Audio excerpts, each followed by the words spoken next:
I don't see.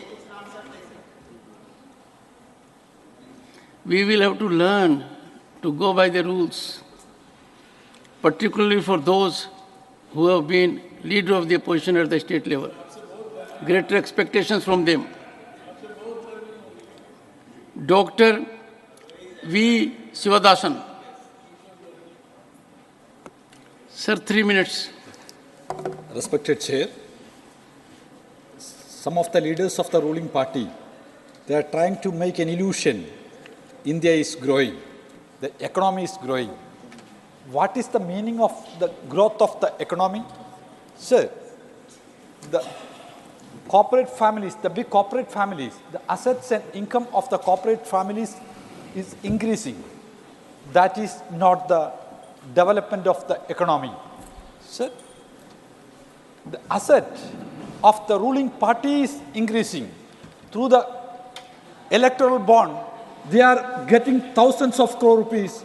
The increasing asset, increasing income of the ruling party is not the development of the economy. Here, Sarkari log, Sarkar, they are telling, the ruling party is selling, they are rich.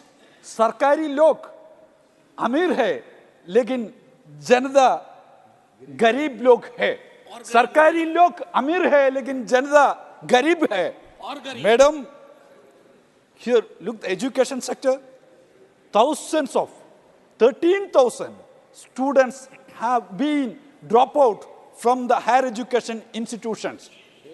They are not providing the fellowship. Rajiv Gandhi fellowship, Maulana Azad fellowship. Where is the fellowship?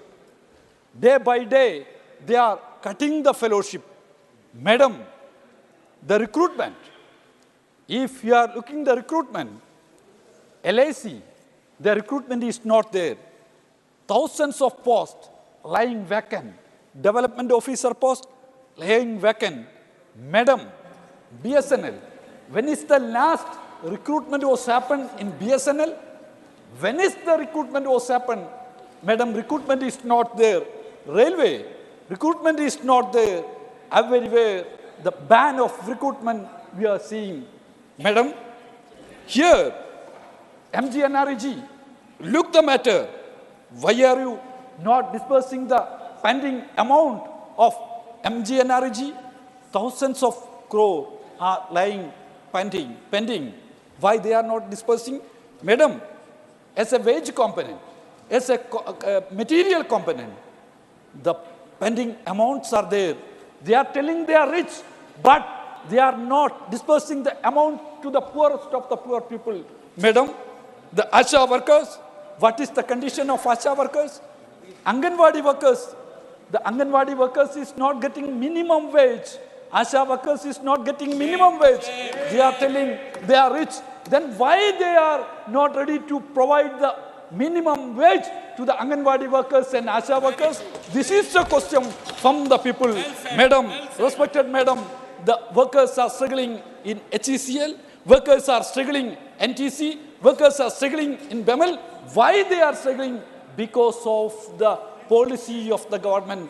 They are telling they are rich. If they are rich, if economy is growing, then why are not providing the proper amount, proper wage to the workers in the companies? Madam, they are telling they are rich. But here in WHO is saying minimum 1 doctor for 1,000 people. But what is the condition of here in India? WHO is saying minimum 3 nurses for 1,000 people. But what is the condition here in India? Madam, look the matter here. Nurses in India, the number of the nurses is very less. But same time, thousands of nurses are going abroad. Why they are going? Here, nurses are not getting better salary here. That is why they are going outside. The Vishwaguru, the term is okay, but they are not providing the salary. They are not ready to invest the money to the in different sectors. Respected madam, you please look the condition of the people in here in India. Here, they are, madam, Please conclude. 1 minute, madam. Please conclude. Here, they are increasing the price of LPG. LPG price, they have increased. Madam, if they have reached, why they are increasing the price of the LPG? सरकारी लोग Shri अमीर है, Aditya लेकिन Prasad. जनता गरीब है, गरीब लोगों के Your लिए time is हमारा up. भाषण है. Madam, Honorable member, thank you, your time is up. Shri Aditya Prasad. Not present. Dr. L. Hanumathaya. Ma'am. Okay. Shri Syed Nasir Hussain. Not present. Dr. Lakshmikant Bajpai. क्या इस पे किस विषय पर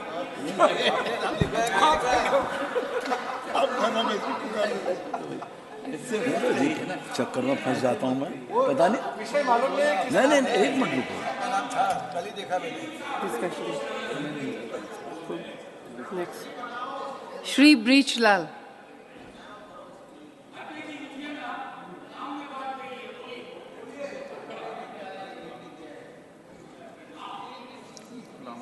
Shri Ghulam Ali. He will speak later. Shri Nihari Amin.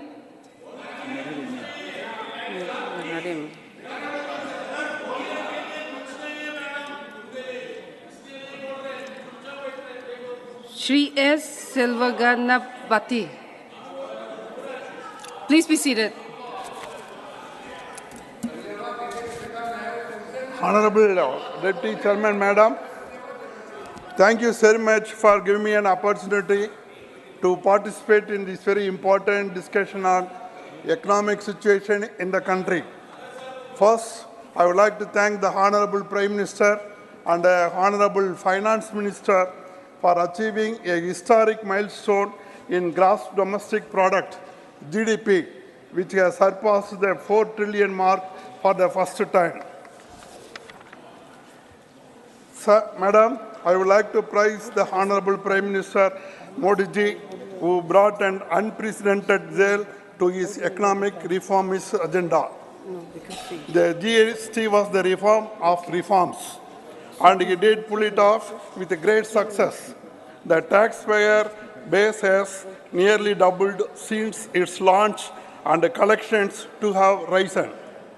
The GST collections in April rose 12% from the earlier to an all-time monthly high. It is of 1.87 lakh crore. Majority of large states have reported 20% plus GST growth over the same period last year, indicating a broad level growth across sectors and states. 90 million e-way bills were generated in March 2023, 11% higher than 81 million in the preceding month.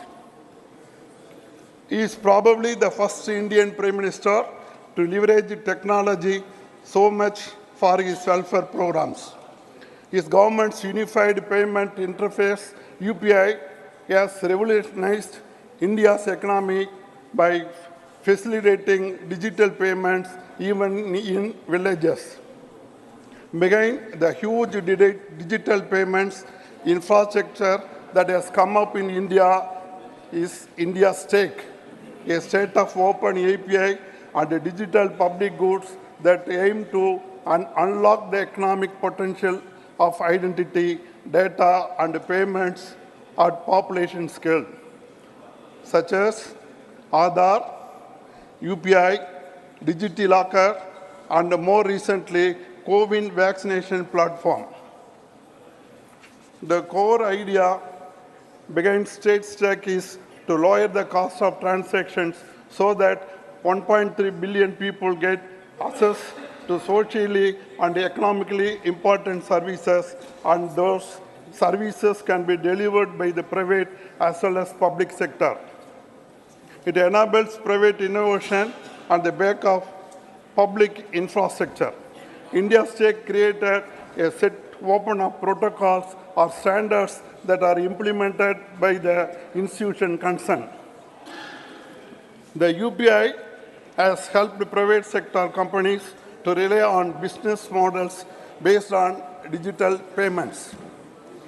IMF has said in a working paper recently, nothing that digitalization has supported formalization of India's economy and other has helped in direct transfer of payments to beneficiaries without reducing leakages, without any leakages.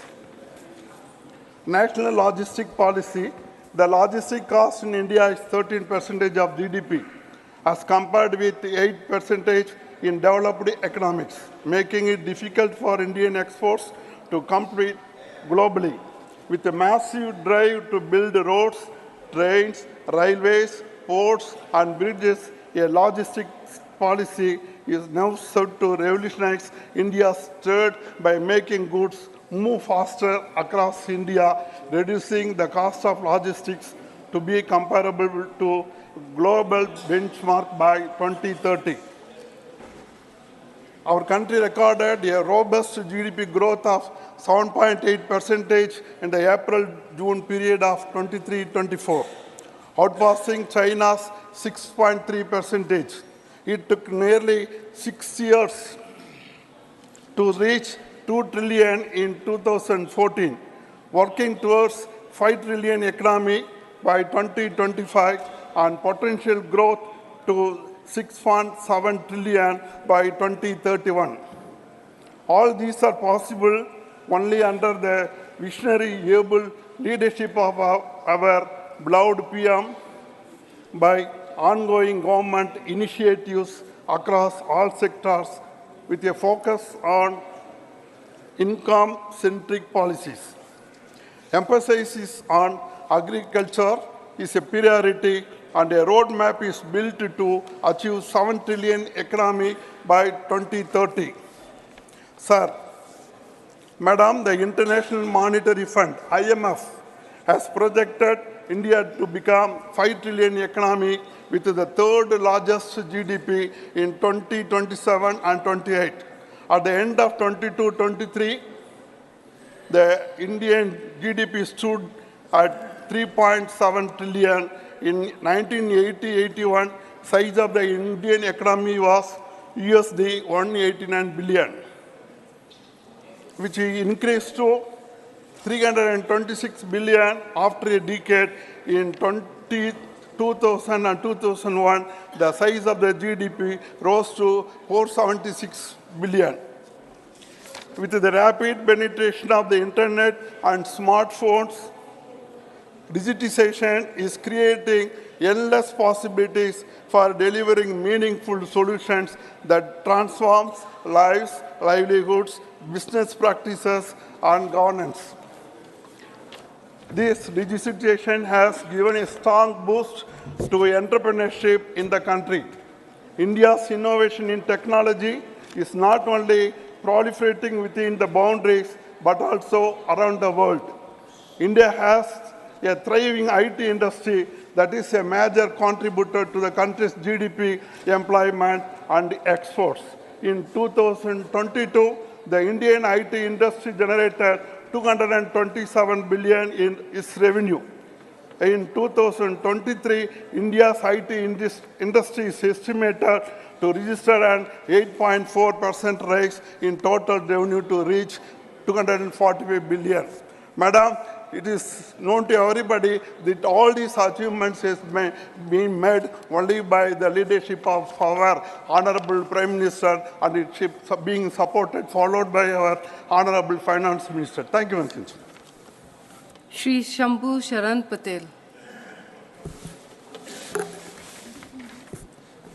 धन्यवाद उपसभापति महोदय कि आपने मुझे देश के economic situation पर बोलने का मौका दिया है। महोदय, मैं सबसे पहले अपने देश के यशस्वी प्रधानमंत्री आदरणीय श्री नरेंद्र मोदी जी को धन्यवाद देना चाहता हूं कि जो देश के करोड़ों लोगों के हित को ध्यान में रखते हुए समाज के सभी वर्गों के प्रति उदारता एवं जन कल्याण की भावना एवं भारत देश को परम वैभव तक पहुँचाने की भावना को ख्याल में रखते हुए देश को आर्थिक रूप से संपन्न बनाने का कार्य किया है। माननीय प्रधानमंत्री जी के अथक प्रयास और 9.5 वर्षों तक बिना रुके बिना थके और उनकी कड़ी मेहनत का नतीजा है कि आज भारत पूरे विश्व में सबसे तेजी से बढ़ती हुई अर्थव्यवस्था बन गई है। सभापति महोदय, उपसभापति महोदय, माननीय प्रधानमंत्री जी के नेतृत्व में देश में चौतरफा विकास हो रहा है। भारत का कोई भी सेक्टर इस विकास से अछूता नहीं रहा है। देश के स्वास्थ्य का क्षेत्र हो या रेलवे का क्षेत्र हो, जलमार्ग से लेकर वायुमार्ग तक का क्षेत्र हो, चाहे संचार का क्षेत्र हो, सूचना प्रौद्योगिकी का क्षेत्र हो, रक्षा का क्षेत्र हो, एवं देश के ऑटोमोबाइल का क्षेत्र हो या अंतरिक्ष का क्षेत्र हो, आज देश चारों तरफ चौमुखी विकास कर रहा है। महोदय, हमारे पार्टी के नेता श्रद्धेय पंडित दीनदयाल उपाध्याय जी की सोच थी अंत्योदय, यानी कि समाज के अंतिम व्यक्ति का जब तक विकास नहीं हो जाता तब तक उस राष्ट्र का, उस देश का विकास नहीं हो जाता है। उन्हीं के राह पे चलते हुए हमारे प्रधानमंत्री जी अंत्योदय को जो है साक्षर पालन करते हुए देश को परम वैभव तक पहुंचाने के कार्य में लगे हुए हैं। महोदय, पूर्ववर्ती की कांग्रेस की सरकार पूरी तरह से तुष्टीकरण की राजनीति करते आई है। उन्होंने मुसलमानों को सिर्फ वोट बैंक के रूप में इस्तेमाल किया और देश के करीब 52% पिछड़ों समाज के लोगों के साथ समाज को विकास से महरूम रखा। और मैं अति पिछड़ा समाज से आता हूँ और देश में जब कांग्रेस ने 60 वर्षों तक राज्य की शासन करने के बावजूद भी पिछड़ा वर्ग आयोग को संवैधानिक दर्जा नहीं दिया। अन्य पिछड़े वर्गों के लिए सामाजिक और आर्थिक उन्नयन के लिए 1953 में अनुच्छेद 340(1) के अंतर्गत तत्कालीन राष्ट्रपति डॉक्टर राजेंद्र प्रसाद जी ने काका कालेलकर की अध्यक्षता में एक पिछड़ा वर्ग आयोग का गठन किया। आयोग अपनी रिपोर्ट 1955 में भारत सरकार अपनी संस्तुतियों में सहित दे दी, लेकिन 60 वर्षों तक ये कांग्रेस की सरकार रही। उन्होंने पिछड़ा वर्ग को संवैधानिक दर्जा नहीं दिया, जिससे पिछड़ा वर्ग का आर्थिक सर्वेक्षण हो, उसका सामाजिक विकास हो, सही ढंग से नहीं हो पाया। जब हमारे प्रधानमंत्री जी देश के प्रधानमंत्री बने, उन्होंने देश में पहली बार पिछड़े समाज को हित में ध्यान रखते हुए देश पिछड़ा वर्ग आयोग को जो है वो संवैधानिक दर्जा देने का कार्य किया। और कार्य करने के बाद उन्होंने रिटायर्ड जस्टिस रोहिणी जी के नेतृत्व में एक आयोग का भी गठन किया, जो कि पिछड़ों का वर्गीकरण करने का कार्य करेगी। महोदय, मैं बिहार जैसे पिछड़ा शब्द तो माननीय प्रधानमंत्री जी ने हटा दिया, आकांक्षी राज्य से आता हूं। जब बिहार में भाजपा सत्ता में थी, साझेदार थी, तो बिहार में चौतरफा विकास हो रहा था। भारतीय जनता पार्टी ने पिछड़े वर्ग से आने वाले जो वर्तमान वहाँ के मुख्यमंत्री हैं नीतीश कुमार जी, उनको बिहार का 6 बार सीएम बनाया। और जब मुझ जैसे एक अति पिछड़ा का बेटा को जब भारतीय जनता पार्टी ने नरेंद्र मोदी जी ने राज्यसभा भेजने का कार्य किया, तो उन्होंने भारतीय जनता पार्टी से संबंध तोड़कर जो भ्रष्टाचार के आगोश में डूबी हुई राष्ट्रीय जनता दल थी, उसके साथ अपनी सरकार बनाई और बिहार जैसे प्रांत को फिर से जंगल राज में भेजने का कार्य किया। और अभी बिहार में जो है वहाँ की आर्थिक और सामाजिक स्थिति काफ़ी दयनीय हो चुकी है। महोदय, भारत आज विश्व में सबसे तेज गति से विकास करने वाली अर्थव्यवस्था बन गई है। पूरा विश्व भारत को एक उभरती हुई आर्थिक शक्ति के रूप में देख रही है।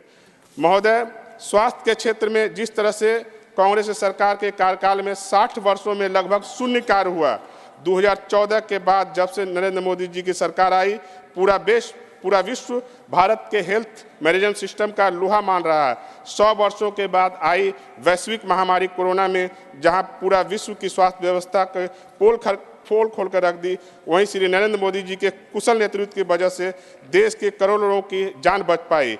जहां विश्व के सभी विकसित देश जैसे अमेरिका, चीन, European country, Italy, Britain, France इत्यादि की स्वास्थ्य व्यवस्था पूरी तरह चरमरा गई, वहीं भारत ने सिर्फ देश में कोरोना वैक्सीन बनाया, बल्कि 220 करोड़ डोज भारतीयों को लगाया गया। और यह डोज जो है मुफ्त जो है भारतीयों को लगाया गया। और वैक्सीन लगने के बाद विदिन मिनट जो है आपको वैक्सीनेट आप हो गए, उसका सर्टिफिकेट भी हमारे स्वास्थ्य विभाग ने लोगों को प्रदान किया। और बहुत सारे कंट्री में हमारे देश के प्रधानमंत्री नरेंद्र मोदी जी के नेतृत्व में बहुत सारे देशों को हमने मुफ्त में वैक्सीन और दवाइयां भी कोरोना काल में जो है वो सप्लाई किया। महोदय, विपक्ष के साथियों को सिर्फ हमारे नरेंद्र मोदी जी के नेतृत्व वाली सरकार में त्रुटियां नजर आती हैं, लेकिन कोविड काल से लेकर अभी तक भारत के 80 करोड़ लोगों को जो मुफ्त अनाज देने का कार्य कर रही है, जिससे देश का कोई भी गरीब, कोई भी मजबूर, कोई भी बेसहारा भूखा सो ना पाए। इस मुफ्त अनाज देने की योजना आगे भी हमारी सरकार ने बढ़ाया है। इस 80 करोड़ लोगों को मुफ्त देने की योजना में हमारी सरकार ने ना कभी कोई जाति देखा, ना कोई धर्म देखा, ना कोई पंथ देखा, कोई बैरियर नहीं रखा। और यही वजह है कि 2014 के बाद देश जो है हर क्षेत्र में विकास कर रहा है। 2014 में जहां हम देश की विश्व की 10वीं अर्थव्यवस्था, बड़ी अर्थव्यवस्था थे, अभी हम विश्व की 5वीं बड़ी अर्थव्यवस्था है। और जब नरेंद्र मोदी जी तीसरी बार 2024 में प्रधानमंत्री की शपथ लेंगे तो भारत जो है वो तीसरी विश्व की सबसे बड़ी अर्थव्यवस्था बन जाएगी। और जब देश हमारा 100वां स्वतंत्रता दिवस मना रहा होगा तो भारत जो है विश्व का नंबर 1 आर्थिक क्षेत्र में बन जाएगा। महोदय, हमारे जो साथी हैं, कांग्रेस साथी है, हमारे विपक्षी दलों जो है, उनको सिर्फ हमारी सरकार में त्रुटियां नजर आती हैं। हमारे सरकार का जो योजना है, जो हमारी सरकार का थीम है, सबका साथ, सबका विकास, सबका विश्वास और सबका प्रयास, ये नजर नहीं आता है। आप देखिए 2014 के पहले जहां देश में 74 एयरपोर्ट था, अभी लगभग 148 एयरपोर्ट बन के तैयार हो गया है। जहां देश में 2014 के पहले 7 एम्स था, 7 एम्स में वो भी 6 हमारे श्रद्धेय अटल बिहारी वाजपेयी जी का देन था। और अभी देश में जो लगभग 23 एम्स हो गया है। बिहार में बिहार सरकार की नाकामियों की वजह से हमारा जो दरभंगा का एम्स है अभी बन नहीं पाया, नहीं तो वो 23वां पूर्ण हो चुका होता। उसके बाद अभी देखिए सबसे आधुनिक सुविधा से युक्त हमारा जो वंदे भारत ट्रेन है वो अभी अपने आप में एक बेमिसाल है। हमारे बिहार को भी कुछ मिला है और मैं आगे और भी मांग करूंगा माननीय रेल मंत्री जी से कि और वंदे भारत ट्रेन जो है वो बढ़ाया जाए। हमारी ये 9 वर्षों का जो अचीवमेंट है हमारे सरकार का, अगर उसको ठीक से अगर बोला जाए तो अपने आप में एक डिक्शनरी बन जाएगा। लेकिन एक छोटा सा जो उसकी वानगी है वो बताने का काम करता हूँ। छोटा सा जो समरी है, आप किसानों को ले लीजिए तो हमारे प्रधानमंत्री फसल बीमा योजना लगभग 12.5 करोड़ लोगों को दिया गया। प्रधानमंत्री किसान सम्मान योजना, प्रधानमंत्री कृषि सिंचाई योजना, अंतर्राष्ट्रीय अनाज मेला, गरीबों के लिए जल जीवन मिशन योजना, प्रधानमंत्री जन औषधि केंद्र, ये अपने आप में एक मिसाल है।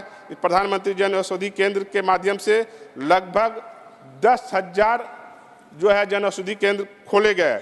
आयुष्मान भारत योजना, ये पूरे वर्ल्ड में अपने आप में एक मिसाल है कि आप पूरे जो है 5 लाख तक का जो है आप फ्री में इलाज, समाज का कोई भी गरीब वर्ग, उसमें ना कोई जात, ना पंथ, ना धर्म का कोई बैरियर रखा गया है। हमारी सरकार ने देने का कार्य किया है।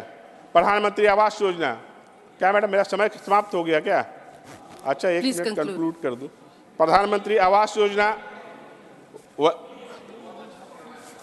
प्रधानमंत्री आवास योजना, प्रधानमंत्री ग्राम सड़क योजना, उज्ज्वला योजना, प्रधानमंत्री मातृ वंदना योजना, स्वच्छ भारत मिशन के तहत हमारी जो अति पिछड़ा और दलित समाज की महिलाएं थी, जिन्हें शाम होने का इंतजार और सुबह में सूरज उगने के पहले का इंतजार होता था कि मुझे शौच के लिए जाना है, उसका ख्याल रखते हुए, उनकी इज्जत और मर्यादा का ख्याल रखते हुए जो करोड़ों शौचालय बांटे गए, बनाए गए हमारे प्रधानमंत्री के द्वारा, यह दर्शाता है कि 2024 में जब जो बचा हुआ कार्य है, हमारे प्रधानमंत्री जब फिर से पुनः 2024 में तीसरी बार देश के प्रधानमंत्री बनेंगे तो देश उन्नति करेगा। और वह दिन दूर नहीं जब भारत देश की विश्व की सबसे बड़ी आर्थिक अर्थव्यवस्था बनेगा। आपने मुझे बोलने का मौका दिया, बहुत बहुत धन्यवाद। श्री आदित्य प्रसाद।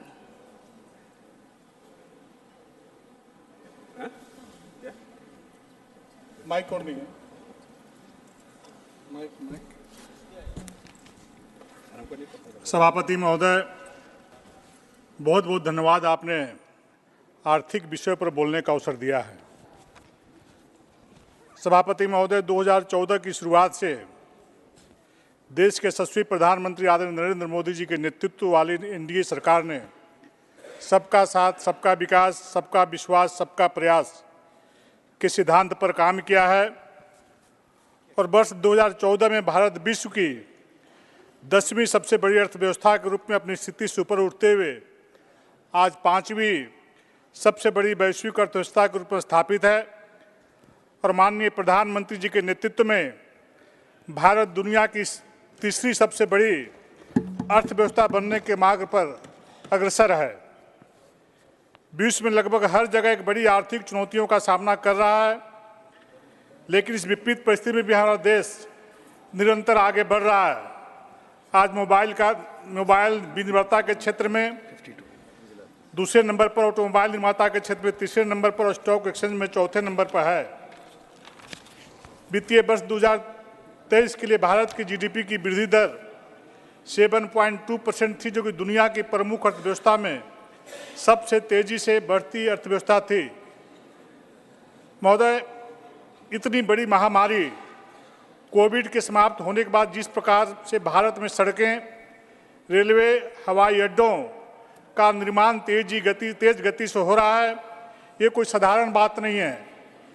पूरा दुनिया जब अपनी आर्थिक व्यवस्था से चरमराई हुई स्थिति में थी, तब पूरी दुनिया के लोग भारत को बहुत आशा भरी निगाहों से देख रहे थे, उम्मीद भरी निगाहों से देख रहे थे कि आखिर भारत की स्थिति क्या होगी। इतना बड़ा लोकतांत्रिक देश है, इतनी बड़ी आबादी वाला देश है, लेकिन देश के यशस्वी प्रधानमंत्री जो गरीब परिवार से आने वाले व्यक्ति है, जो गरीबी में पला है, बढ़ा है, गरीबी में जिया है, गरीबी को बहुत नज़दीक से देखा है, माननीय प्रधानमंत्री जी के नेतृत्व वाली कुशल सरकार में यह संभव हो पा रहा है कि गरीब कल्याण योजना के माध्यम से कोई गांव का व्यक्ति जब घर से काम करने के लिए नहीं निकलता था, चूँकि हम लोग गाँव में रहते थे, गाँव में रहते हैं, गाँव के लोग अपने घरों में जो मजदूर था, किसान था, जो श्रमिक था, दिन भर घर में रहता था, दिन भर घर में आराम करता था। ऐसी परिस्थिति में देश के यशस्वी प्रधानमंत्री जी के मन में ये चिंता आई कि गांव का व्यक्ति कोई भूख से तड़प तो नहीं रहा है, और उस परिस्थिति को, इस स्थिति का एहसास करते हुए देश के यशस्वी प्रधानमंत्री जी ने पूरे देश के 80 करोड़ लोगों को, परिवार के प्रत्येक सदस्य को 5-5 किलो चावल मुफ्त में देने की व्यवस्था की है। लेकिन दुख के साथ करना पड़ता है महोदय कि इन्हीं के समर्थन से, जो बगल में बैठे हुए, इनके समर्थन से झारखंड में सरकार चल रही है। इस गरीब के निवाले को भी वहाँ की सरकार छीनने का काम कर रही है। जहाँ पर 5 किलो राशन देना चाहिए, उस चावल को भी अपने खजाने में भरने का काम कर रही है, अपनी तिजोरी में बेच करके भरने का काम कर रही है। महोदय, हमने 2 अरब से अधिक कोविड वैक्सीन इस देश में देश के यशस्वी प्रधानमंत्री के माध्यम से लगाए गए हैं, और देश में तो लगा ही लगा, देश के अन्य बाहर देशों में भी, दुनिया के अन्य देशों में भी आदरणीय प्रधानमंत्री जी ने कोविड वैक्सीन के माध्यम से देश को, अन्य लोग, दुनिया के लोगों को भी सुरक्षित बचाने का काम किया है। जिस प्रकार से मोदी सरकार के द्वारा डिजिटल इंडिया, आत्मनिर्भर भारत, स्टार्टअप इंडिया की शुरुआत की गई है, उससे लक्ष्य कठिन नहीं लगता है।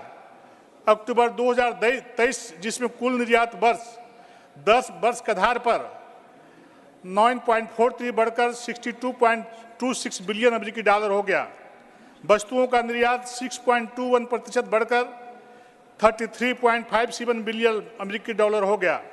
सेवा निर्यात 13.44% बढ़कर 28.70 बिलियन अमेरिकी डॉलर हो गया।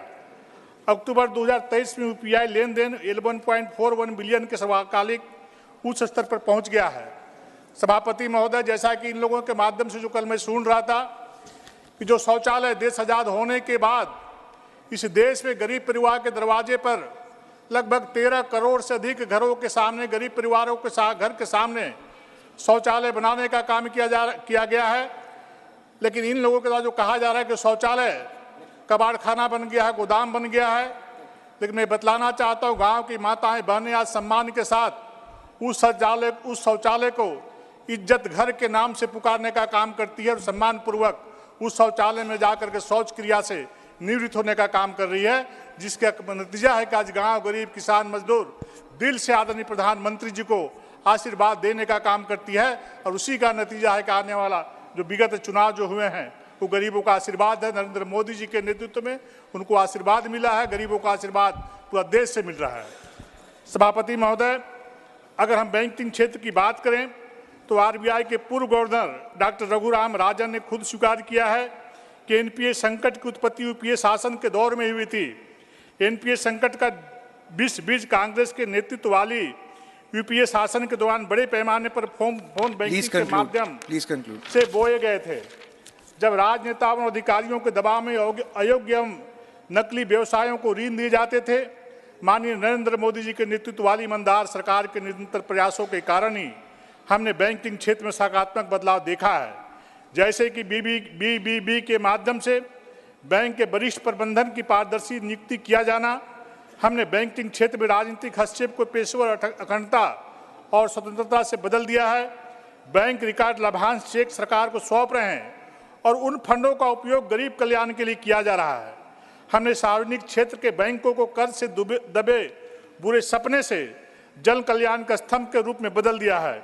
पिछले दशक में सतत सुधारों ने बैंकिंग क्षेत्र में बदलाव लाने को सक्षम बनाया है। मजबूत बैंक तुलन पत्र और बेहतर आस्ती गुणवत्ता के साथ पिछले दोहरी तुलन पत्र समस्या को दोहरा तुलन पत्र लाभ में बदल दिया है, जिसके परिणाम स्वरूप ऐसी बैंकिंग प्रणाली तैयार हुई है जो अब उधार देने के लिए ज्यादा सुविधाजनक है। दिनांक 11 अगस्त तक बैंकों की जमा राशि वर्ष दर वर्ष आधार पर 13.5 से बढ़कर 6 साल के उच्चतम स्तर 192 लाख करोड़ रुपये तक पहुंच गई है। माननीय सभापति महोदय, एक बात मैं बोलना चाहता हूं, चूंकि गांव से आता हूं, गांव के किसान, जो छोटे किसान, जिस प्रकार से पैसे के अभाव में जब खेती करने का समय आता था, जब बीज लेने का समय आता था, खरीदने का समय आता था, खाद खरीदने का समय आता था, गांव के मध्यम किसान, छोटे किसान पैसे के अभाव में रोते थे। माँ बेटा से पूछती थी कि बेटा खेत खाद कब आएगा, बीज कब आएगा, कैसे खेती होगी। माँ के आंसू में पिताजी के आंखों में आंसू आने का काम करता था। लेकिन देश के सुशील प्रधानमंत्री नरेंद्र मोदी जी ने वैसे करोड़ों किसानों के आंखों के आंसुओं को पोंछने का काम किया। आज सम्मान पूर्वक बिना कर्ज लिए हुए आदरणीय नरेंद्र मोदी जी के प्रयास से किसान सफलतापूर्वक खेती करने का काम कर रहा है। आज किसान को डीबीटी के माध्यम से प्रत्येक 4 महीना में 2-2 हज़ार रुपया और साल में 6,000 रुपया देने का काम कर रहा है। देश का ऐसा ऐतिहासिक घटना है। कांग्रेस चाहती तो 65 सालों में आज किसानों के बारे में सोच सकती थी, लेकिन कभी कांग्रेस पार्टी ने गांव, गरीब, किसान, मजदूर के बारे में चिंता नहीं किया। सिर्फ चुनाव के समय चिंता करती थी, चुनाव के बाद वो भूल जाने का काम करती थी। बहुत बहुत धन्यवाद उपाध्यक्ष महोदय। आपने मुझे देश की विकास की स्थिति पर बोलने के लिए मौका दिया। महोदय, विकास तब होता है जब देश की लीडरशिप, देश के लीडर का विजन, देश के लीडर की देश में और बाहर स्वीकार्यता और इच्छा शक्ति, ये कई कारक हैं जब होते हैं तब देश विकास करता है। और जब से 2014 से मोदी जी की गवर्नमेंट आई तो हमें एक ऐसा लीडर मिला जिसमें सभी गुण हैं और सबसे बड़ी देश विदेश में उनकी स्वीकार्यता है। उपाध्यक्ष महोदय, एक महत्वपूर्ण इशू होता है जिस पर शायद अब तक किसी हमारे माननीय सांसद ने उसको कवर नहीं किया, और वो होती है देश की कानून व्यवस्था। जब आपकी कानून व्यवस्था चाक चौबंद रहती है, देश की सीमाएं सुरक्षित रहती हैं, बम ब्लास्ट नहीं होते हैं जैसा कि यूपीए सरकार में होती रहती थी। महोदय, बहुत लंबी लिस्ट है। इस देश में जो विदेशी शक्तियां थीं वो भारत की प्रगति को देख नहीं पा रही थीं, और उस समय की जो लीडरशिप थी मोदी गवर्नमेंट के पहले, महोदय, देश में ब्लास्ट होते थे। Jaipur blast, Ahmedabad German bakery blast, Hyderabad Buddha park blast, Guwahati blast, Modi ji की हुंकार रैली में 2013 में पटना ब्लास्ट। महोदय, हमारे स्टेट में बनारस जो तीर्थ स्थल है, शीतला घाट ब्लास्ट, दशाश्वमेध घाट ब्लास्ट, संकट मोटर ब्लास्ट, कचहरी ब्लास्ट, ये तमाम ब्लास्ट से पूरा देश थर्राता था। महोदय, मैं केवल 2 पर केंद्रित करूंगा, और वो है कि आतंकवादियों ने हमारे तीर्थस्थल, हमारे पर्यटन स्थल, हमारे इकोनॉमिक केंद्र, उनको निशाना बनाया। महोदय, दिल्ली जो राजधानी है, महोदय, यहाँ 29/10/2005 को सरोजनी नगर पहाड़गंज में आतंकवादी घटना हुई थी। धनतेरस के 2 दिन पहले महोदय यहाँ करीब 70 लोग मारे गए थे। इसी दिल्ली में महोदय हाईकोर्ट में ब्लास्ट हुआ था। 7/9/2011 को 15 लोग मारे गए थे, कोर्ट भी सुरक्षित नहीं था। यूपी में भी कचहरी ब्लास्ट हुआ था 2007 में, वो था बनारस, अयोध्या, लखनऊ। महोदय दिल्ली में फिर 13/9/2008 को ब्लास्ट हुआ था, बटला हाउस के 1 हफ्ता पहले, और इसमें 30 लोग मारे गए थे। महोदय जामा मस्जिद 19/9/2010 को ब्लास्ट हुआ था, उस समय कॉमनवेल्थ गेम था देश में। यूपी में 30 नवंबर को अयोध्या मामले में हाईकोर्ट का जजमेंट आना था, मैं ही उस समय प्रदेश का एडीजी लॉ एंड ऑर्डर था। सेंसिटिव थी हमारी स्थिति, और उस समय जामा मस्जिद के पास उन्होंने एक ताइवानीज बस, उस पर फायर किया, घायल हुए। उसके बाद थोड़ी देर बाद जब मीडिया पुलिस सब पहुंच गई, तब उन्होंने एक कार में ब्लास्ट किया। ईश्वर की कृपा रही, उसमें आग लगी। ब्लास्ट नहीं होता, नहीं तो 200-250 लोग मारे जाते। क्या था उनका? देश में दंगा फैलाना और कॉमनवेल्थ गेम को ये करना कि देश सुरक्षित नहीं है। तो महोदय ये पक्ष था, और वो सब थे इंडियन मुजाहिदीन के। महोदय यहीं पर बटला हाउस की घटना हुई 19 सितंबर 2008 से, टाइम हो रहा वो तभी। बटला हाउस में जो घटना हुई उसमें मारा गया यातिफ अमीन, इंडिया कमांडर था नॉर्थ इंडिया का। और जितने देश में ज़्यादातर ब्लास्ट हुए उसमें आजमगढ़ मॉड्यूल जो हमारे प्रदेश में स्थित है वो ज़्यादातर जिम्मेदार था, और उसका साथी साजिद मारा गया। महोदय जब ये घटनाएं हुई तो हमारी बंगाल की एक चीफ मिनिस्टर, वो भी समाजवादी पार्टी के एक नेता थे, गए वहाँ। उन्होंने कहा अगर ये झूठा नहीं है जिसमें इंस्पेक्टर शर्मा मारे गए थे तो मैं राजनीति से इस्तीफा दे देता हूँ। महोदय इसी दिल्ली में, इसी पार्लियामेंट के सामने कुछ मीटर दूर 13/1/2001 को यहाँ पर हमला हुआ था जैसे मोहम्मद का। महोदय हमारे 9 कर्मी, सचिवालय कर्मी और पुलिस सीआरपी के मारे गए थे। अभी हम लोग 13 तारीख उनको श्रद्धांजलि देंगे। जगदीश प्रसाद यादव, मातबर सिंह नेगी, कमलेश कुमारी, नानक चंद, रामपाल, ओम प्रकाश जी, ब्रिजेंद्र सिंह जी और घनश्याम और देशराज जी। तो महोदय ये ब्लास्ट होते थे। दूसरा टारगेट किया इन्होंने मुंबई को 93 में टारगेट किया गया, जब दाऊद इब्राहिम ने मार्च 93 में ब्लास्ट किए, और उस ब्लास्ट में मुंबई में 257 लोग मारे गए।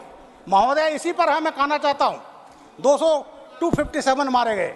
और महोदय उस समय जो मुख्यमंत्री थे 1993 में, जानते उन्होंने क्या कहा?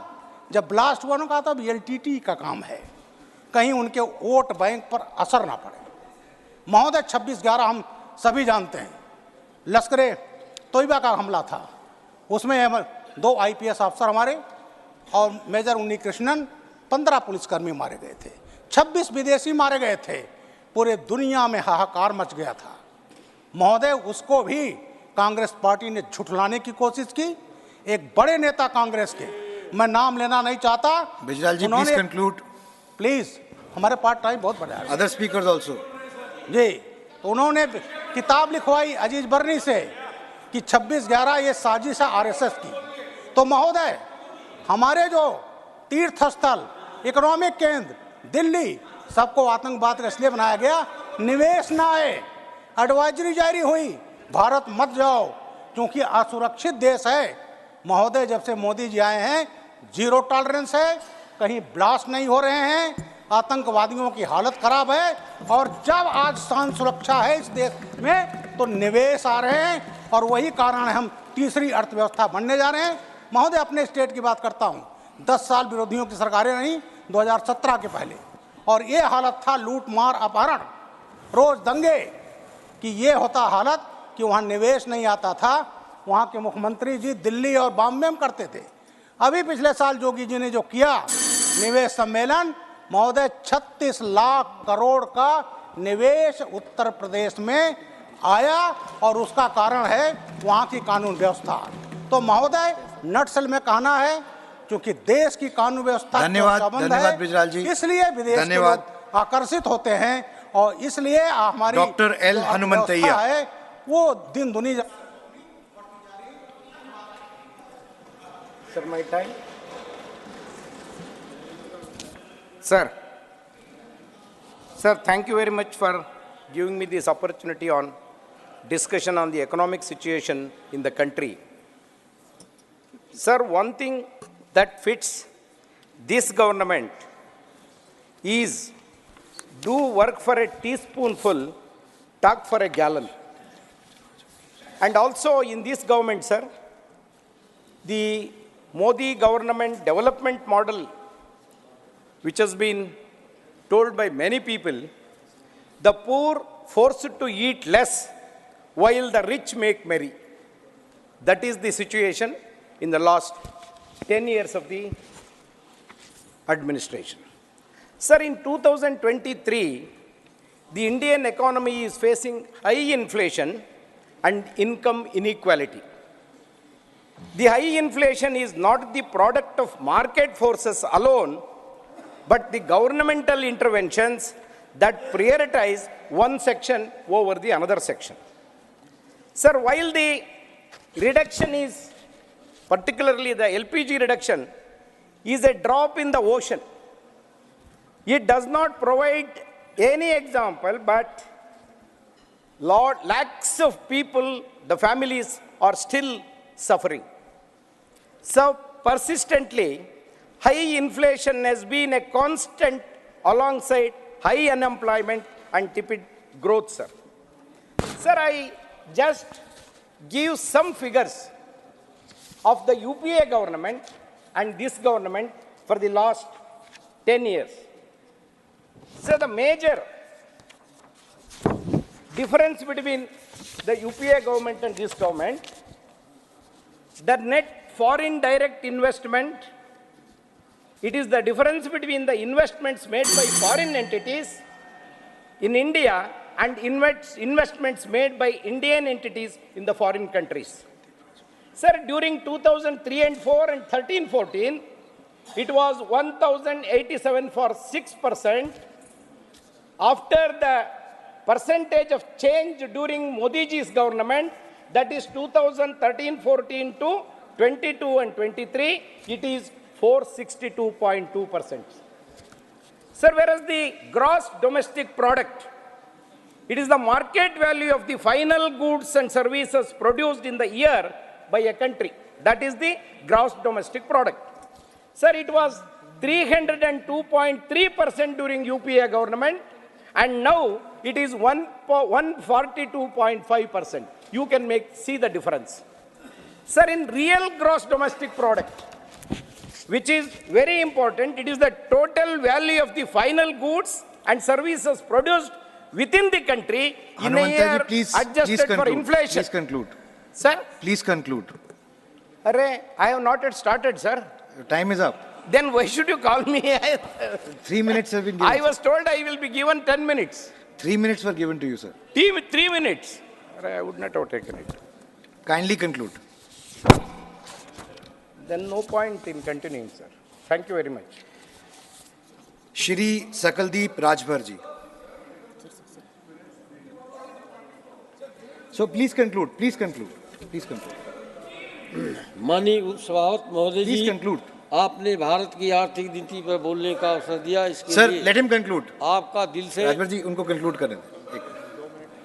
Please conclude. And conclude this. Sir, there are two important things which I wanted to tell. The rich getting richer and the poor getting poorer is the major characteristics of this economy which is now running in the country. That is because, sir, 5% Indians now own 60% of the country's wealth, and whereas the bottom 50% of Indians own only 3% of the wealth. That is a very, very important issue, sir. Sir, the absolute number of poor in India has risen by 76 million. From 217 million in 12-13, it is 283 million in 1920 in rural areas, and from 53 million to 63 million in urban areas. Sir, this is a very important factor that whenever we talk about rich and poor, this is the statistics. Sir, I just want to bring it to your notice, sir, the bank loan write-offs. Sir, banks have written off loans worth 14.56 lakh crore since 14-15. In the last financial year alone, it is 2.09 lakh crore were written off. But when the questions were asked in the parliament, the answers were different. Sir, now, I know the finance minister may say that the loans written off and there are procedure and recover such loans. And write-off is not the same as waive off. That is what the answer we got. But sir, we look at the data, we see that devil in the details. Out of these total loans waived off, sir, 14% have been recovered. And this is not my data. Please conclude, sir. Or anybody's data. This is the government's data. The Standing Committee of Finance has given this data. 1.03 lakh crore were recovered from 7.35 lakh crore. Then what is the amount, sir? So I just, sir, put it before you. माननीय उपसभापति महोदय जी, आपने भारत की आर्थिक नीति पर बोलने का अवसर दिया, इसके लिए आपका दिल से आभार व्यक्त करता हूं। माननीय महोदय जी, आज के देश के यशस्वी प्रधानमंत्री श्री नरेंद्र मोदी जी के नेतृत्व में भारत आर्थिक क्षेत्र में दिन दूना रात चौगुना प्रगति के पथ पर है। 2025 तक भारत 5 ट्रिलियन लक्ष्य को प्राप्त कर लेगा। माननीय प्रधानमंत्री जी का कुशल नेतृत्व और बढ़ते आर्थिक स्रोत का यह परिणाम है कि आज भारत में राष्ट्रीय राजमार्ग का जाल बिछ गया है। इसके लिए इस विभाग के माननीय मंत्री श्री गडकरी जी को भी दिल से बधाई देता हूं। रेलवे के क्षेत्र में हम प्रगति की ओर अग्रसर हैं। 2 सालों के अंदर पूरे देश में बुलेट ट्रेनें चलने लगेगी। सभी प्रदेशों में एम्स खुलता जा रहा है। स्वास्थ्य के क्षेत्र में हम बहुत आगे बढ़ चुके हैं। देश में IIT इंजीनियरिंग IIM नए खुल रहे हैं। शिक्षा क्षेत्र में उस शिक्षा का प्रावधान है। पूरे देश में हर घर में बिजली, हर घर नल से जल और गैस सिलेंडर, आवास, शौचालय, पेंशन सब गरीबों को दिया जा रहा है। यह सब प्रगति जो है आर्थिक नीति कुशल हाथों में होने के कारण है। आज हमारे देश के GDP दुनिया के तमाम मुल्कों से आगे 8.2 पर है। कृषि के क्षेत्र में भी किसानों का आय बढ़ा है और हमारा देश अन्न के मामलों में आत्मनिर्भर है। पिछले दिनों 2020 से 2021 में कोरोना काल में भी हमारे देश का आर्थिक विकास थोड़ा धीमा हुआ था, लेकिन माननीय प्रधानमंत्री जी के कुशल नेतृत्व में प्रगति कर रहे हैं और आज हमारी आर्थिक विकास दुनिया के तमाम मुल्कों से भी आगे चल रहा है। भारतीय वित्त बाजार में विदेशी संस्थाओं को अनुमति दी गई है। विदेशी व्यापार को बढ़ाया गया है। आयात निर्यात में छूट दी गई है। इसके अलावा विस्तारीकरण नीति के तहत कृषि सुधार और श्रम सुधारों पर भी विशेष लोन दिया जा रहा है। सुरक्षा के क्षेत्र में हम काफ़ी मजबूत स्थिति में हैं। विज्ञान के क्षेत्र में हम चंद्रयान के दक्षिण ध्रुव तक पहुंच चुके हैं।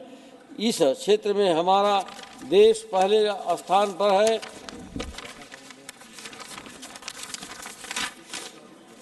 भारत में गरीबी रेखा से नीचे रहने वालों की संख्या 45% से घटकर 22% पहुंच गई है। जल्द ही पूरी आबादी खुशहाली के लाइन में खड़ी दिखेगी। अर्थव्यवस्था में संपूर्ण सुधार के लिए हमारे प्रधानमंत्री जी कृत संकल्प हैं और देश की जनता को माननीय प्रधानमंत्री जी के गारंटी पर पूर्ण विश्वास है।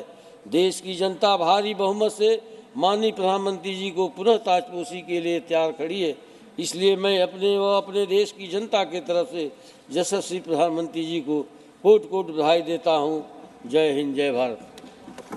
धन्यवाद। Shri Sadanand शेतावड़े।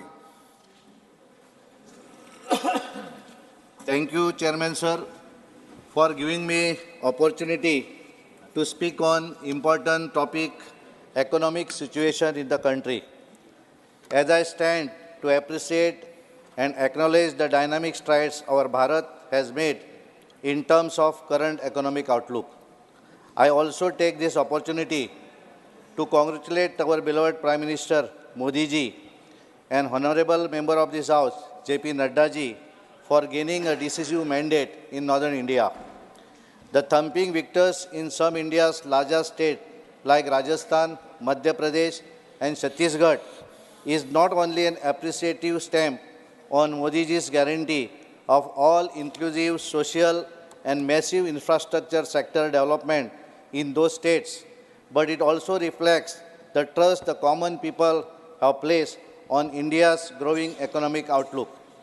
Thanks to dynamic leadership of Modi ji and the more particular efforts made by Honorable Finance Minister Nirmala ji and Honorable Minister Piyush Goyal ji. Sir, as we celebrate Bharat's changing face and image, I am more thrilled at what is in store for all of us concerning digitization, exports, industry growth, and the economic outlook.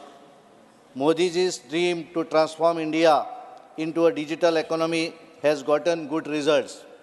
As India aims for $10 trillion economy by the early next decade, this growth will be propelled by digitization, revolutionizing every segment of the economy. The digital revolution to contribute 20% of the GDP over the next 4 years, and the digital economy will play a pivotal role in narrowing the gap between rural and urban areas. Similar has been the success of Modi ji's ambitious Startup India mission. Startup innovation and institutional research have received a big boost in the changing Bharat. With tech startup taking the lead, Bharat has the third largest startup ecosystem, creating close to 1 million jobs since 2017. The total number of tech startups in Bharat is estimated to grow almost 3 times from 68,000 in 2023 to 180,000 in 2030. Thanks to my party and my senior leaders in the government, Bharat has now thriving IT industry that is a major contributor to the country's GDP, employment and exports. It also excites me to state that Bharat investment inflation ratio is at lowest, making it easy to expand and diversify the businesses, and the GDP growth is above expectation.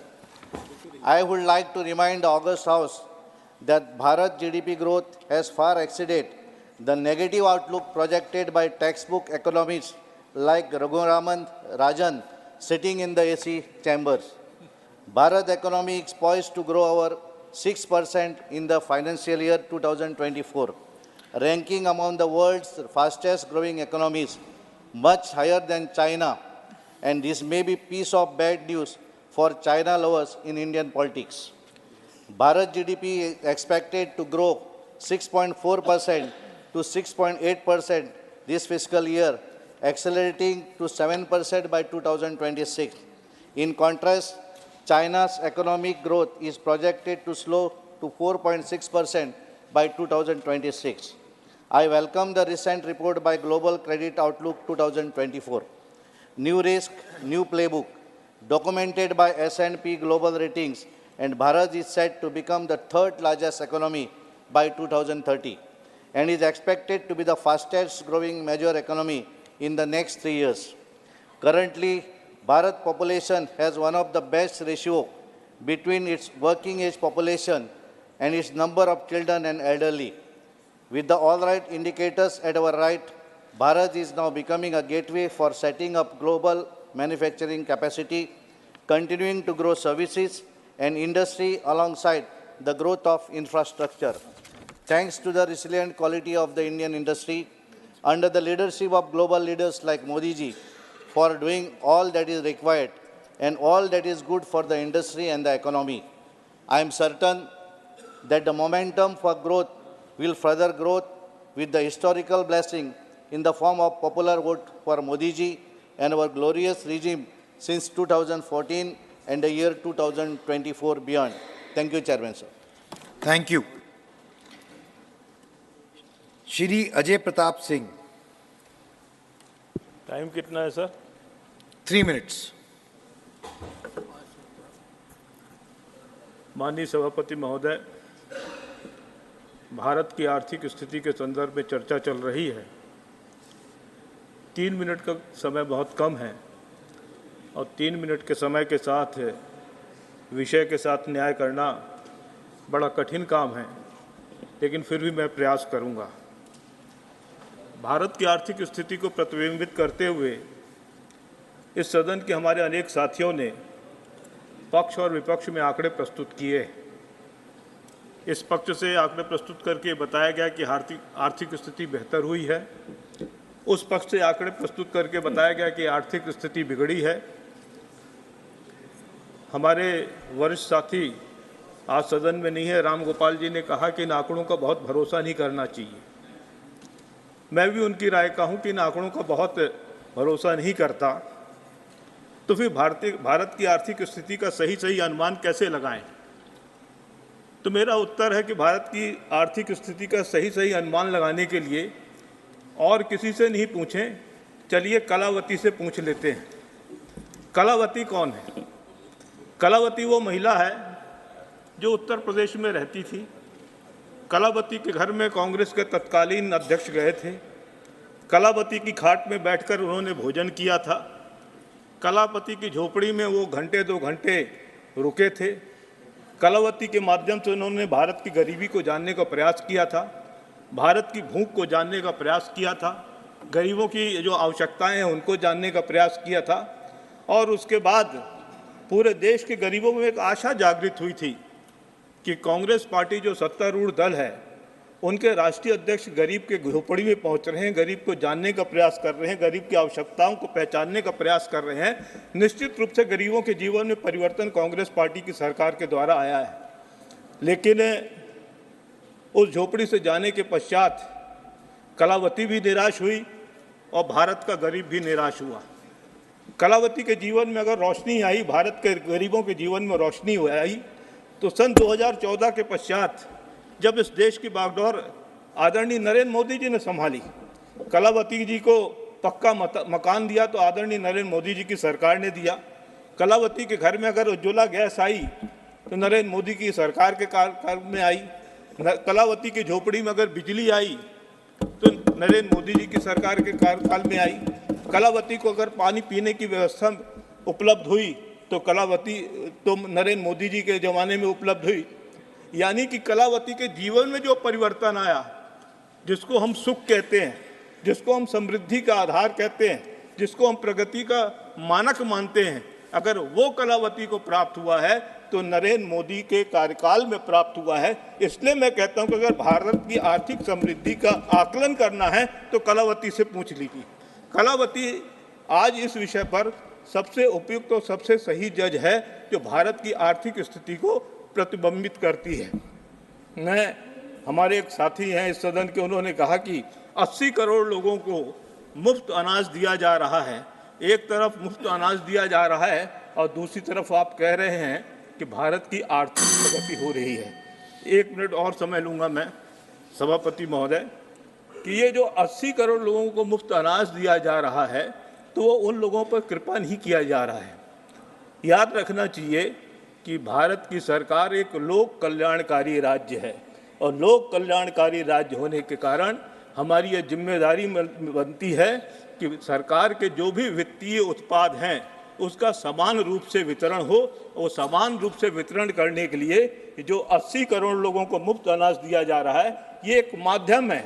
अगर गरीबों को हमने पक्का मकान दिया है, गरीबों को अगर हमने बिजली दिया है, गरीबों को अगर हमने पानी पीने की व्यवस्था किया है, गरीबों को अगर हमने पक्की सड़क दिया है, गरीबों को अगर हमने नेशनल हाईवे दिया है, गरीबों का जीवन आसान बनाने के लिए सारी सुख सुविधाएं हमने उपलब्ध कराई है, तो एक लोक कल्याणकारी राज्य के कारण किया है। और इसके माध्यम से भारत के जीवन में जो परिवर्तन आया है, भारत की आर्थिक स्थिति, अभी आज ही हम लोग चर्चा कर रहे थे कि इस दीपावली में जो हमारे यहाँ व्यापार हुआ है भारत में, तो 4.5 लाख करोड़ का व्यापार हुआ है।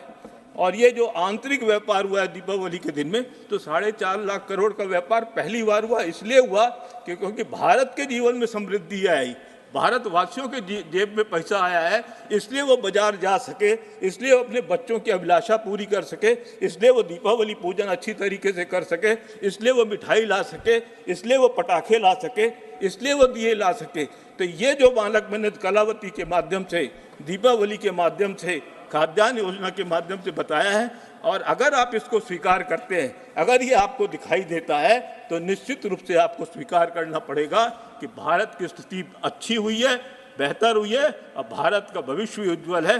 भारत ठीक रास्ते पे बढ़ रहा है नरेंद्र मोदी जी के नेतृत्व में। इतना निवेदन करके अपनी बात समाप्त करता हूँ। बहुत बहुत धन्यवाद। धन्यवाद।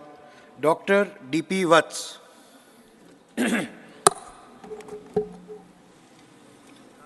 थैंक यू सभापति जी। आपको देख के तो मैं ऐसा महसूस करता हूं कि हरियाणा की बात कर लें।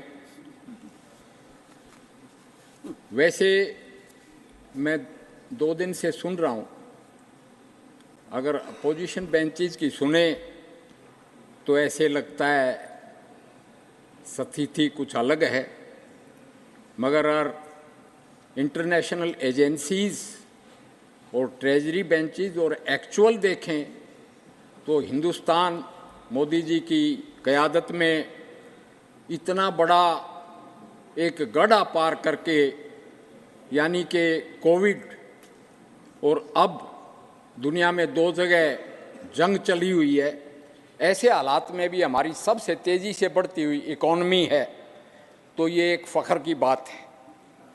But I will speak from A soldiers angle. पहले भी भारत सोने की चिड़िया रहा था, सोमनाथ सोने की चिड़िया था, मगर लुटेरा गजनी लूट के ले गया। उससे पहले भी हिंदुस्तान पे हमले होते रहे, क्योंकि हमारा डिफेंस मजबूत नहीं था और साइंटिफिक नहीं था।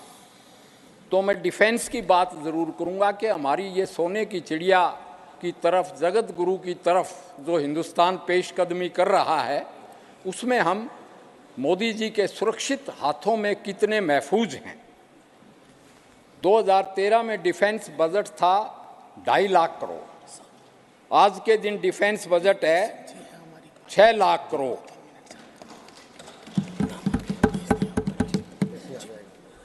और इतना ही नहीं, आज के दिन हम एयरक्राफ्ट कैरियर भी बनाते हैं, चंद्रयान को भी लैंड करते हैं दक्षिणी ध्रुव, चांद के दक्षिणी ध्रुव पे, जो एक बहुत ही बड़ी अचीवमेंट है। हम अग्नि 5 भी बनाते हैं, जिसकी रेंज में पूरा संसार आ जाता है। और मोदी जी तो लाइट कॉम्बैट एयरक्राफ्ट में बैठ के ही was looking as fit as a fighter pilot. ये भी बड़ी फ़ख्र की बात है। ये मैं ज़रूर कहना चाहूँगा कि वैसे तो माननीय गृह मंत्री जी ने कल बताया था लोकसभा में कि 2 बहुत बड़ी गलतियां हुई।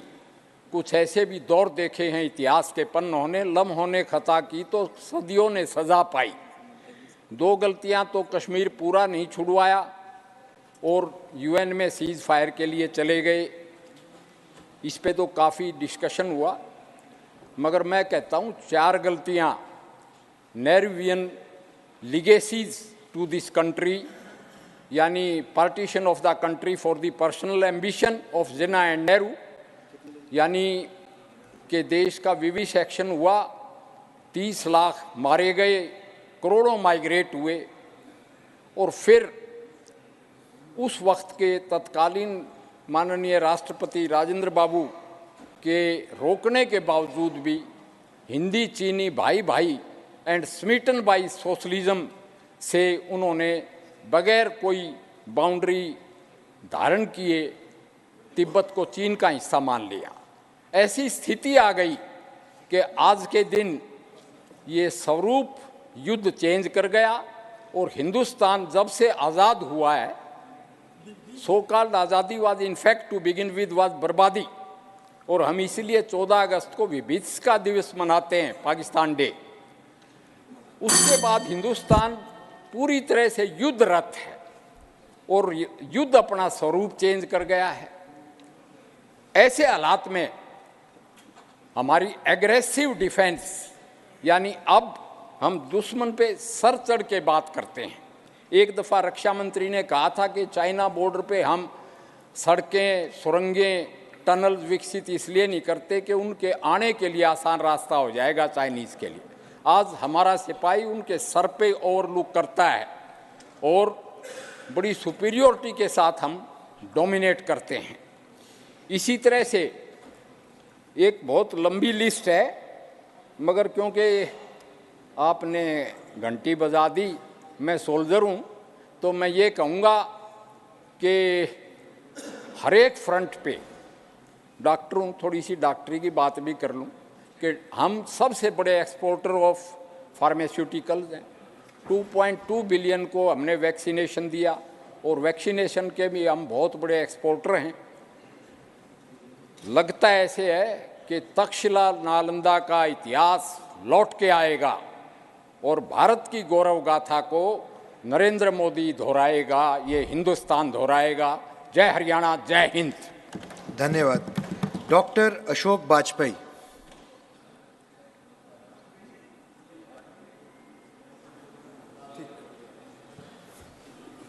माननीय उपसभापति महोदय, देश की आर्थिक स्थिति के संबंध में चर्चा करने का आपने अवसर दिया, उसके लिए आपका हार्दिक धन्यवाद। महोदय, अगर देश की आज़ादी के बाद 2014 से 2023 तक का ये दशक अगर देखा जाए तो मैं समझता हूँ आर्थिक दृष्टि से, सामरिक दृष्टि से, हर दृष्टि में ये दशक जो है एक स्वर्णिम काल माना जाएगा भारतवर्ष का। हर क्षेत्र में इन 10 वर्षों में, इन 9.5 वर्षों में देश ने प्रगति की है। अगर आप चाहे आर्थिक दृष्टि से देखें, चाहे सामरिक दृष्टि से देखें, सामाजिक दृष्टि से देखें, हर क्षेत्र में ये देश आगे बढ़ा है और इस बात को कोई भी झुठला नहीं सकता।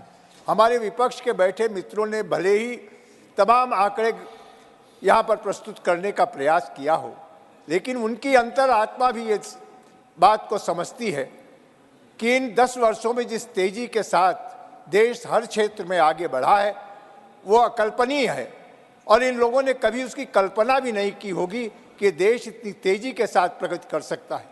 जबकि इन 10 वर्षों में देश ने कोरोना जैसी महामारी को भी झेला, 2 बड़े युद्ध हो रहे हैं 2 देशों के, और उनके चलते तमाम सारी दुनिया के विकसित देशों की अर्थव्यवस्था भी घुटनों पर आ गई, लेकिन उसके बाद भी ये देश निरंतर आगे बढ़ रहा है और सामाजिक सेवाओं के क्षेत्र में भी समाज के प्रति जो दायित्व है सरकार का, उसका भी जिस तेजी के साथ निर्वहन कर रहा है। इन तमाम सारी चुनौतियों के बाद भी देश आगे भी बढ़ रहा है, सामाजिक दायित्वों का भी निर्वहन कर रहा है। तो इसलिए मैं कहता हूँ ये दशक है, ये स्वर्णिम काल होगा देश के आर्थिक दृष्टि से, सामरिक दृष्टि से और विभिन्न क्षेत्रों में प्रगति की दृष्टि से ये 10 वर्ष बहुत ही मूल्यवान होंगे। मान्यवर, आप देखें जिस तरीके से आज देश, जो हमारे देश के यशस्वी प्रधानमंत्री माननीय मोदी जी ने स्वावलंबन का नारा दिया, तो आज हर क्षेत्र में, यहाँ तक खिलौने तक जो विदेशों से आयात हुआ करते थे, चाइना से करोड़ों रुपए के खिलौने आते थे, आज देश में खिलौना उद्योग भी इतनी तेजी के साथ बढ़ा। दीपावली में विदेशों से आने वाली तमाम वो झालर और वो बिजली की रोशनी, वो सारी जो करोड़ों रुपए की आयात हम करते थे, देश ने मोदी जी के आह्वान पर देश ने स्वयं उन सारी चीज़ों का निर्माण करना प्रारंभ किया और जिससे कि हम बड़े सभी क्षेत्रों में धीरे धीरे हम स्वावलंबन की ओर बढ़े हैं। आप देखें मान्यवर, 1 लाख करोड़ से ज़्यादा रक्षा उत्पाद जिनको कि हम आयात करते थे दूसरे देशों से, उन रक्षा उत्पादों को हमने देश के अंदर बनाने का काम किया, इंडिजिनस। और आज इतना ही नहीं, हवाई जहाज से लेकर प्रचंड जैसे हेलीकॉप्टर भी हमारा HAL बनाने का काम कर रहा है। तो आज मैं देखो औद्योगिक दृष्टि से देश कितनी तेजी के साथ प्रगति कर रहा है। और ऐसा नहीं कि हमारे तेजस विमान का लोहा आज सारी दुनिया मान रही है कि जिस तेजी के साथ हमने तेजस विमान और प्रचंड जैसे हेलीकॉप्टर बना करके दुनिया को दिखाने का काम किया है कि भारत हर देश, हर क्षेत्र में सक्षम है। आप जैसे देखें चंद्रयान पर जितनी सफलता के साथ हमने लैंड किया और उसके बाद जो आज सारी दुनिया के सामने है कि हमने हर क्षेत्र में अपनी प्रगति को आगे बढ़ाने का काम किया है। और आज इस बात से सभी लोग 80 करोड़ लोगों को निःशुल्क राशन देने का, ये मान्यवर कोई छोटा दायित्व तो नहीं था। कोरोना जैसी महामारी में तमाम गरीबों के रोजगार चले गए थे, जो मजदूरी करते थे उनके रोजगार चले गए, लोगों के सामने खाद्यान्न का संकट था। ऐसे में हमारी सरकार ने, यशस्वी नेता माननीय मोदी जी ने कहा, देश के उन गरीबों के लिए 80 करोड़ लोगों को हम निःशुल्क राशन देने का काम करेंगे। और जब से ये प्रक्रिया शुरू हुई 2020 से आने वाले 2028 तक के लिए इसे सुनिश्चित कर दिया गया कि निःशुल्क राशन हम गरीबों को उपलब्ध कराने का काम करेंगे। 80 करोड़ लोग इससे लाभान्वित होने का काम करेंगे। मान्यवर गरीब बीमार हो जाता था, इलाज नहीं हो पाता था, उसके पास पैसा नहीं होता। माननीय प्रधानमंत्री जी ने आयुष्मान योजना चलाकर 5 लाख तक का इलाज हर गरीब का निःशुल्क की व्यवस्था कर दी। उससे गरीबों के जीवन में भी रोशनी आई। गंभीर बीमारी, चाहे हृदय रोग की हो, किडनी की हो या कोई और गंभीर बीमारी, उनका इलाज गरीब आदमी नहीं करा पाता था। आज सभी अस्पतालों में उनके लिए आयुष्मान योजना के अंतर्गत इलाज की व्यवस्था। हम स्वच्छता की बात करते थे, लेकिन जब से प्रधानमंत्री मोदी जी ने स्वच्छता का नारा दिया, देश में एक नई क्रांति आई है। और आज अगर आप देखें सामाजिक जीवन में भी स्वच्छता का कितना बड़ा महत्व है और कितनी तेजी के साथ देश ने उसे अंगीकार करने का काम किया है। 12 करोड़ से ज़्यादा स्वच्छ शौचालय बनाकर हमारी महिलाओं की इज्जत और उनके सम्मान को बढ़ाने का काम किया, इज्जत घर का रूप देने का काम किया। उज्ज्वला गैस के माध्यम से 8 करोड़ से ज़्यादा महिलाओं को निःशुल्क उज्ज्वला गैस दे करके, जो वो धुएं से खाना बनाती थी, गीली लकड़ी से खाना बनाती थी, उनके जीवन में परिवर्तन लाने का काम किया। करोड़ों की संख्या में प्रधानमंत्री आवास बनाकर मानवर गरीब को भी पक्की छत देने का काम किया। जेनेरिक दवाओं के माध्यम से दवाओं की कीमत इतने बड़े पैमाने पर कम की कि आज जो दवाएं बाजार में 100 रुपए में मिला करती थी, जेनेरिक स्टोर पर 10 रुपए 15 रुपए वो दवाएं मिलती हैं। और हजारों की संख्या में जेनेरिक स्टोर बनाकर गरीबों को भी अच्छी दवाएं उपलब्ध कराने का काम हमारी सरकार ने किया है। माननीय कृषि के क्षेत्र में अगर आप देखें, किसान सम्मान निधि के माध्यम से देश के करोड़ों किसानों को निरंतर सब्सिडी देने का, उनको सम्मान राशि देने का काम किया है। और इतना ही नहीं, यूरिया हो, DAP हो, NPK हो, सारे जो हमारे कृषि के जो भी खाद थी, फर्टिलाइजर थे, उनके ऊपर एक बड़ी छूट देने का काम सरकार ने किया। और यहाँ तक कि 20% ही उनसे लिया जाता, 80% सरकार सब्सिडी देती है, जिससे किसान के ऊपर कोई अतिरिक्त भार न आने पाए। पूरे देश को नल से जल पहुँचाने का काम किया। और उसके बाद भी आज हमारे विपक्ष के लोग कहते हैं आर्थिक स्थिति पर चर्चा करने की बात करते हैं। आप जिधर दृष्टि डालेंगे उधर आपको लगेगा इन 9.5 वर्षों में विकास ही विकास दिखाई देता है। मान्यवर चाहे नेशनल हाईवेज का निर्माण हो, जहां इनके समय में 8 से 10 किलोमीटर नेशनल हाईवे बनती थी, आज 40 किलोमीटर पर डे से ज़्यादा हाईवेज का निर्माण हो रहा है। इतनी तेजी के साथ हाईवेज का निर्माण हो रहा है। रेलवे के क्षेत्र में देखें, एक नई क्रांति आई है। सारे देश के रेलवे स्टेशनों का उन्नयन हो रहा है, उनका उच्चीकरण हो रहा है। नई नई ट्रेनें आ रही हैं, कहीं वंदे भारत ट्रेन आ रही, कहीं रैपिड रेल आ रही है, मान्यवर कहीं पर जो है बुलेट ट्रेन आ रही है, शहरों के अंदर चलने के लिए मेट्रो ट्रेन आ रही। ये क्रांति आपको दिखाई नहीं पड़ती क्या? बिना आर्थिक समृद्धि के एक क्रांति हो सकती थी? आप स्वयं अपने दिल पर हाथ रख करके देखें कि इन 9 वर्षों के अंदर जो देश ने तरक्की की है वो कोई सामान्य तरक्की नहीं है। और ये तभी संभव थी कि आर्थिक दृष्टि से हम समृद्ध होते। और आज दुनिया के जो भी हमारे पैरामीटर्स हैं, उन सब ने इस बात को माना है कि भारत बहुत तेजी के साथ बढ़ती अर्थव्यवस्था है। और ये अपेक्षा की है आने वाले दिनों में, जो आज भारत दुनिया की 5वीं सबसे बड़ी अर्थव्यवस्था है, आने वाले पंचवर्षीय में हम दुनिया की तीसरी सबसे बड़ी अर्थव्यवस्था होंगे, ऐसा हम सबको विश्वास है। क्योंकि हमारे पास ऐसा नेतृत्व है जिस नेतृत्व ने सारी आज केवल देश को ही नहीं दुनिया को दिशा देने का काम कर रहा है।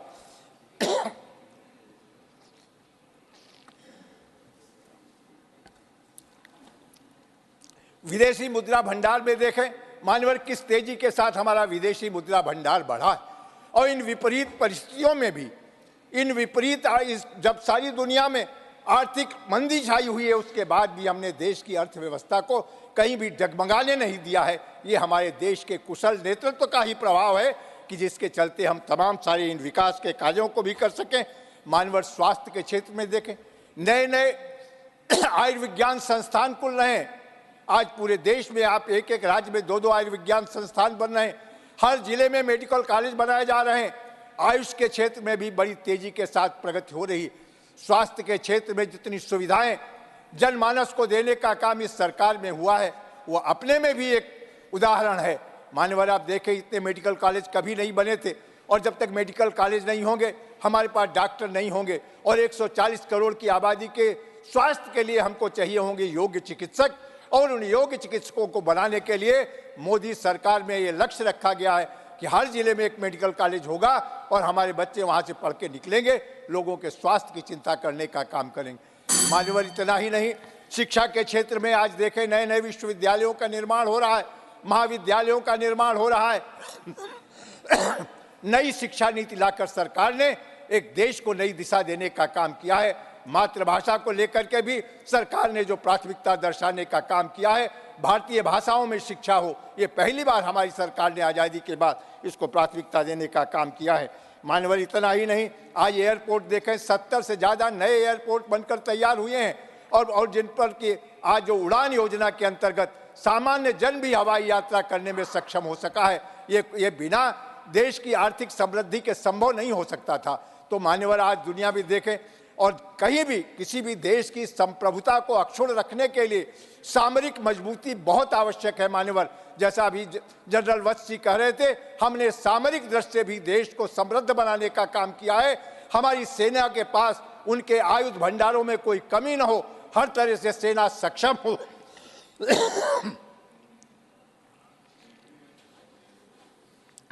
ताकि हम हर चुनौती का मुकाबला कर सकें। इसलिए आज हमारे आयुध भंडार भरे पड़े हैं तमाम उन उपकरणों से, जिससे कि दुनिया से बड़ी से बड़ी ताकत का हम मुकाबला कर सकते हैं। तो मैंने जैसा कहा कि आज़ादी के ये 9.5 वर्ष जो माननीय मोदी जी के ये स्वर्णिम काल के रूप में देखे जाएंगे, हर क्षेत्र में देश ने प्रगति की है, और आर्थिक दृष्टि से जिस तरह से देश समृद्ध हुआ है वो किसी से छिपा नहीं। केवल हमारे विपक्ष के मित्र अपनी झेप मिटाने के लिए अनर्गल आंकड़े इकट्ठा करके पेश करने का काम कर रहे हैं। ये सारी दुनिया इस बात को जानती, और मान्यवर, इसका सबसे बड़ा पैमाना है देश की 140 करोड़ जनता जब भी जनादेश होता है हमारी सरकार के पक्ष में आता है, क्योंकि जनता को विश्वास है कि माननीय मोदी जी के हाथों में देश सुरक्षित है, देश तेजी के साथ प्रगति कर रहा है। और इसका सबसे बड़ा उदाहरण अभी 3 राज्यों के चुनाव हुए, भारतीय जनता पार्टी जो अखंड जीतती है, ये माननीय मोदी जी के प्रति और इस सरकार के प्रति जनता का विश्वास ही है कि जो हमारे प्रयासों से संतुष्ट है। सबका प्रयास, सबका विकास, और ये जिस नारे के साथ हमारी सरकार आगे बढ़ रही है, आपने हमें अवसर दिया, बहुत बहुत धन्यवाद। धन्यवाद। श्री रामचंद्र जांगड़ा जी। सभापति जी, आपने मुझे भारत की आर्थिक स्थिति पर बोलने का मौका दिया, धन्यवाद। मान्यवर, परसों से इस विषय के ऊपर चर्चा हो रही है। भारत वास्तव में सोने की चिड़िया था और आज भी सोने की चिड़िया बनने के रास्ते के ऊपर है। इस देश में बाबर से पहले जितने भी हमलावर आए, भारत से लाखों मन सोना चांदी हीरे जवाहरात सब कुछ लूट कर लिए गए, फिर भी ये देश सोने की चिड़िया बना रहा। लेकिन अंग्रेज़ों ने न देश की संपत्ति को लूटा, बल्कि देश की संपत्ति के साधनों को भी लूटा। और अगर उसकी वास्तविक तस्वीर देखनी है तो कोई भी भाई प्रेमचंद का साहित्य पढ़ सकता है, उससे भारत की असली तस्वीर का अंदाज़ा लग जाएगा, जो अंग्रेज़ों ने जिस स्थिति में लाके भारत को खड़ा कर दिया था। लेकिन सवाल ये पैदा होता है कि आज़ादी के बाद भारत की स्थिति क्या होनी चाहिए थी। हमारे देश के शहीदों ने, सरदार भगत सिंह ने, सुखदेव सिंह ने, शहीद बिस्मिल्लाह अशफाकुल्लाह ने, शहीद चंद्रशेखर ने, शहीद राम प्रसाद बिस्मिल ने, खुदीराम बोस ने किस लिए गोलियां खाई थी, किस लिए फांसी का फंदा चूमा था, किस भारत की कल्पना की थी, किस भारत की तस्वीर सामने रखकर वीर सावरकर ने सेलुलर जेल के अंदर यातनाएं सही थी, और किस भारत की कल्पना करते हुए सुभाष चंद्र बोस ने अपने हजारों आज़ाद हिंद सैनिकों के साथ प्राणों की आहुति दी थी। वो भारत कौन सा भारत होना चाहिए था, उसकी आर्थिक स्थिति क्या होनी चाहिए थी, हमारे सामने सवाल ये है। अभी जनरल वत्स जी युद्ध की चर्चा कर रहे थे। चाइना वार के समय में हमारे सैनिकों के पास क्या था? एक 303 की राइफल और 50 कारतूस, इसके सिवाय कोई एमिनेशन नहीं था। रेजांगला के अंदर जो हमारे सैनिकों ने शहादत दी मेजर शैतान सिंह के नेतृत्व में, उन सैनिकों की डेड बॉडी को भी देख के किसी का भी हृदय कांप सकता था कि किस स्थिति में उन्होंने वो युद्ध लड़ा था। क्या था उनके पास? ना जूते थे, ना कपड़े थे, ना हथियार थे, ना कुछ नहीं था। आज भारत के पास राफेल है, आज भारत के पास तेजस विमान है, आज भारत के पास प्रचंड हेलीकॉप्टर है, आज भारत रक्षा उपकरणों का ना आयात बंद कर दिया है बल्कि निर्यात शुरू कर दिया है। आज भारत लाखों करोड़, हजारों करोड़ का रक्षा उत्पादन करके विदेशों को निर्यात कर रहा है। आज भारत की आर्थिक स्थिति ये है। अब सवाल ये पैदा होता है, मेरे साथी विपक्ष के कई बार चर्चा कर रहे थे कि 2014 के बाद की बात क्यों करते हैं, 2015-14 से पहले की बात क्यों नहीं करते। भारतीय जनता पार्टी के हमारे नेता इतने कंजूस और इतने छोटे दिल के नहीं हैं। सरदेव वाजपेयी जी ने कहा था कि टूटे मन से कोई खड़ा नहीं होता और छोटे मन से कोई बड़ा नहीं होता है। सरदेव प्रधानमंत्री जी कई बार नरसिम्हा राव जी की आर्थिक नीतियों की प्रशंसा कर चुके हैं, अपने शब्दों में कर चुके हैं, कोई कंजूसी नहीं बरती है। लेकिन मैं बात करता हूं 1998 में वाजपेयी जी के आने से पहले की, मैं किसानों की चर्चा की बात करता हूं। भारत के किसान को कोऑपरेटिव लोन 10,000 रुपये 24% ब्याज के ऊपर मिलता था, और अगर 500 रुपये किसी किसान की किस्त टूट जाती तो उसको तहसील के हवालात में बंद कर दिया जाता था। गुंडों के लिए, अपराधियों के लिए बंदी प्रत्यक्षीकरण कानून था। उनको 24 घंटे में बताना पड़ता था कि आपको किस अपराध में यहां पर बंद किया गया है। लेकिन किसान के लिए कोई कानून नहीं था। जब तक वो 500 रुपये की किस्त ना भर दे तब तक महीनों तक तहसील के हवालात में जिल्लत की जिंदगी जीते हुए किसान को रहना पड़ता था। इस किसान को अपमान से किसने पीछा छुड़वाया? वाजपेयी जी की सरकार आई, सरदेव राजनाथ जी कृषि मंत्री थे, किसान क्रेडिट कार्ड बना के जो 24% ब्याज का जो रेट था उसको 7% के ऊपर लेके आए और किसान को तहसील के हवालात की जिल्लत की जिंदगी से मुक्ति दिलवा दी। ये किसने किया? याद करने की चीजें हैं। और आज किसान को 0% के ऊपर मोदी जी की नीतियों की वजह से लोन मिल रहा है। जो किसान 10 रुपये अगर किसी पड़ोसी की लड़की को कन्यादान देना पड़ता तो महाजन की बही में को अंगूठा लगा के आता था, वो किसान आज 15 लाख रुपए का ट्रैक्टर लेने के लिए अगर जाता है एजेंसी में तो कहता है नगद लूंगा, बताइए डिस्काउंट कितना देना है। आज किसान की आर्थिक स्थिति ये है। आप कल्पना करिए कि इस समय देश के अंदर हमारे घरों की स्थिति क्या है। हरियाणा की चर्चा कर रहे थे जनरल साहब, इन्होंने पूरी बात नहीं बताई। हरियाणा सरकार एक ओलंपिक मेडल विजेता को 6 करोड़ रुपया इनाम में देती है, 6 करोड़ रुपया गोल्ड मेडलिस्ट को, और 4.5 करोड़ रुपया सिल्वर मेडलिस्ट को देती है, और 2.5 करोड़ रुपया ब्रॉन्ज मेडलिस्ट को देती है। और अगर कोई खिलाड़ी कोई मेडल नहीं जीत पाता, केवल मात्र ओलंपिक में पार्टिसिपेशन कर लेता है, तो उसको भी सरकार 25 लाख रुपए इनाम देती है। कहां पर है ये? कांग्रेस के लोग मुझे बताएं कि किस खिलाड़ी को कहां कब इनाम दिया गया था। तो मैं मान्यवर हरियाणवी एक थोड़ा सा मेरे ऊपर आप इतनी तो कर देंगे, मेरे थोड़ी सी मैं बात की अपनी चर्चा करूं तो मैं अभी युद्ध की चर्चा हो रही थी, सैनिकों को सम्मान किसने दिया? कारगिल के वार से पहले इस देश के सैनिक अगर अपनी शहादत देते तो उसके घर में क्या आता था? एक उसकी टोपी और एक उसकी बेल्ट या तार आ जाता था कि आपका बेटा वहां पर शहीद हो गया। वो तो डेड बॉडी का भी मुंह नहीं देख पाते थे। ये सैनिकों को सम्मान के साथ उनकी डेड बॉडी को वहां पर लाया गया और तोपों की सलामी, बंदूकों की सलामी के साथ गांव के शमशान घाट में उनका दाह संस्कार किया गया। और सैनिक विधवाओं को पेट्रोल पंप, गैस की एजेंसी, क्या कभी कांग्रेस को याद आया कि हमारे देश की सैनिक विधवाएं जिन्होंने अपना सब कुछ न्यौछावर कर दिया देश के लिए, जो इतनी विकट परिस्थितियों में लड़ाई लड़ते हुए विदेशियों से अपना प्राणों की आहुति दे दी, उसके बाद उनका गुजारा कैसे होगा? ये बात और किसी को याद क्यों नहीं आई? ये वाजपेयी के समय के बाद भाजपा शासन में याद क्यों आई? अभी मैं आंकड़ों की बात नहीं करता हूं, लेकिन कुछ बातें ऐसी हैं। आज हमारे हॉस्पिटल्स की व्यवस्था देखिए, आज हमारे कॉलेजेस की व्यवस्था देखिए, आज हमारे यूनिवर्सिटीज़ की व्यवस्था देखिए, आज हमारे इंफ्रास्ट्रक्चर में सड़कों की व्यवस्था देखिए, आज वंदे भारत ट्रेन की व्यवस्था देखिए, हवाई अड्डों की व्यवस्था देखिए, और हमारे देश में जितने भी दास्ता के चिन्ह थे इस राष्ट्रीय राजधानी क्षेत्र में 1977 से पहले, ये हार्डिंग लेन है, ये जॉर्ज पंचम रोड है, ये जॉर्ज सस्टम रोड है, ये विक्टोरिया रोड है, ये विलिंगटन हॉस्पिटल है, ये इरविन हॉस्पिटल है। इस दास्ता के चिन्ह क्यों नहीं मिटाए गए? जब जब कांग्रेस इस देश से गई तब तक दास्ता के चिन्ह इस देश से गए हैं, और जब कांग्रेस आती है तो दास्ता और दास्ता के चिन्ह भी वापस लौट के आ जाते हैं।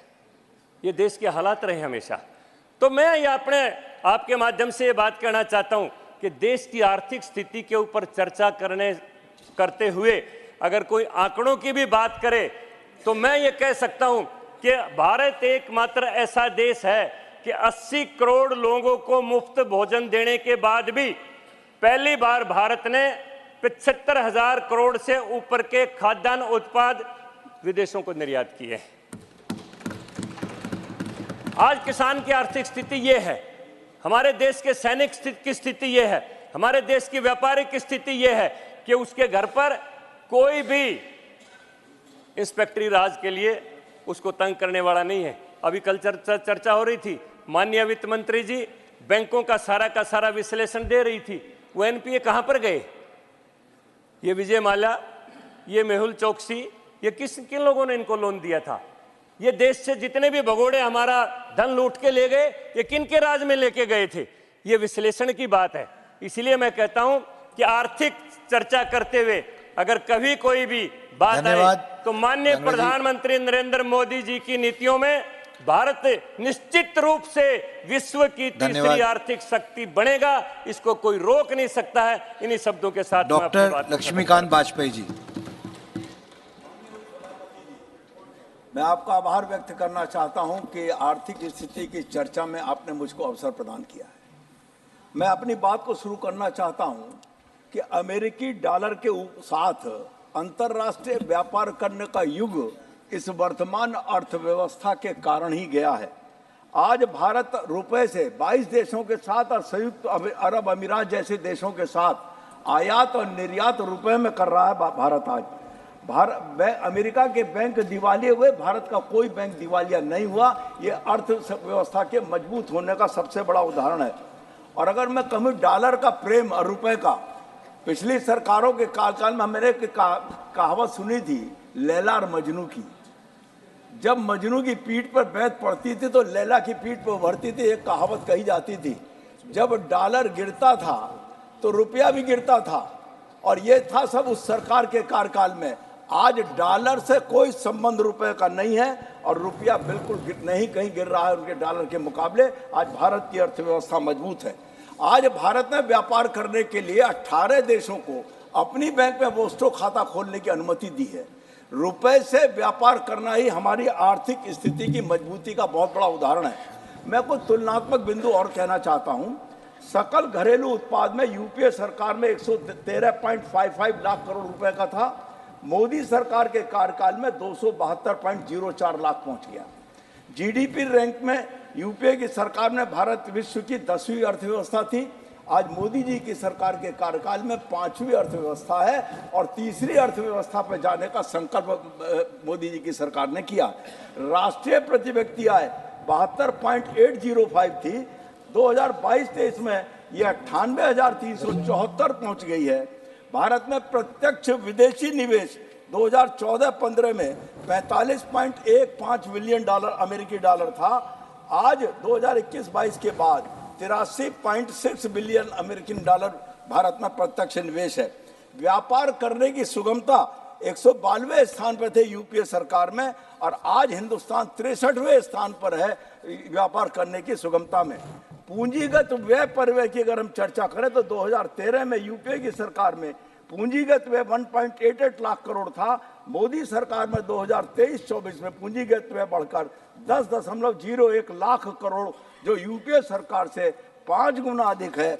सेंसेक्स और शेयर बाजार की स्थिति की अगर मैं चर्चा करूं तो 26 मई 2014 को सेंसेक्स 24,716.88 पर था, निफ्टी 50 पर के आंकड़े पे था, दिसंबर 2023 में सेंसेक्स ने 69,000 का आंकड़ा छू लिया और अब निफ्टी ने 20,000 के आंकड़े को छुआ। विदेशी मुद्रा भंडार बिलियन 304.2 बिलियन डॉलर था यूपीए सरकार में और मोदी सरकार में 609 बिलियन डॉलर है। 1 मिनट और दे दीजिए। No please conclude, 30 seconds. Digital लेन देन की अगर मैं बात करूं, 3 पॉइंट रह गए हैं। 2013-14 में 127 करोड़ का डिजिटल लेन देन था। मोदी सरकार में 12,735 करोड़ रुपए का डिजिटल लेन देन है। वित्तीय समावेशन 2014 में कुल बैंक के खातों में 17.5 करोड़ था। मोदी सरकार में बढ़कर 300.1 करोड़ हो गया है। यूनिकॉर्न में 2015 में मात्र देश में 10 यूनिकॉर्न थे, अब 9 वर्षों में यूनिकॉर्न 111 हो गए। अनुसूचित कमर्शियल बैंकों द्वारा वितरित ऋण 2013 तक 55 लाख करोड़ था, अब 141.9 लाख करोड़ है। ये है मोदी सरकार की वर्तमान मजबूत अर्थव्यवस्था का उदाहरण। धन्यवाद। नरेश बंसल।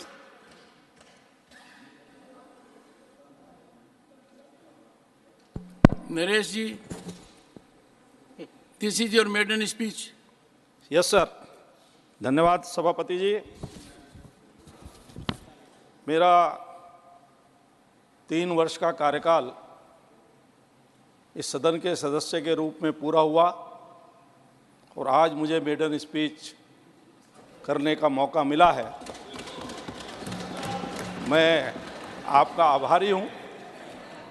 उसमें किसी का कोई कसूर नहीं है। 1.5 साल कोरोना में गया और 1 साल विपक्ष के मित्रों ने सदन नहीं चलने दिया, इसलिए मेरे जैसे नए सदस्य बोल नहीं पाए। आज आर्थिक स्थिति पर देश की चर्चा हो रही है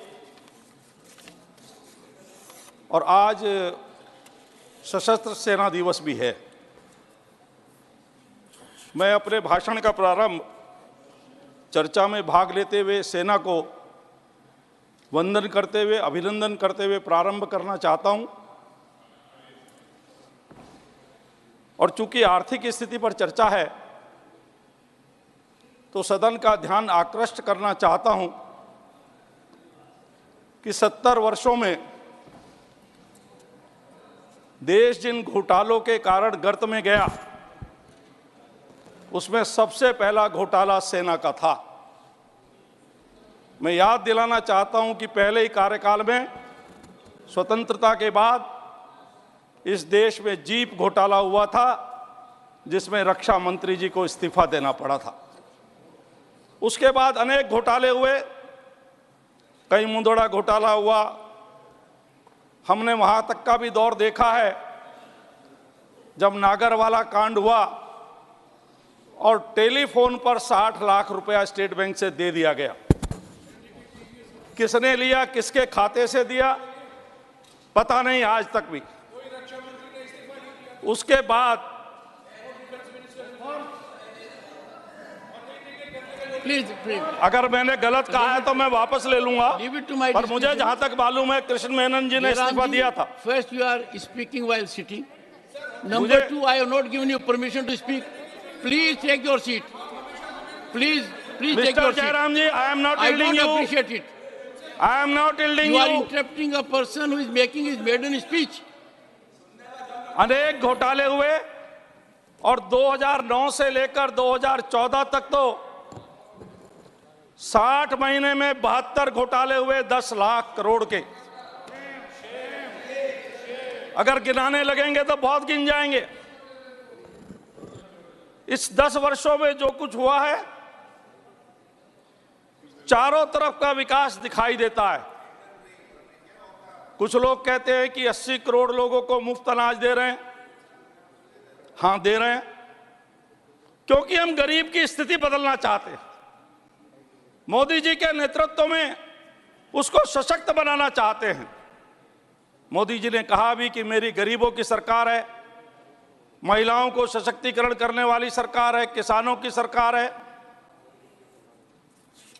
आपकी सरकारों में भी आप कर सकते थे, लेकिन आपने किया नहीं। जो अनाज उस गरीब का हक है हम उस तक पहुंचा रहे हैं, आपने वो गरीब तक तो नहीं पहुंचाया, उसको सड़ा करके शराब के व्यापारियों को मुफ्त जैसे रेट में देने का काम किया। हमारे जमाने में वो नहीं होता।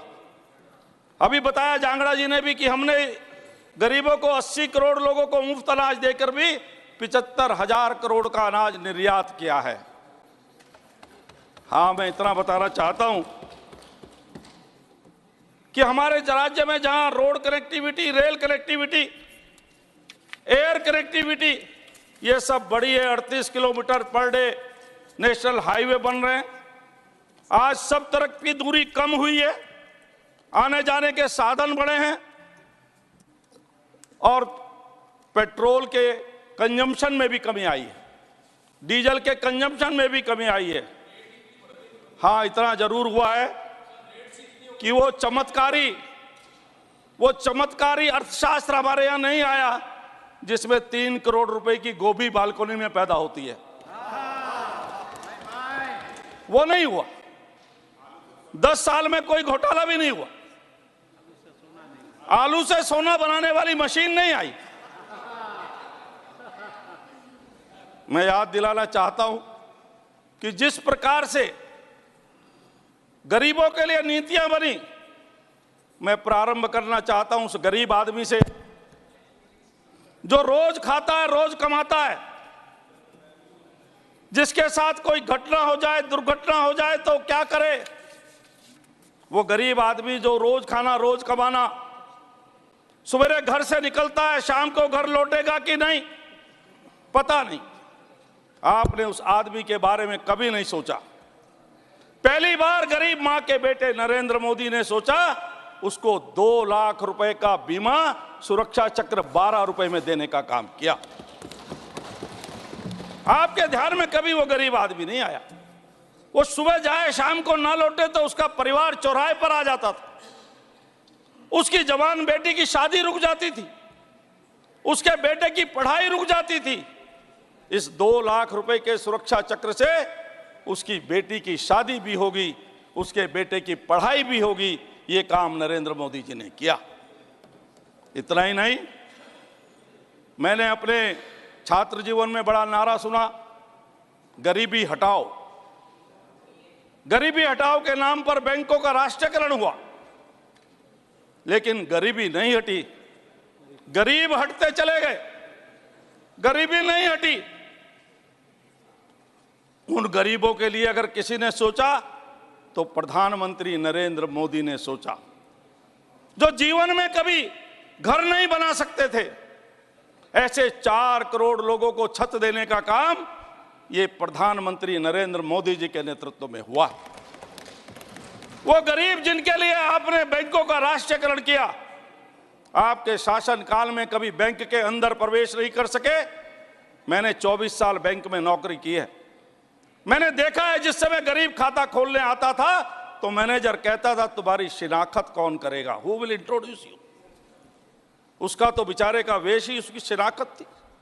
वही मैनेजर जिसने उसको बाहर निकाला, मोदी जी के नेतृत्व में कैंप लगा लगा करके जनधन के खाते खुले। उन्होंने ही कहा ताऊ आओ खाता खोलो, ताई आओ खाता खोलो। उन्होंने कहा गरीब हैं, पैसे नहीं हैं। उन्होंने कहा, मोदी जी ने कहा बिना पैसे के खाता खोलो। कैंप लगा लगा करके जनधन के खाते खोले और ऐसे 50 करोड़ लोगों को हम आर्थिक जगत में लेकर के आए जो आपके शासन में कभी आए नहीं थे। उन्होंने भी कहा हम भी एटीएम वाले हैं, उनके खाते खुले। जनधन के खातों के साथ साथ उनको 1 लाख रुपए का सुरक्षा बीमा भी मिला। इतना ही नहीं, उस गरीब आदमी को और सशक्त करने के लिए, उसको सुरक्षा चक्र देने के लिए 330 रुपए में अटल बीमा योजना ये प्रधानमंत्री जी ने प्रारंभ की। 2 लाख रुपए का सुरक्षा चक्र और गरीब आदमी को मिला। 330 और 12 342, साल में दिन होते हैं 365।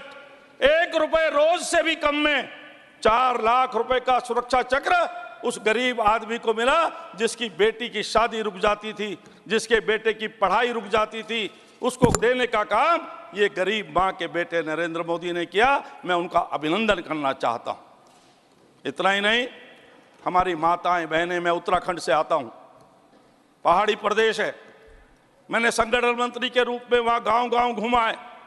मैं देखता था जब मैं गांव के अंदर जाता था भोजन करने के लिए, किसी परिवार में जाता था तो पूरी रसोई काली दिखाई देती थी। हमारी पहाड़ की माँ बहन का जीवन बड़ा कठिन है। प्रातःकाल 4 बजे शुरू होता है, रात के 12 बजे तक चलता है।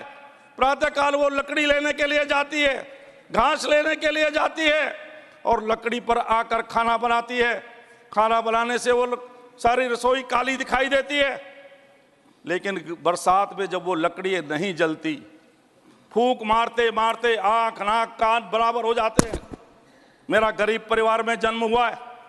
मैंने देखा मेरी माताजी जब खाना बनाती थी, खासकर बरसात के दिनों में वो लकड़ियां नहीं जलती थी तो उनकी हालत खराब हो जाती थी। मेरी माताएं बहनें समय से पहले बूढ़ी लगती थी, आंखें खराब हो जाती थी, अस्थमा की बीमार हो जाती थी। उनको निजात दिलाने का काम उज्ज्वला के 9.5 करोड़ कनेक्शन दे करके गरीब मां के बेटे प्रधानमंत्री नरेंद्र मोदी ने किया। मेरे उत्तराखंड के तो मुख्यमंत्री जी ने उसमें जो बीपीएल परिवार को जिनको उज्ज्वला गैस कनेक्शन मिला है, उनको 3 सिलेंडर मुफ्त में साल भर में रिफिल करने का काम भी सहयोग करके किया है। मैं बताना चाहता हूं कि वो गरीब जिसको इस प्रकार से कभी सोचा नहीं गया, आज सारी आर्थिक नीतियों में गरीब है। अभी हमारे एक सांसद कह रहे थे कि सरकार रिच है, बीजेपी रिच है, पर लोग गरीब हैं। मैंने भी अर्थशास्त्र में पढ़ा था, India is a rich country inhabited bye poor people. लेकिन मैं पूछना चाहता हूं क्यों है? वो जिस दल के सदस्य हैं उनके सहयोग से जो सरकारें चलती थी, वो कम्युनिस्ट पार्टी की नीतियों पर जो सरकारें चलती थी, उन सरकारों की नीतियों के कारण ये देश गरीब बना रहा। इस देश के अंदर बहुत क्षमता है, बहुत ताकत है, लेकिन कांग्रेस ने 70 साल में उसको कभी पहचानने का काम नहीं किया। नरेंद्र मोदी जी ने उस ताकत को पहचाना है। उन्होंने कहा भी है कि 4 ही जातियां हैं, गरीब है, किसान है, महिला है, युवा है। हर वर्ग के लिए काम हो रहा है। जहां आप लोग देश को जातियों में बांटने की कोशिश कर रहे हो, जातीय जनगणना की बातें कर रहे हो, वहां जो जिनका विकास होना चाहिए वो जातियां गिराई गई हैं। उन जातियों के उद्धार के लिए युवाओं के लिए अवसर प्रदान किए गए। फिट इंडिया, खेलो इंडिया, खेलेगा इंडिया, खिलेगा इंडिया। आज हम देख रहे हैं खेलों में भारत डंके गाड़ रहा है, भारत का डंका बज रहा है। हर खेलों में पदकों की तालिकाओं की कतार लगी है, चाहे वो रेसलिंग हो, चाहे वो जेवलिन हो, चाहे वो बैडमिंटन हो, कोई से भी खेल हो, हर खेलों में पदकों की तालिका बढ़ती जा रही है, क्योंकि उसको प्रोत्साहन दिया है, युवकों को अवसर प्रदान किया है, युवकों को अग्निवीर के माध्यम से भी देश की सेवा का अवसर प्रदान किया है। आप आलोचना कितनी भी कर सकते हैं, लेकिन देश के लिए, युवकों के लिए क्रांतिकारी योजना है। हमारा युवा और खेल मंत्रालय इसमें अपनी भूमिका निभा रहा है। ऐसे ही हमारी माताओं बहनों के लिए, माताओं बहनों के सशक्तिकरण करने में काम हुआ है। कितना काम हुआ है आप देख सकते हैं कि किस प्रकार से माताओं बहनों को 70 साल की आजादी में भी रोजाना प्रातःकाल सूर्य उदय से पहले, सायंकाल सूर्यास्त के बाद नित्य कर्म के लिए जाना पड़ता था, जंगलों में जाना पड़ता था, अनेक दुर्घटनाओं का शिकार होती थी, प्रतिदिन आत्मग्लानि से ग्रसित होती थी। ऐसी महिलाओं को सशक्त करने के लिए 14 करोड़ इज्जत घर बनाकर उनके सम्मान की रक्षा की गई है। इतना ही नहीं, देश की आर्थिक स्थिति भी बदली है। अभी हमारे राम गोपाल जी कह रहे थे, प्रोफेसर साहब, मैं उनका बड़ा सम्मान करता हूं कि आपने शौचालय तो बनाए हैं लेकिन उनमें पानी नहीं है, उनमें लोग भूसा भर रहे हैं। मैं राम गोपाल जी से बताना चाहता हूं कि 14 करोड़ शौचालय बनाए हैं तो 12.5 करोड़ लोगों में 70 साल के बाद भी 12.5 करोड़ घरों को नल से स्वच्छ जल देने का काम ये हमारी सरकार ने किया है। हाँ, जो टोटी भी उखाड़ कर ले जाएं उनको वो पानी नजर नहीं आएगा, ये मैं कहना चाहता हूं। सभापति जी, आपके माध्यम से मैं कहना चाहता हूं कि जिस प्रकार से देश की आर्थिक स्थिति बदली है, हम सेना के क्षेत्र में सशक्त हुए हैं, आज विदेशों में हमारा मान सम्मान बढ़ा है, हमारा पासपोर्ट वैल्यू एडेड हुआ है, महंगाई और बेरोजगारी की बड़ी चर्चा हुई है। मैं बताना चाहता हूं, महंगाई के लिए 2-4 चीजों का मैं तुलनात्मक विवरण आपके सामने रखना चाहता हूं। 2004 में जब अटल जी की सरकार गई, यूपीए की सरकार आई, तो आटा था 8 रुपए किलो। 2014 में जब आपने सरकार छोड़ी तो आटा था 24 रुपए किलो, यानी 3 गुना वृद्धि हुई। और आज वही 10 साल हो गए, हमारी सरकार में आटा है 30 रुपए किलो, यानी 1/4 वृद्धि हुई। आपके 10 साल में 3 गुना वृद्धि हुई। आप इससे अंदाजा लगाइए कि महंगाई घटी है कि बढ़ी है। आप पर छोड़ता हूं। कोकोनट ऑयल 26 रुपए किलो, और हमने जब छोड़ा अटल जी की सरकार में तो 26 रुपए किलो था। आपने 2014 में तो 78 रुपए था, यानी 3 गुना, और आज है 88 रुपए। 10 साल में केवल 10 रुपए बढ़े हैं। आपके उसमें तो 26 से 78 हुआ। महंगाई आपके कार्यकाल में थी या अब है, मैं पूछना चाहता हूं। इसी प्रकार में पेट्रोल की बड़ी चर्चा होती है। पेट्रोल पर हमारी सरकार ने 2-2 बार एक्साइज, डीजल पर भी 15-20 रुपए घटाई। हमारी सरकारों ने भी, जो प्रदेश की सरकारें हैं, उन्होंने भी उस पर वेट घटाया, पर आपकी किसी सरकार ने नहीं घटाया। झूठे वादे बहुत करते हो। हिमाचल में पेट्रोल के दाम घटा करके आए और सरकार में आते ही 3 दिन के बाद 3 रुपए लीटर बढ़ा दिया। यह है आपका काम। पेट्रोल 2004 में हमने छोड़ा तो 33 रुपए 70 पैसे लीटर था। आपने छोड़ा तो 72 रुपए 26 पैसे था, दुगने से भी ज्यादा। और आज कितना है? 96 रुपए 70 पैसे। केवल 24 रुपए 10 साल में बढ़े हैं। वो भी आपके कारण बढ़े हैं, क्योंकि आपने जो जगलरी की थी, पेट्रोल के दाम ना बढ़े ज्यादा, इसके लिए आपने जो पेट्रोल कंपनियों को वाउचर दिए थे सब्सिडी के, उसका भुगतान ब्याज सहित नरेंद्र मोदी जी की सरकार ने किया है। इसलिए फिर भी हमारी वृद्धि आपसे बहुत कम है। आप इसकी तुलना कर लीजिए। इसी प्रकार से और भी मेरे पास आंकड़े हैं, मैं बात ज्यादा आंकड़ों में नहीं जाऊंगा। थोड़ी सी बात मैं बेरोजगारी की भी कर लूं।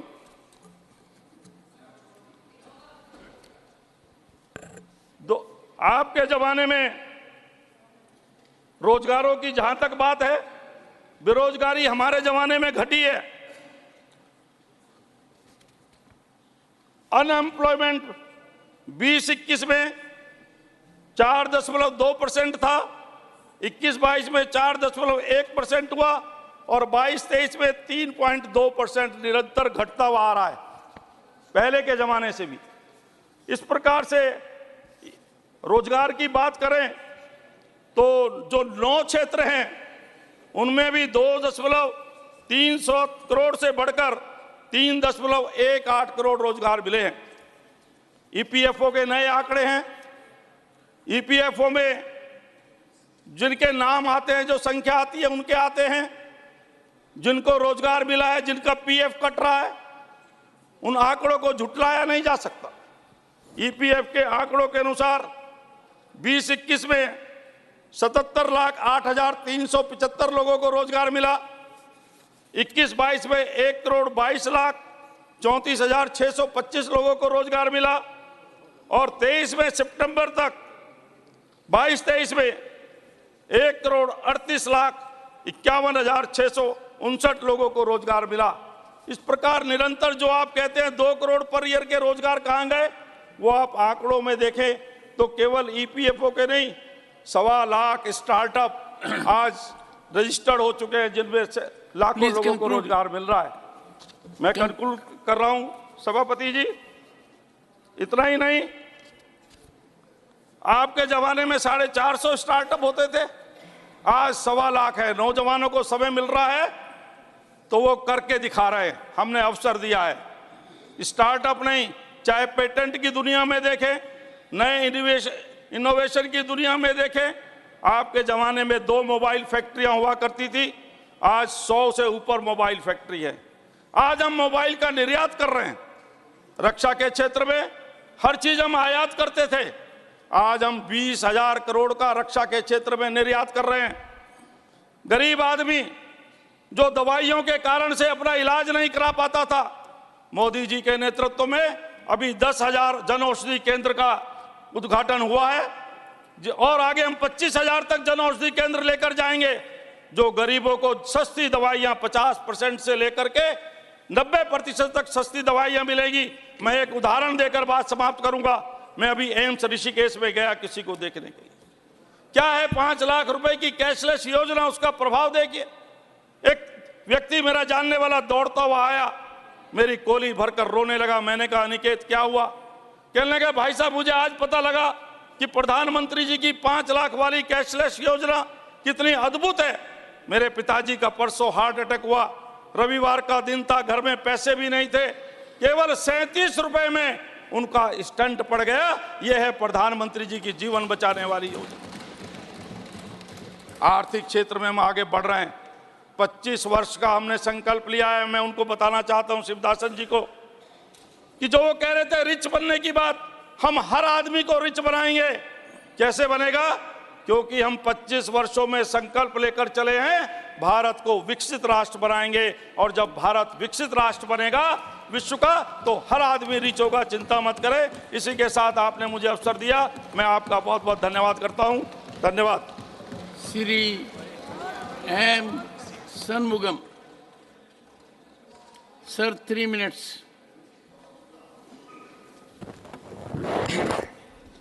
Thank you, Chairman Sir, for giving me an opportunity to discuss in this economic development, higher GDP and boosting economy. Labor is one important factor, and without cooperation of skilled workers, manpowers, employees, they cannot achieve the result. Sir, labor is not a commodity. Labor is the wealth of the world. To solve the problem of the labor, the tripartism mechanism, it is very, very important. Our country have a very good tripartism mechanism, that is the Indian Labour Conference, the highest body of the labor conference. Sir, from 1940 onwards, every year the conference was held. At the Prime Minister used to attend that conference. But after this BJP government has come, in 2015, that was the last conference held by this government, and the Prime Minister has also attended. Subsequently, we have demanded so many times to convene this labor conference to settle the issue of the working class. All the central trade union, recognized central trade union in India, we are fighting for the poor working class, and we placed 12 demands to ask the government to discuss those items. So far, the government is not come forward to discuss those things. And the union government passed labor codes hurriedly during the COVID period, but their implementation is not happening because the rules are yet to be notified. Sir, you know that labor is a concurrent subject. Even though if you pass the codes in this August House, the respective states should also be pass the rules. Most of the states, except 3 states, they have passed the rules. So, it is very great difficult to implement the 4 codes. So, I would urge upon the government not to stand on prestige and to repeal these codes, and fresh legislation can be brought after this consultation with our trade unions. Sir, the Employees Provident Fund Act, it is a very good social security of the working class. In this act, there was no pension provision prior 1971. After that, the family pension was introduced. Subsequently, in 1995, the pension scheme was brought, And the same pension scheme, sir, only 1 minute. Sir, the pension scheme, we are demanding 1,000 rupees for minimum pension once. At the UPA government, they have given. Subsequently, now we are demanding 9,000 rupees. So far, they are not giving. And another one is also, I request the government, there are some public sector and the private sector, they are giving the 30% of the terminal benefit to the workers.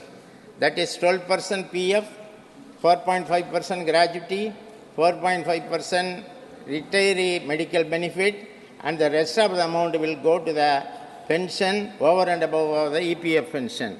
But after closing of this PSU, after closing of these private sectors, where the workers will go and request for this amount.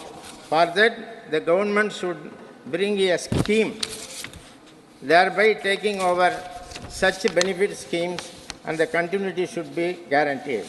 The another one is ESI. It is a very good scheme, sir.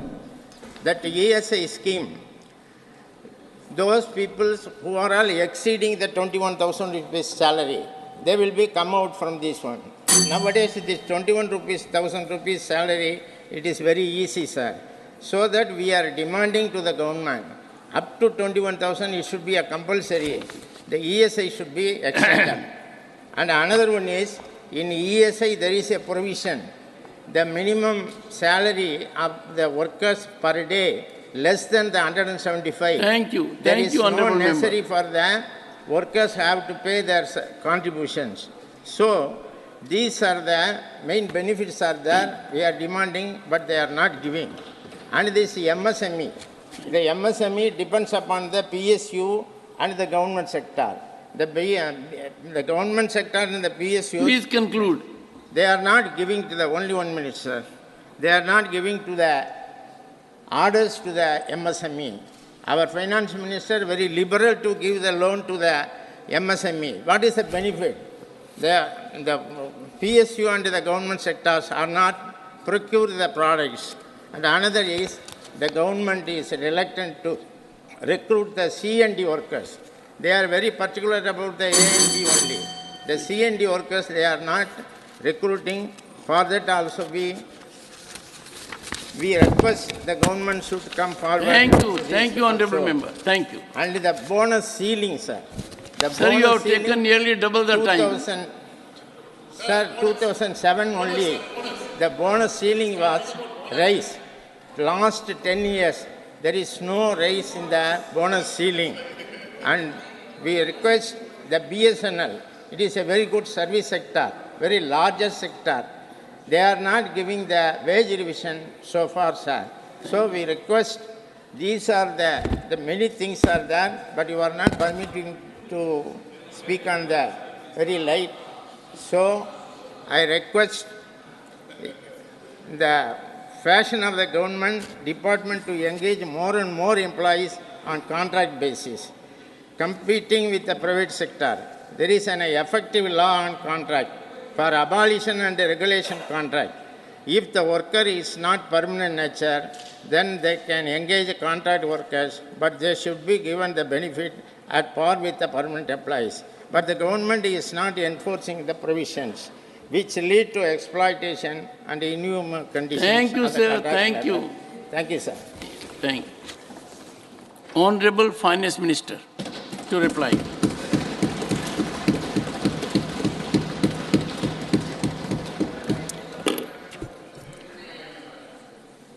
Thank you very much, Chairman, sir. What began as a short duration discussion on the economy, because of the interest which honorable members have shown, have lasted 3 half days. And 60 honorable members have spoken during this debate.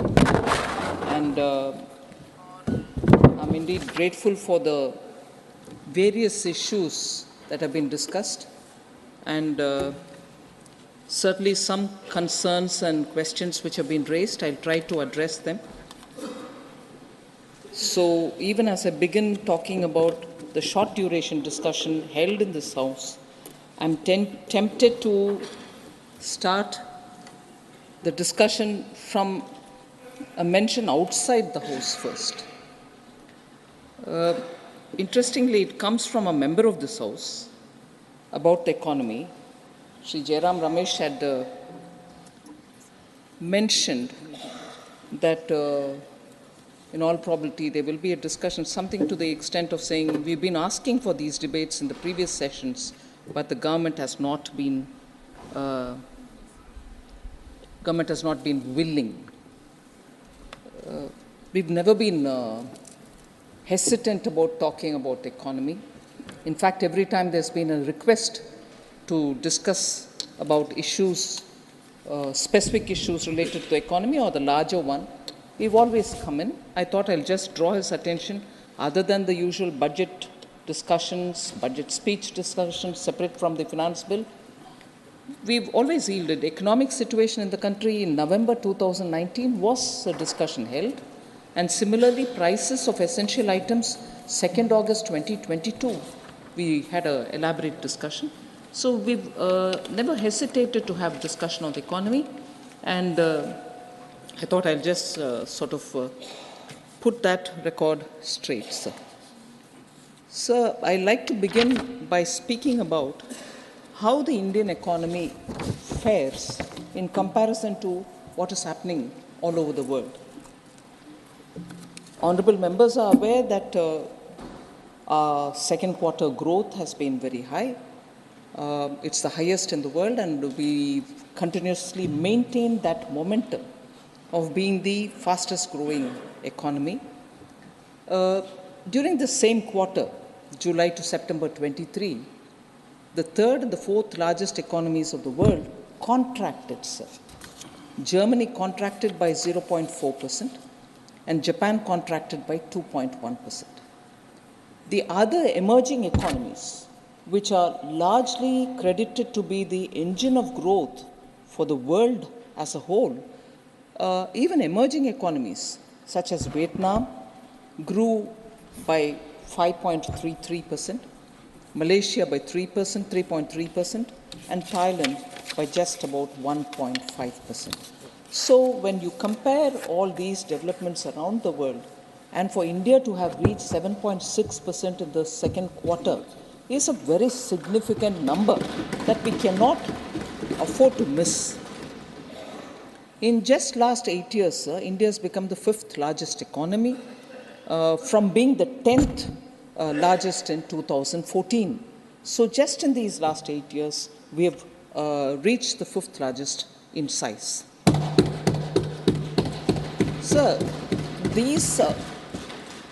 the activities are all across the economy. It's not as if one sector is doing well and on the back of that, because the temptation is to say that the services sector, particularly given the fact that the service sector in its software services and the newly coming in global capacity centers and so on, gives us the feeling, and also because the contribution of the service sector to the GDP is very high, touching almost 60%, there is a temptation to think, is this growth on the back of only one sector, whereas it's not.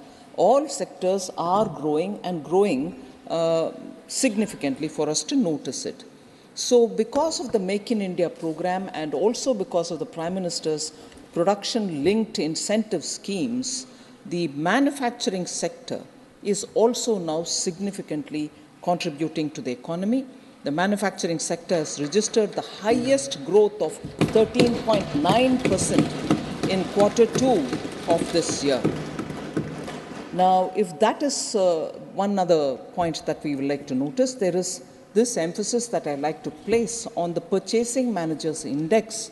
Manufacturing number itself is 13.9% growing, but the Purchasing Managers Index in November 23 was 56, which is in the expansionary territory. Now, PMI has been in the expansionary territory for more than 29 consecutive months. So the sustained growth of manufacturing is very indicated by that. Now, again, a comparison for the manufacturing sector is comparatively, if you're looking at the major economies, including that of the United States of America, Australia, Eurozone, Brazil, China, and South Korea, they have seen a contractionary manufacturing PMI. Let's not miss this point, because all developed countries are all showing in their PMI, the Purchasing Managers Index, a contractionary terrain number. So just to highlight what I'm trying to say is, I've mentioned that 29 consecutive months we have seen the PMI in India in the expansionary territory, whereas in those countries, USA inclusive, they are in the contractionary trend. Now, I'll just read the October and November 23 numbers. For USA, it is just 50 in October, 49.4 in October, and 49.4 in November 2023. Similarly, for Canada, 48.6, 47.7. Australia, 48.2, 47.7. South Korea, 49.8, November 23 is 50. So on, everyone, in fact, the Eurozone collectively, 43.1, 44.3. So on, China's is 50.7 and 49.5. When I bring in China, I know I'm consciously bringing in, knowing that it's a larger economy, we are not matching up to them on many scores. But the index today, this is how it is. They're all in the contractionary territory, whereas we are moving forward. So overall, manufacturing. Now, what about exports? Overall exports in October 2023 rose by 9.43% year on year to US dollars 62.26 billions. So exports are also showing very clearly a sign to say that in spite of the consumption and also the demand coming down in the Western economies, our export is showing a growth. WTO halved the world's merchandise trade numbers. They said it's going to come down in 2023, and they said it will come down to 0.8%. India's merchandise exports in the same time has increased by 6.21% to 33.57 billion in October. So WTO tells you that everywhere it's going to come down to the level of 0.8%, whereas Indian merchandise export is going up, and it's gone up to 6.21%. Last year, sir, India was the world's second largest mobile phone manufacturer. We've exported $10 billion worth of mobile phones in 22-23. Now, passenger vehicles is very important. It's not a luxury item, it's a passenger vehicle. Middle class buys them. The export of passenger vehicles and commercial vehicles from India to many countries has increased. PV exports, therefore, increased by 15% to 6.62 lakh units in the year 22-23, compared to 5.77 lakh units in 21-22. Sir, as per the BCG report, made in India products are now seen increasingly.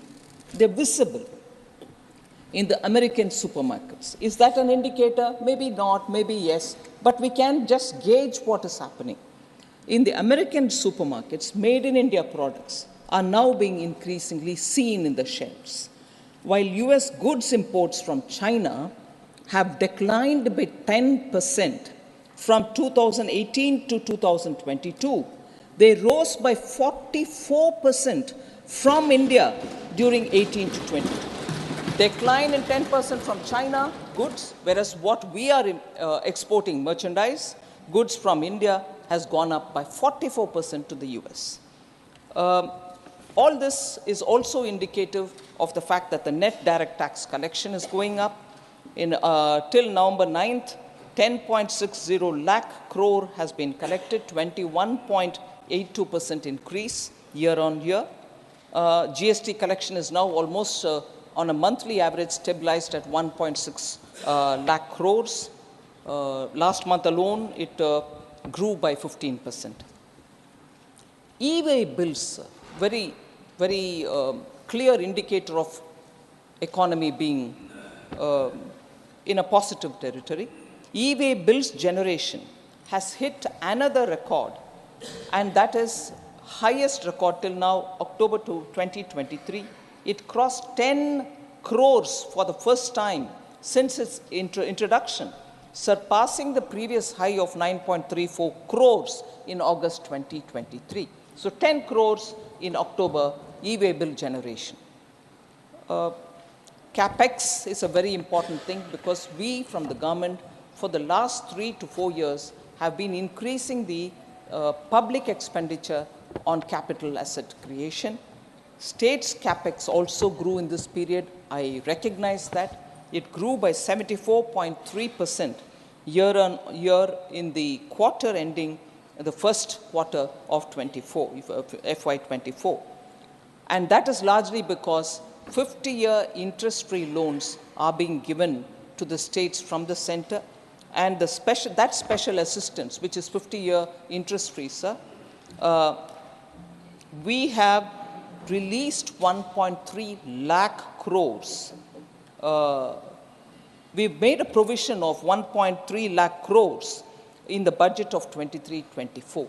So that is also making states spend a lot more in their capital account so that capital expenditure, infrastructure building gets a priority. All this has been recognized by even some of the global media who normally don't write much in appreciation of what is happening in India. But I would like to say that I'm sure the honorable members would have read the Wall Street Journal, S&P Ratings, Bloomberg, all of whom, while speaking very well about the Indian economy, sir, refer to the reform measures undertaken by the Honorable PM, taking his name. I would like to say this. Prime Minister Narendra Modi's efforts, this is quote, Prime Minister Narendra Modi's efforts to outrun China and transform India's economic model into one driven by manufacturing rather than consumption are creating a tailwind for infrastructure and heavy industry companies. So this observation coming from media houses, particularly those who observe the Indian economy at this time, surely gives the feeling that it is all across the board, the development, the kind of buzz which is around the economy. There can always be some points which I'll certainly come to, some honorable members raising issue of, it's actually not reaching some parts of the ground, water is not reaching or this is not reaching. I'll come to addressing that. But the point on which all of us can take immense pride is something which I list out very quickly. I'm not going to spend much of our time. Where have we reached the topmost position in the world? Where are we in the second position? Where are we in the third position? I'll just list out those items and we'll know that this is across the board for all of us to feel extremely proud of, because this is an achievement the people of India are contributing towards this country. So India is the world's largest producer of milk, largest producer of pulses, dalhan, largest producer of jute, largest producer of sugar, real-time digital payments, largest number happened in India.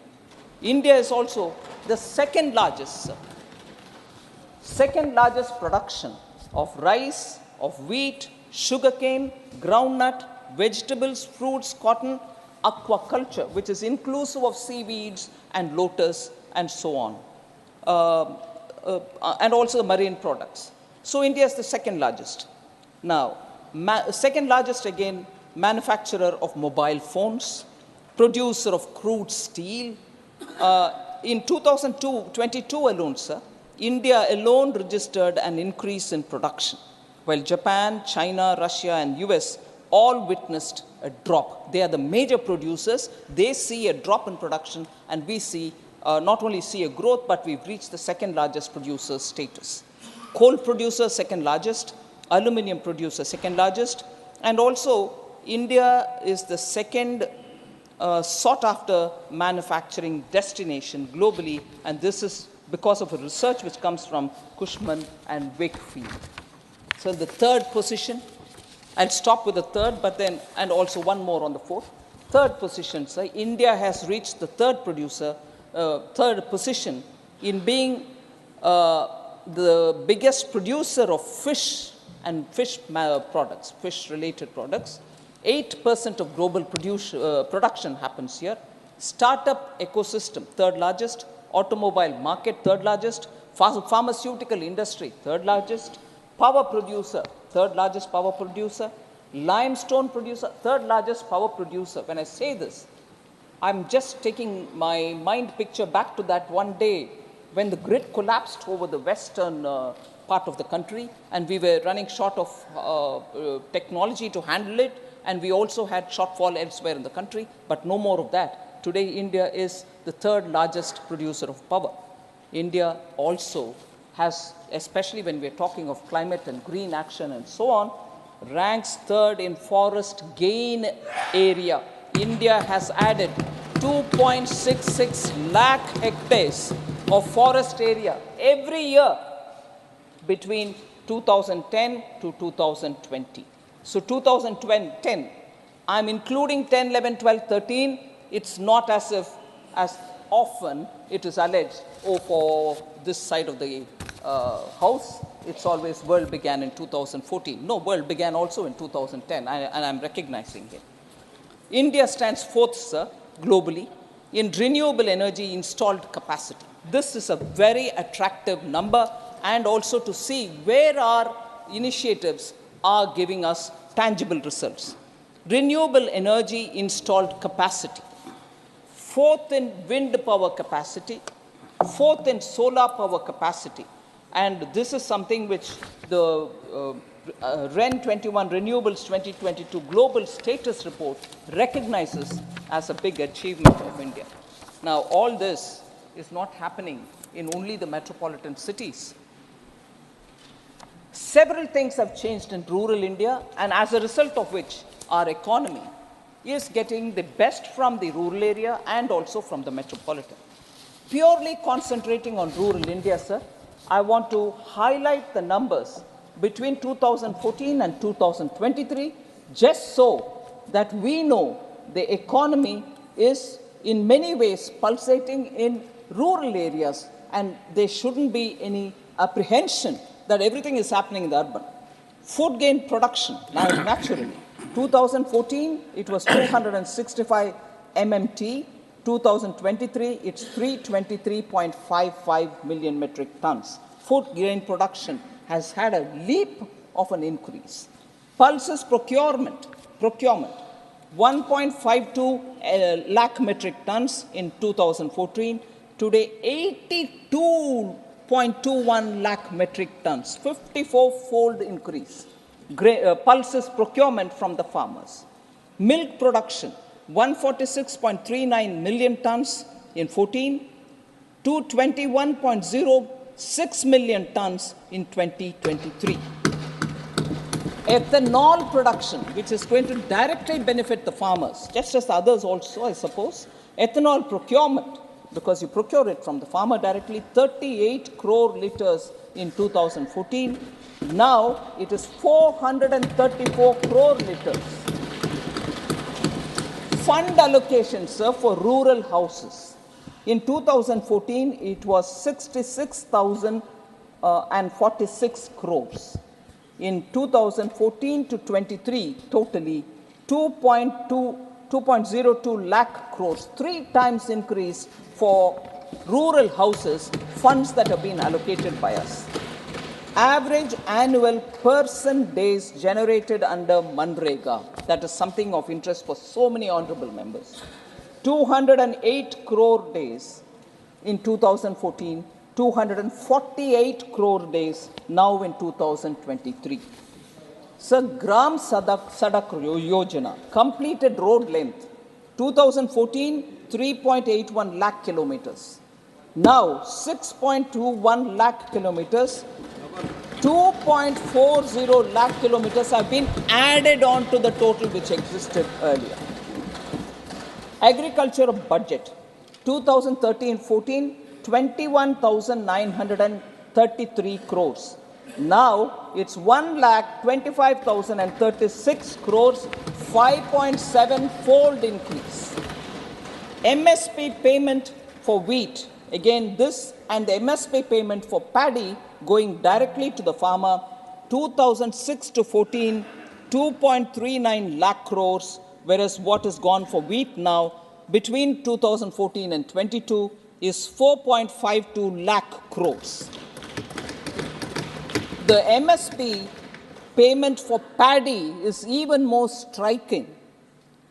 2006 to 14, 3.09 lakh crores were given for the procurement of MSP payment which were sent to the farmers. Between 2014 and 22, 10.06 lakh crores have gone to the paddy farmers for MSP.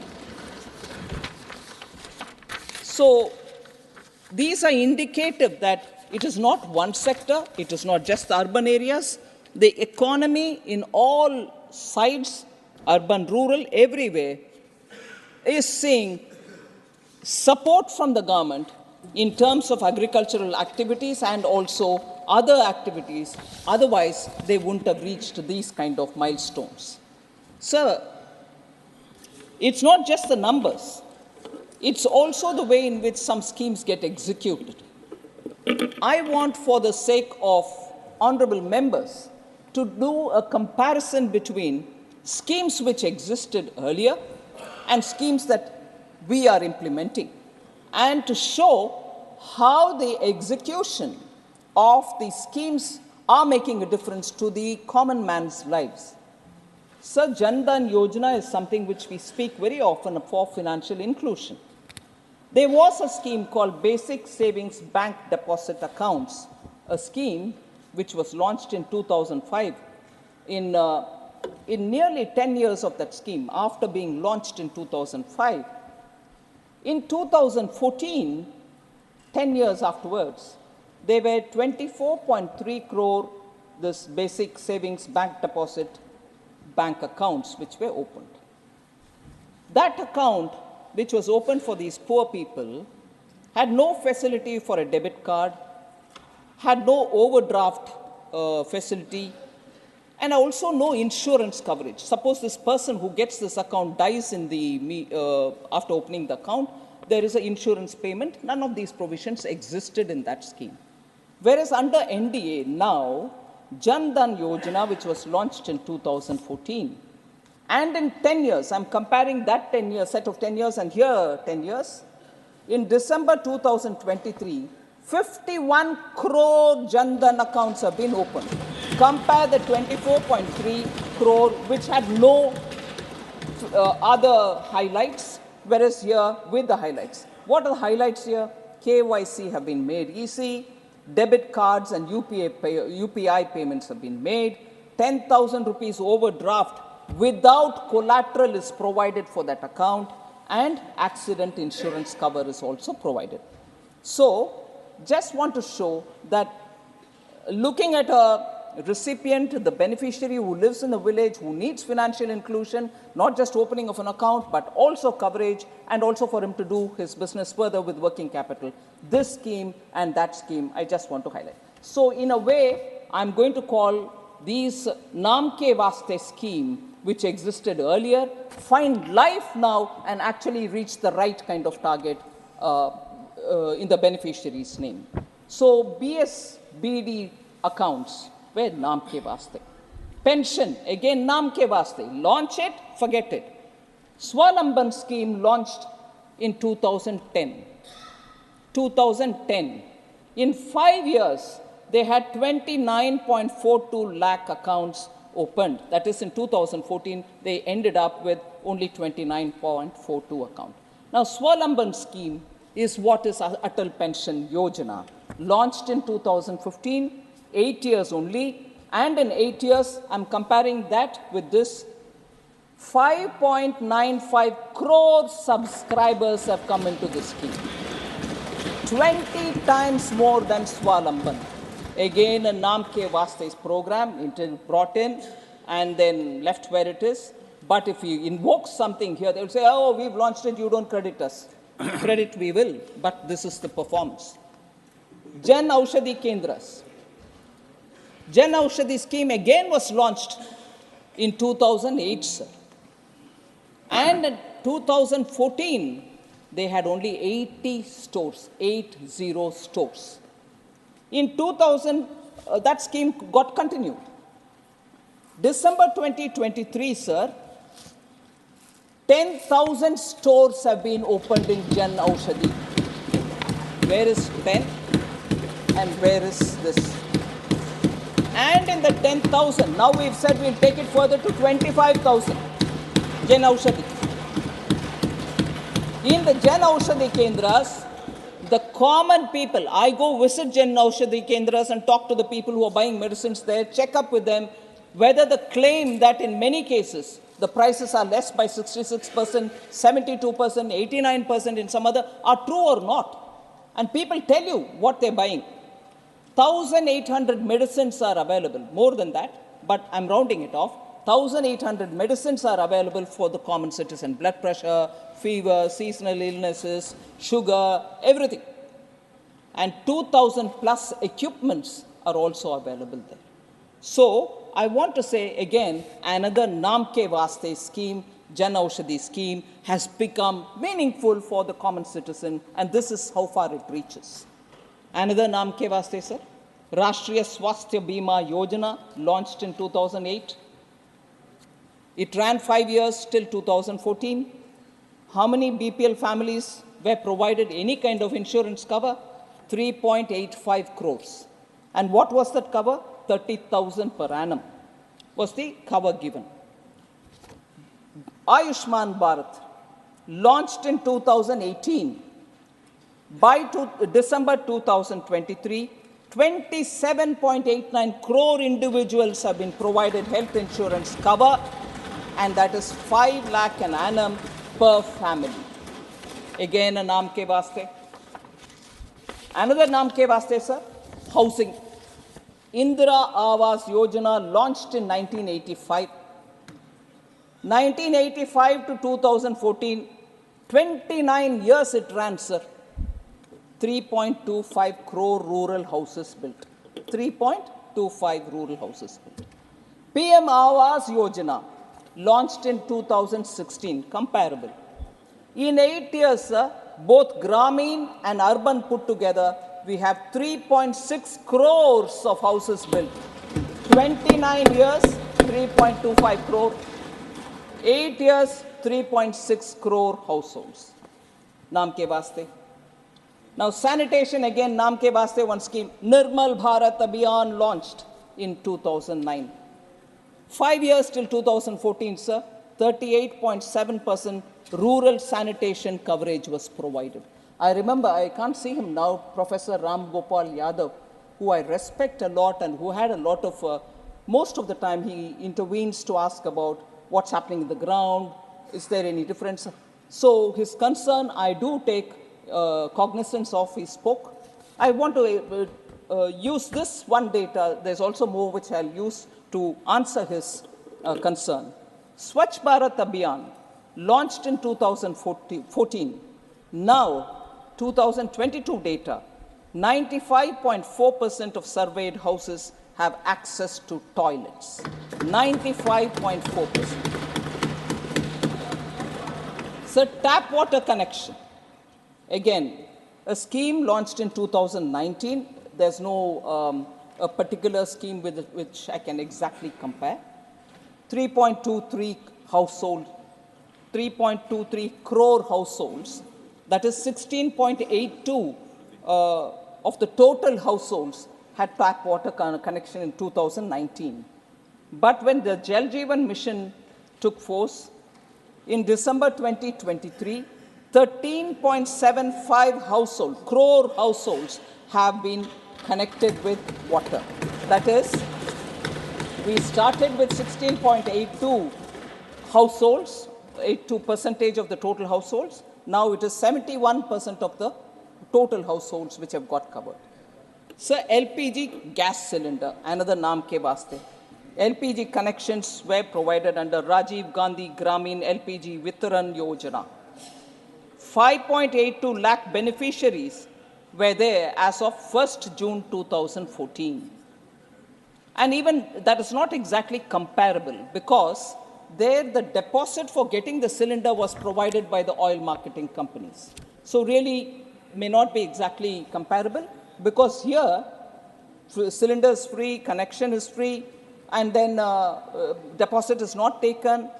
So this Ujjwala scheme which has come, sir, 99.8% households have been covered by 2021 itself. Currently, we have 9.8. Currently, we have about 9.8 crore beneficiaries. Domestic LPG connections in 2014, sir, totally, inclusive of Ujjwala, was 14.5 crore in 2014. Now it is 31.4 crore domestic LPG connections. Schemes which didn't have an earlier equivalent, I just want to quickly run through to say how section after section of those who are deserving of government policy support have been targeted through specific projects, schemes, and as a result, groundswell is seen. I just want to highlight.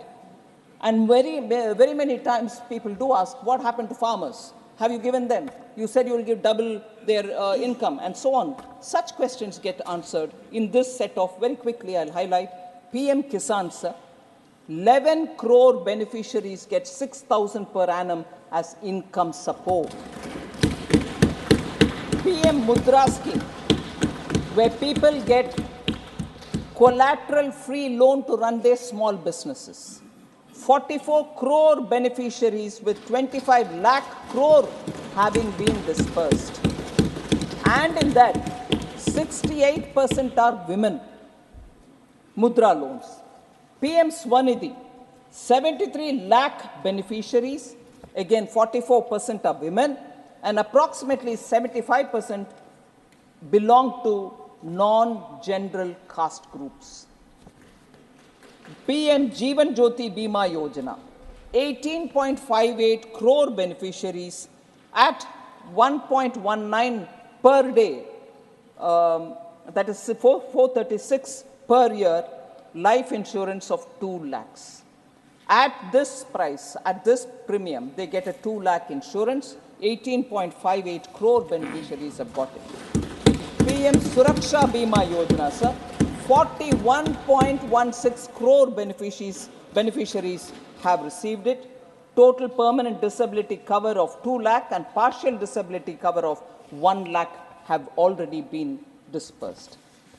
I mean, this is a cover, but many of them have received it. Stand Up India, sir, loans to 2.08 lakh beneficiaries. Rupees 22,000 crore loans have been dispersed. So from the government side, continuously, we are looking at helping people. Now I come to address issues raised by members of parliament, sir, while talking. There was a lot of concern about malnutrition. Member Derek O'Brien,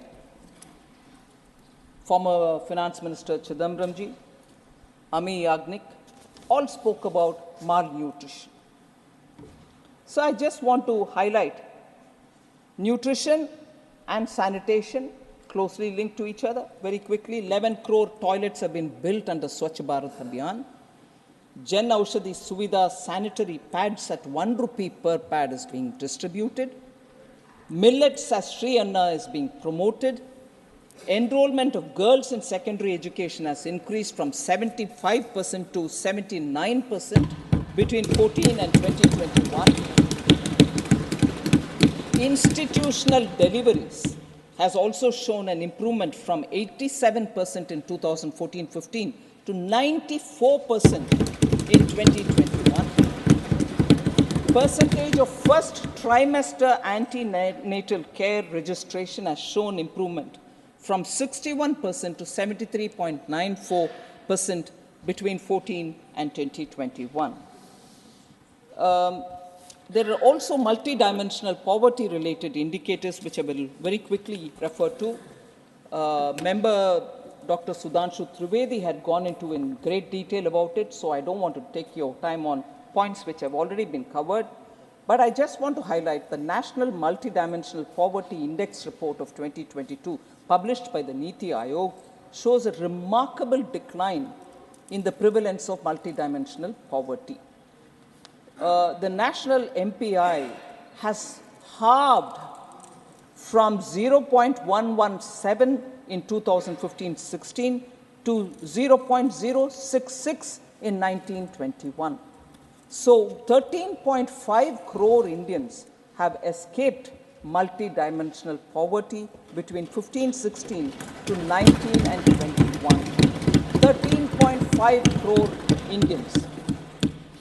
Sir, this program, the Aspirational Districts program, I'll refer to it once more later, launched by Honorable Prime Minister in 2018, is a testament to how our government's commitment to the people who are in the far-flung areas, really remote areas, have benefited because of the focus that we've given on to the Aspirational District program. Just look at health and nutrition, the point on which many members were concerned. Percentage of pregnant mothers registered in antenatal care. In 2018, it was just 68%. I'm talking about the aspirational districts. In 23, it went up to 89%, sir, 21% improvement. Institutional deliveries, 69% has gone up to 90%. There's a 31% improvement. And also the PM Jan Dhan Yojana, Jeevan Jyoti Bima Yojana, 7-fold increase and 5-fold increase in Suraksha Bima Yojana.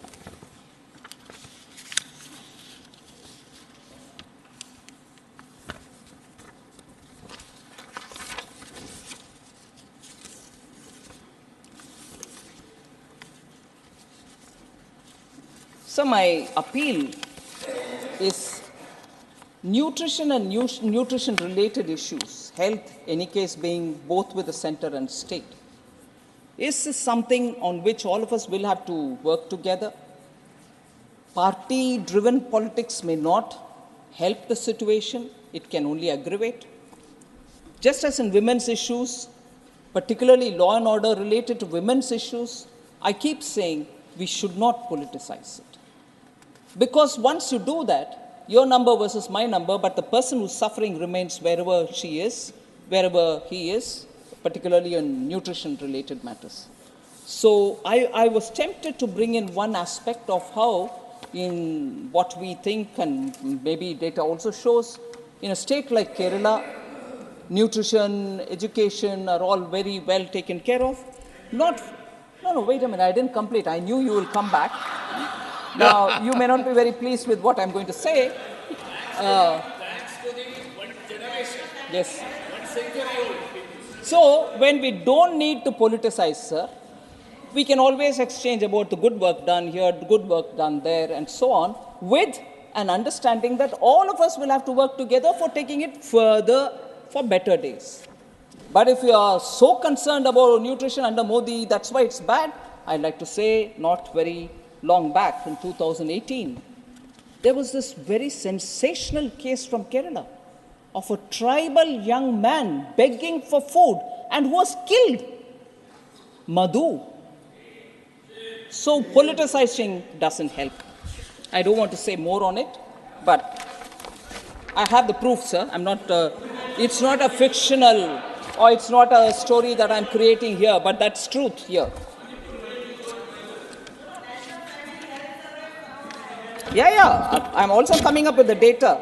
And that's why I want to say, let's not politicize issues of women, nutrition, education. It's a subject where both center and state has responsibility. If Modi has not given money, you ask me, but Modi has not stopped you from giving nutrition to your own tribal people. Madhu wouldn't have died if that literate and very respected state, God's own country, which I love a lot, which I respect a lot, wouldn't have died if that state had taken care of it. So, That's okay. One month. That is why I'm saying no point in politicizing. All right? So, yeah. All right. All of you all had your turn to speak. Let me reply now. Sir, member is not here. Normal rule earlier used to be don't reply to members who are not here. I'm not sure whether I should do it, whether I should stick to that, but it is a very important point. Honorable Finance Minister, Sir? Some of the members have sought my leave, that on account of a commitment they will not be here. That's fine. So, response needs to be imparted. Response? Needs to be imparted. Imparted. Because Thank the you very honorable much. members, in all fairness, have sought my leave, that they would That's not fine, be sir. able to be here, and therefore I'm sure Thank you that very is much. required. Thank you. I just want to highlight that Honorable Member Derek Coburn had mentioned elections are won and lost. You win, we win, you lose, we lose. Let's compare equals. He said, our growth, your growth. But I want to say that comparison, elections are won, elections are lost. So you and us, and also the point that we have not won against them was underlined. Yes, of course, we have not won against them. But the point is very grave here, which I want to highlight. You may win an election, we may win an election. What follows soon after is a law and order issue. And that's where you are certainly not equal to us. You win an election being an incumbent, sitting in power, win an election, and after that, lawlessness, mayhem, clashes, sexual assault, brazen murders have happened in West Bengal. And they're not my words.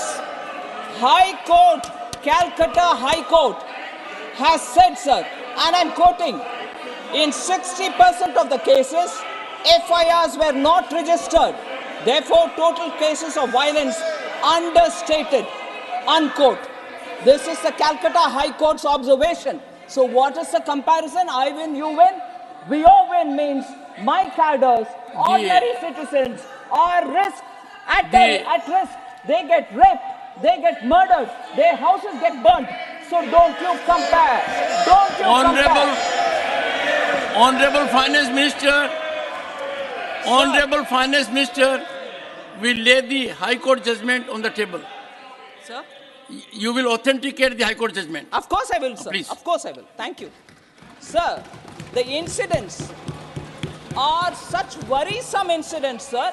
So this very house, which periodically talks about women's welfare, women's law and order related issues, that is where I start telling, if we start politicizing women's issues, malnutrition, and about children, there is no end. I can point a finger, they can point a finger, no end to it. But look at the gravity. 4th May 2021, 60-year-old woman was gang raped in Kejuri in front of her 6-year-old grandson while her daughter-in-law was beaten up. So you win, I win, sir? You win and I win? May 21st. May 21st. I don't mind, I'll hear. Sir, I'm happy to sit down. I can happily sit down. Ma'am, I'm responding to you. I'll sit down. But if the issues have been raised by members, I'm duty bound to give an answer. I quite welcome you telling anything to me. Oh, this is not economy. Oh, this is not the discussion. Oh, this is not on jobs. I will talk about it because the comparison came from your end. I will respond to it. Sir, 5th May 21, Arup Das, a BJP Karyakarta, a resident of Natra village in Indus, was found hanging from a tree. Who did it? Till now. And out of the court, Calcutta High Court again, sir, comes to my rescue. I will give you the statement authenticated. I am quoting here, sir. Out of 268 FIRs,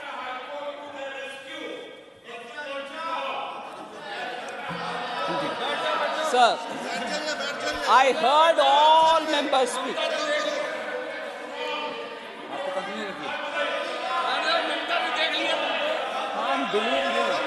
Honorable Finance Minister. Please sit down. Honorable Finance Minister.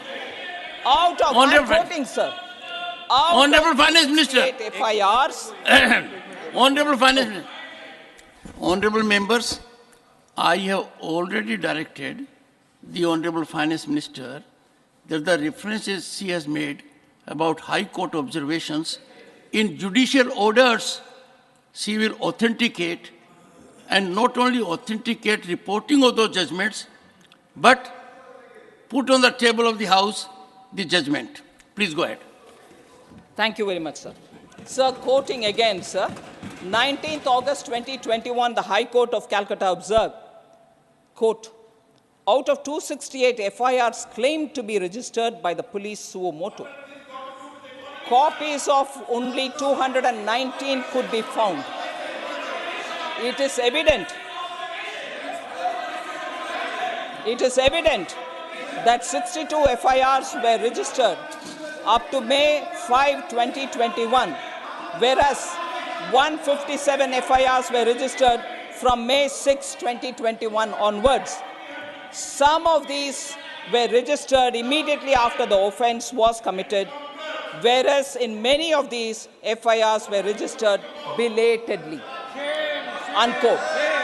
So the last point on this, on 6 May 2021, MOS Muralidharan and his convoy was attacked. Not even a central minister is safe. So you win, I win doesn't work. Doesn't work at all.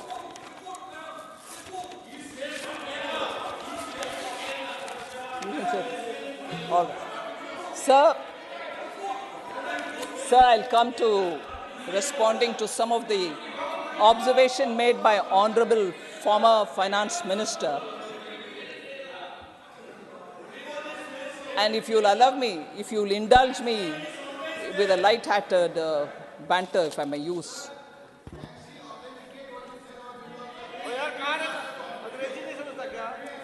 Honorable Chair has already ordered me. I ordered. There is already a direction. Yes, and I'll look into it after I go through it. Please.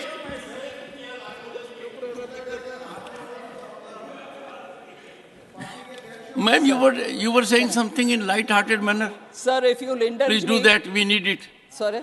Light-hearted comment. Sir,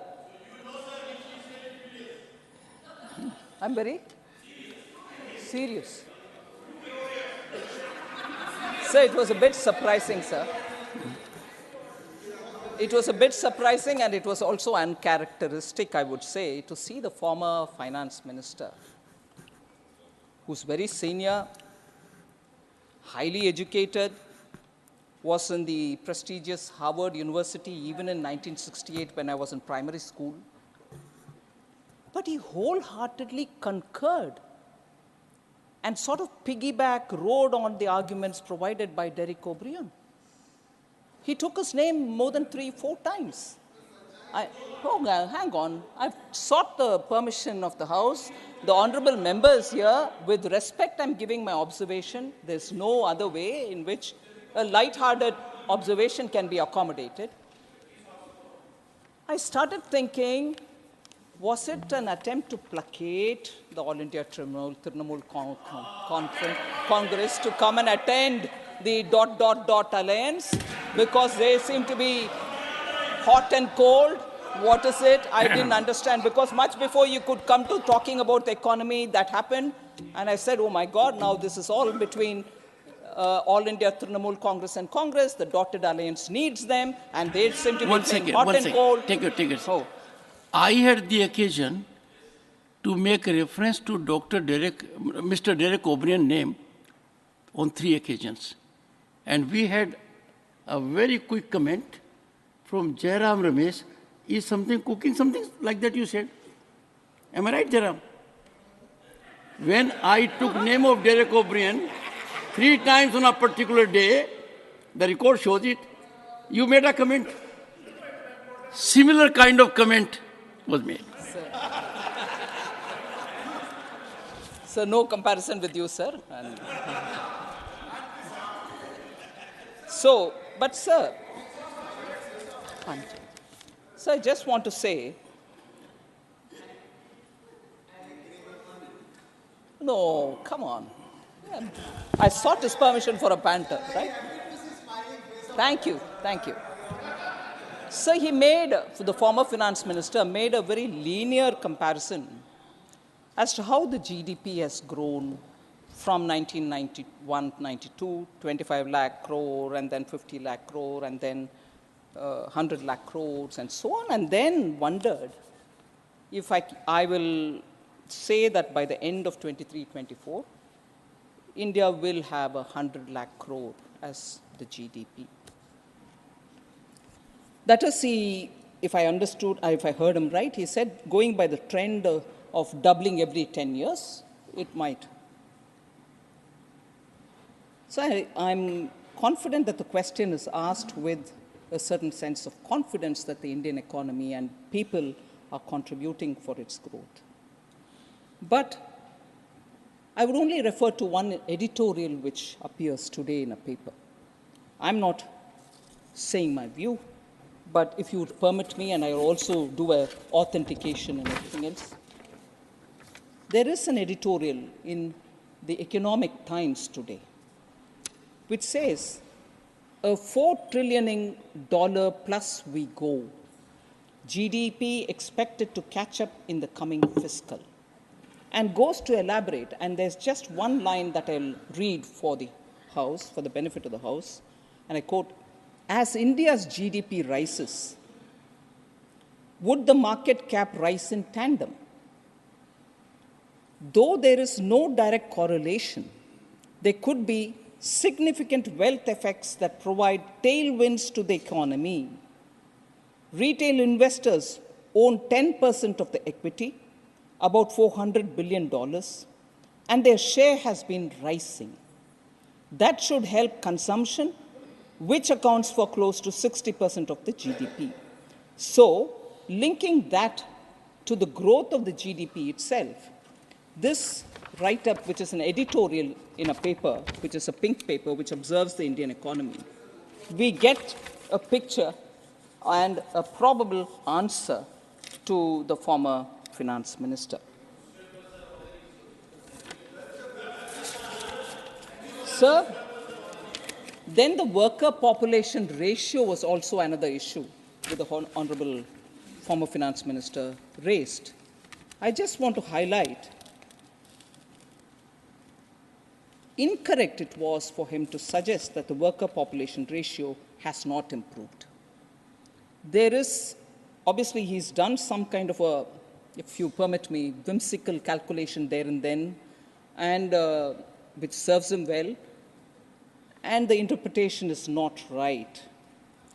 As per the PLFS, that is the Periodic Labor Force Survey, WPR, the worker population ratio, that is the share of the employed in the total population, has increased to 56% in 2022-23 from 46.8% in 2017-18. And I underline the fact that this is post-COVID, that it has gone up to 56%. So there is an increase in the worker population ratio, and this is government's data. So youth unemployment rate, that is the age between 15 to 29, has declined. Unemployment rate has declined to 10% in 2022-23 from 17.8% in 17-18. So there, the unemployment is also declined, while youth LFPR has expanded from 38% to 44.5% over the same period. So unemployment is coming down. You have the data to show it's also, employment is also going up. In fact, sir, WPR in 2005 was 42%, which fell to 38.6% in 2011-12, So fall happened then. Despite a COVID, which is a once-in-a-century pandemic, we have revived the employment, and the data shows that very clearly. And also, sir, the various schemes that we have, Mudra or Swanidhi and so on, are promoting self-employment, particularly the lower sections of our society. More than 25 lakh crores have been dispersed to over 44 crore Mudra accounts. 68% of them are women. They do their own business and probably employ one or two more people there. 73 lakh street vendors have availed of cheap credit under PM Swanidhi program, and even in that, 44% are women.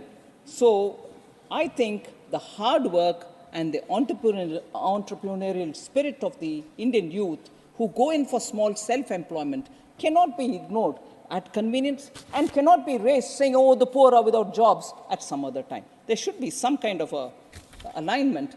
So this was raised by very many members, other than former Finance Minister Kanimuri, Dr. Ashok Kumar Mittal, and also Sujit Kumarji, Jose K. Mani, all of them had raised this issue. So the attempt to bring more employment, self-employment among women is also shown by the program that has been recently launched. And I saw with my eyes when I went to the rural areas, particularly with the Vikasit Bharat Sankalp Yatra, I saw the excitement among women because Namo Drone Didi program is an amazing reception that I saw, where the women self-help group women are being picked up based on their interest, to be given 15 days of training to operate drone, and subsequently in the 15 days, 5 days will be also on the field where they will go and test for themselves how to operate it, because they can use for spraying of fertilizers, for monitoring the crop health and so on. So they are going to be given drones as well through their SHGs.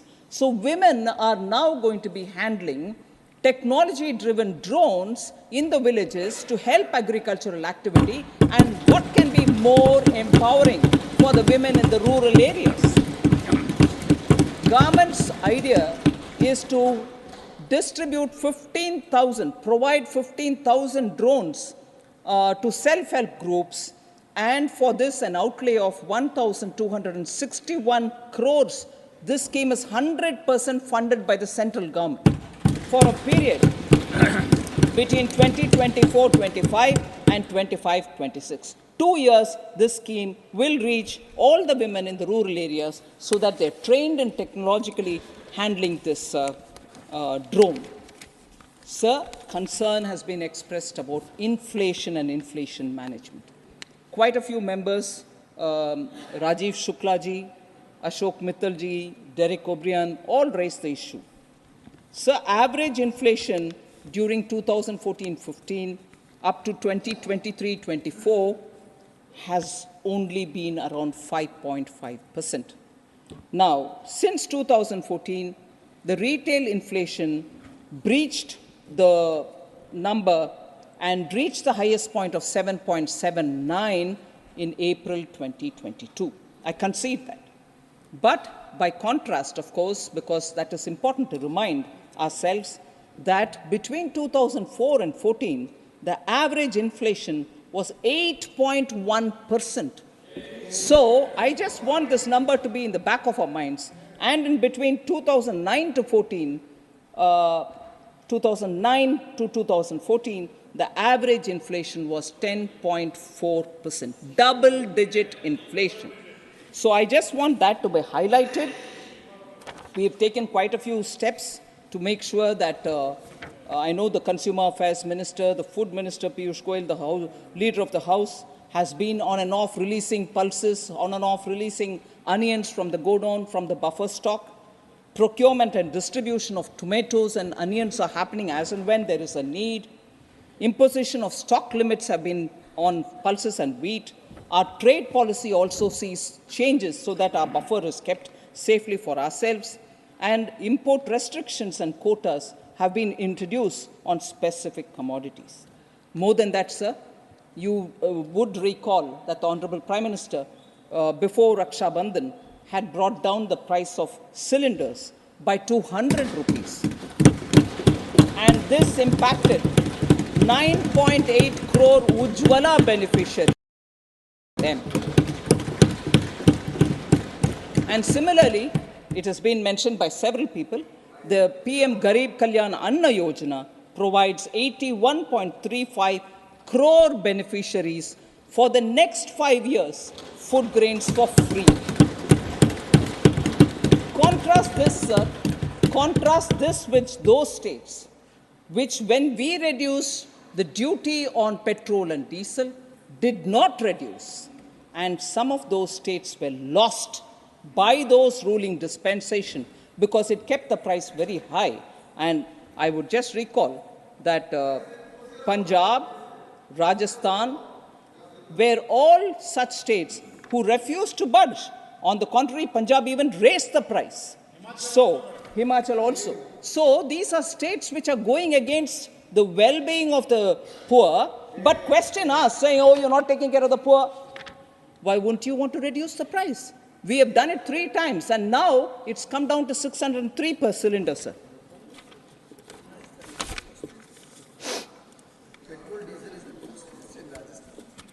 That's right. Sir, and that is why people rejected them. Petrol and diesel being the highest price, sir, you come from Rajasthan, and in that state, the price has remained very high. Inflation as a result has been high. No wonder the people have rejected them.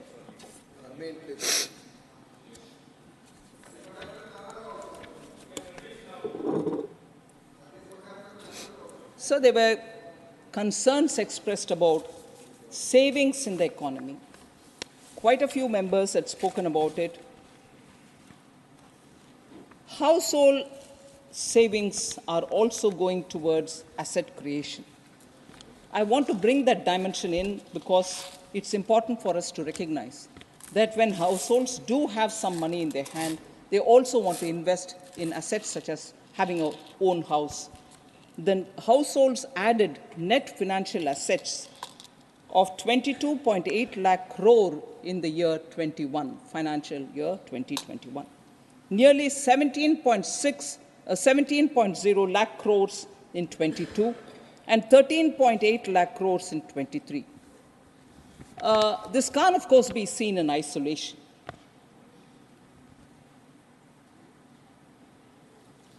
This is an incremental purchase of an asset for themselves.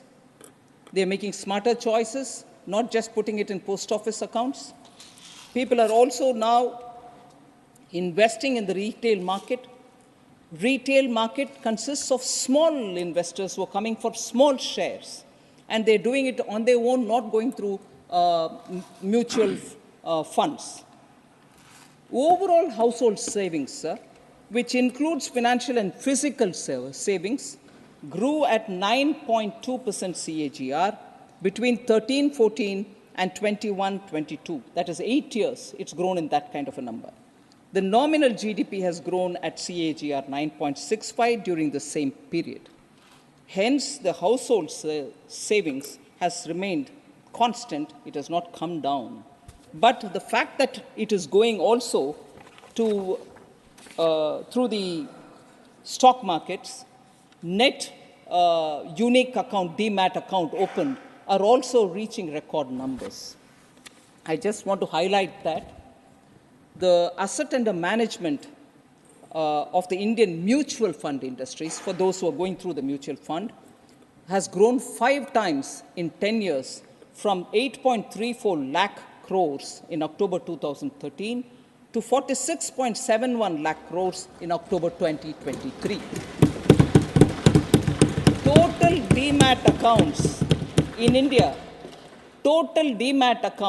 India, have crossed 13 crores, the highest ever touched in India. It has increased by almost 6 times since 2014, when it was only 2.18 crores. It has tripled since the onset of COVID-19, which is a remarkable point to be observed.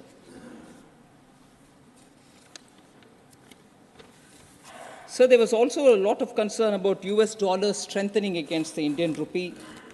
I just want to highlight the recent article which has come up, sir. The clearest sign that things are going well, a stable currency, was the title of that article.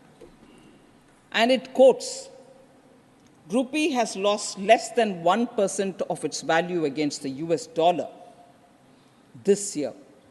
And this is an article which was published in Wall Street Journal, a leading US newspaper, on 28th November. It's not something which is old, 28th November. The title of that article was interesting. It said, virtually everything has gone right for India.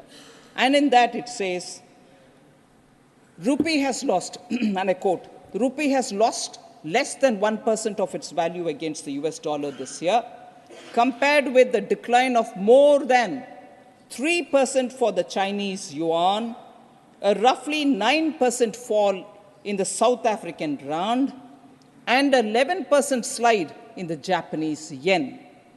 Indian economy is benefiting from reforms put in place by the government of Prime Minister Modi, unquote. This is Wall Street Journal telling about the Indian rupee versus the US dollar.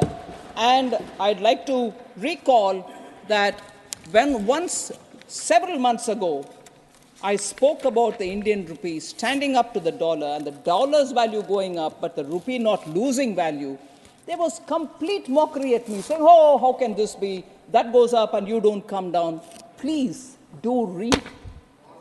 Then you'll know why the Indian rupee stands stable against an ever-increasing dollar. And that cannot happen unless the Indian economy and its fundamentals are strong. It's not a fiction. It's not a fiction of my imagination.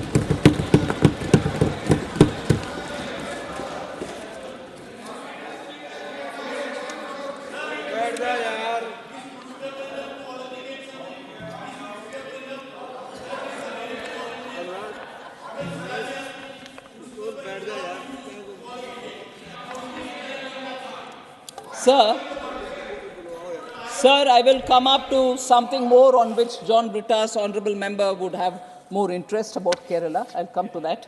So reserve some energy for that. So the next question was about,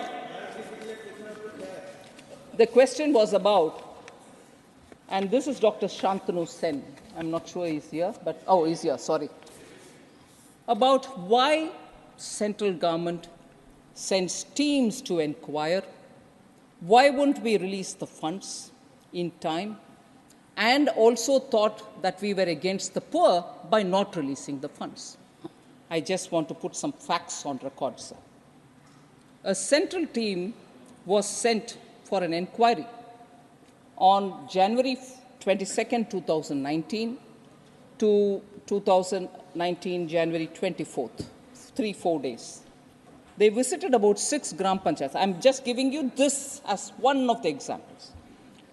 This team visited 6 gram panchayats in 4 blocks in Purva Bardhaman and 7 gram panchayats in 3 blocks of Hooghly district, and a total recovery of 484.27 lakh was reported.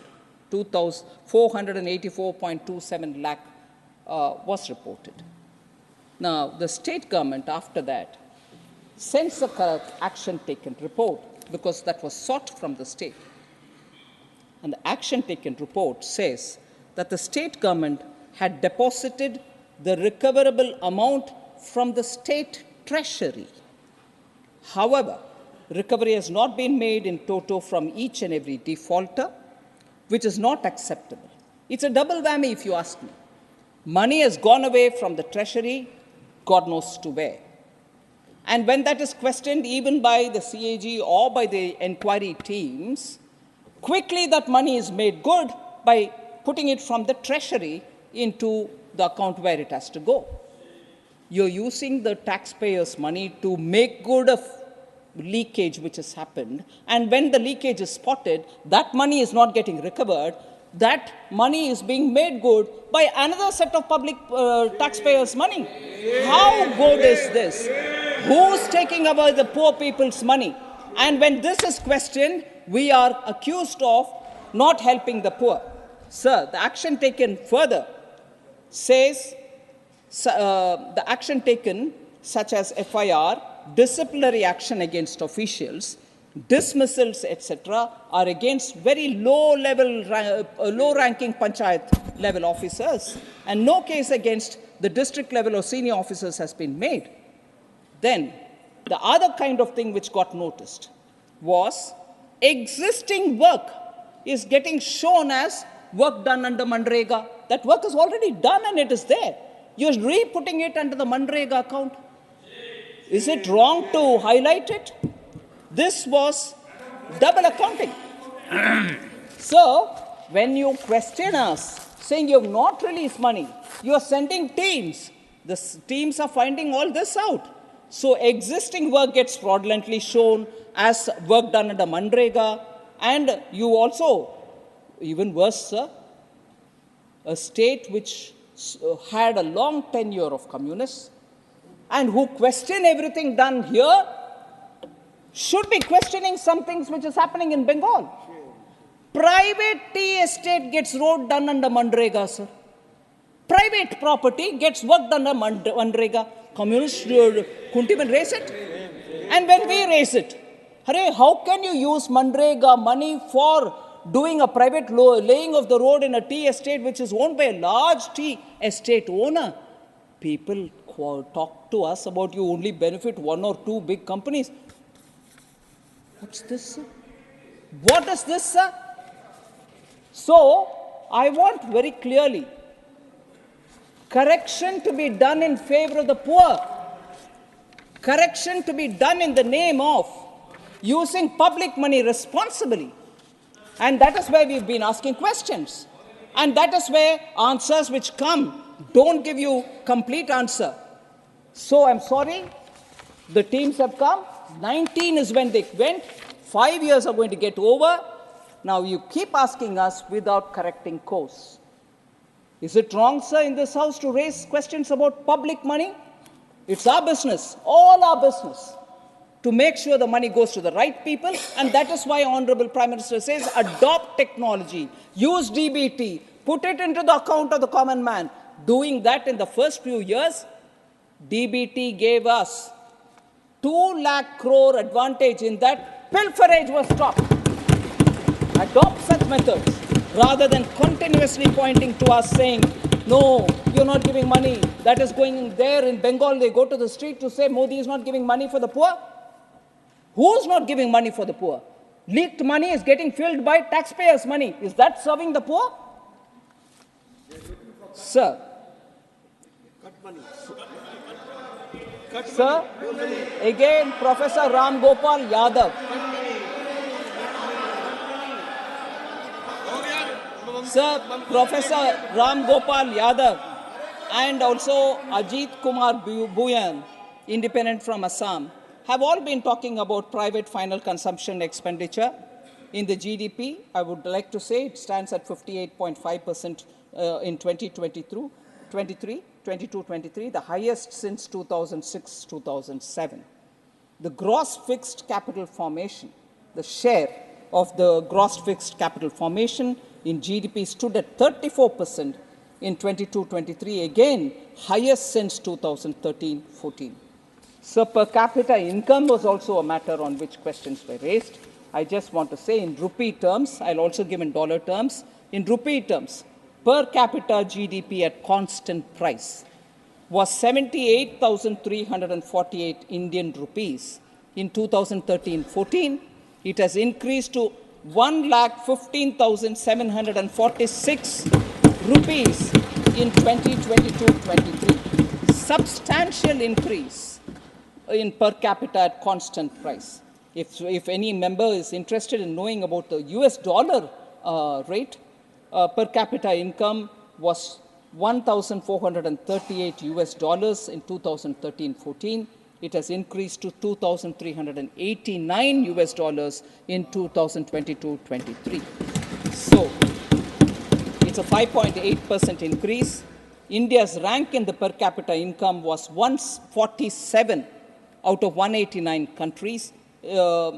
in 2013-14, which has moved up to 141st rank. From 147, we've moved up to 141.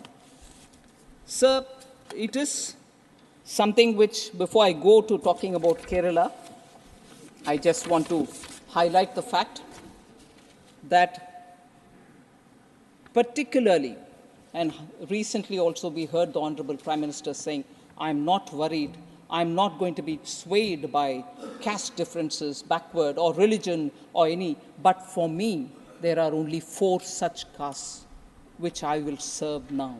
And I've been serving them, I'll serve them further, and if I do that, across all castes, across all religion, people will get covered. So if you were to touch the poor and serve the poor, poor of all communities, poor of all castes, poor of all religions will get covered.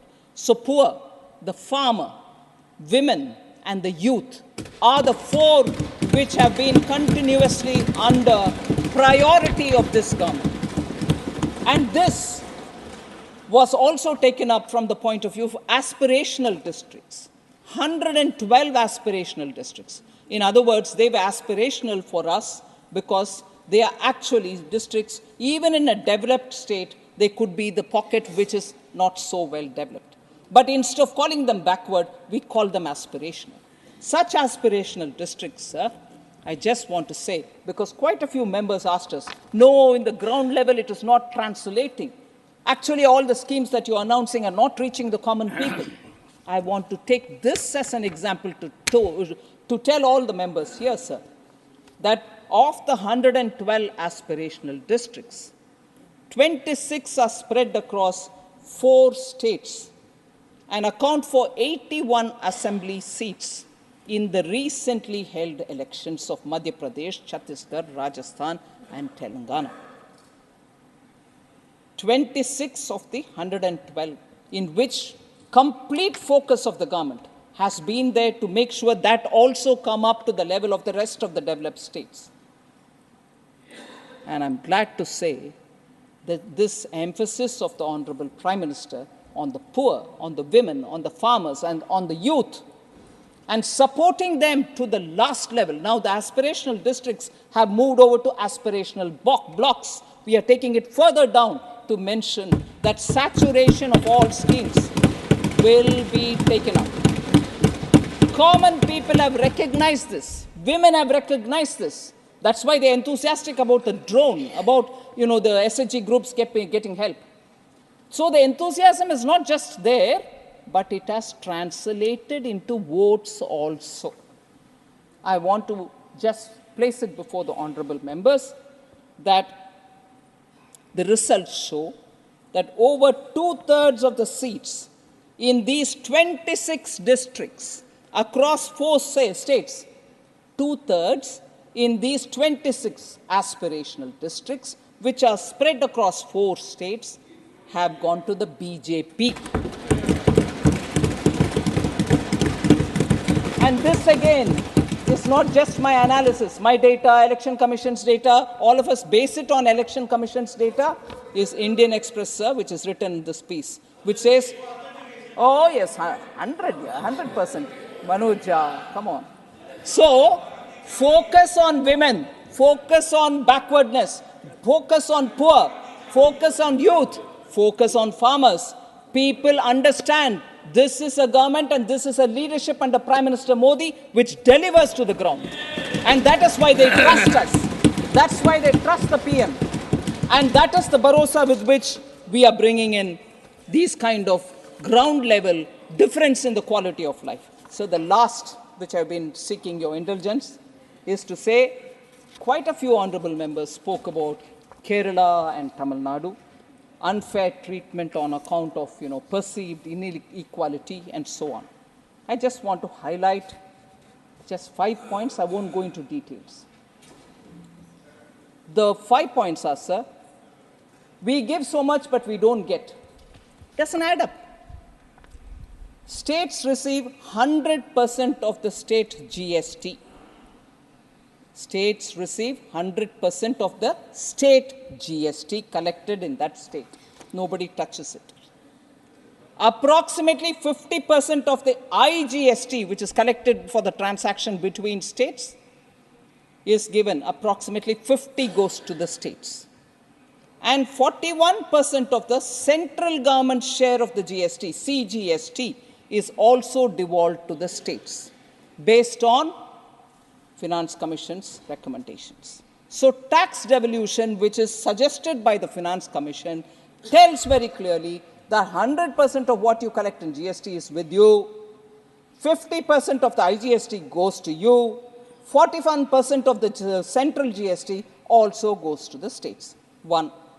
Second, industrialized states like Tamil Nadu have very many companies which are registered there, but which have pan-India operations, and they have concurrent tax payments.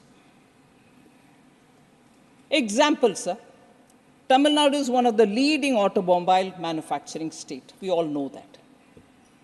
Manufacturers make profit because these automobiles are sold across India. So you pay the tax, all of us pay the tax. And similarly, plantations from Kerala make profits selling their products to all over India. This explains why location of direct tax collection may not be fair and equitable principle, may not be on the fair and equitable, because the money comes from everywhere, but the tax is paid in the state in which they are registered. So if automobile companies are registered in Sri Perumbudur in Tamil Nadu and they pay their tax from there, it's not just that Tamil Nadu tax money is in it, all our tax money is in it. So when we say each state has, I've contributed this much, what have you given back? I want to say the tax is from all Indians, sir. Your company is registered there and you pay your tax. So let us think about it. Third, sir. Third, sir. Sir, there's a proverb in Tamil.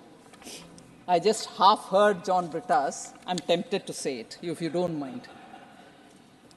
Tadukala panja paayila paiven. Monakku Tamil puriyum.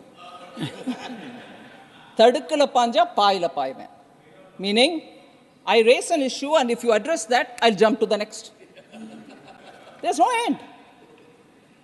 I'm sitting in a Tadukku, I raise issue about it, I answer that Tadukku related issue, but no, now I've gone to Pai, answer that. I mean, come on, Tadukula panja, Paila panjinde irukano.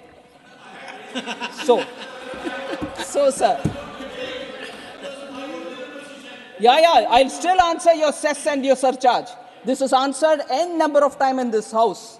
But n number of times it will always be raised, like the other day, with your permission, I took a banter on Honorable Member Yagnik, on the waiver written off.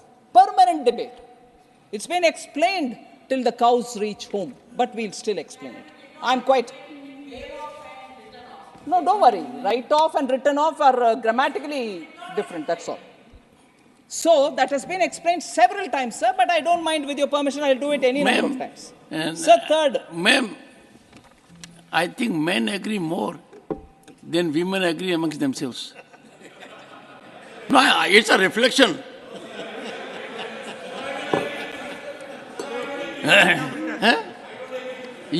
Have you ever agreed with me?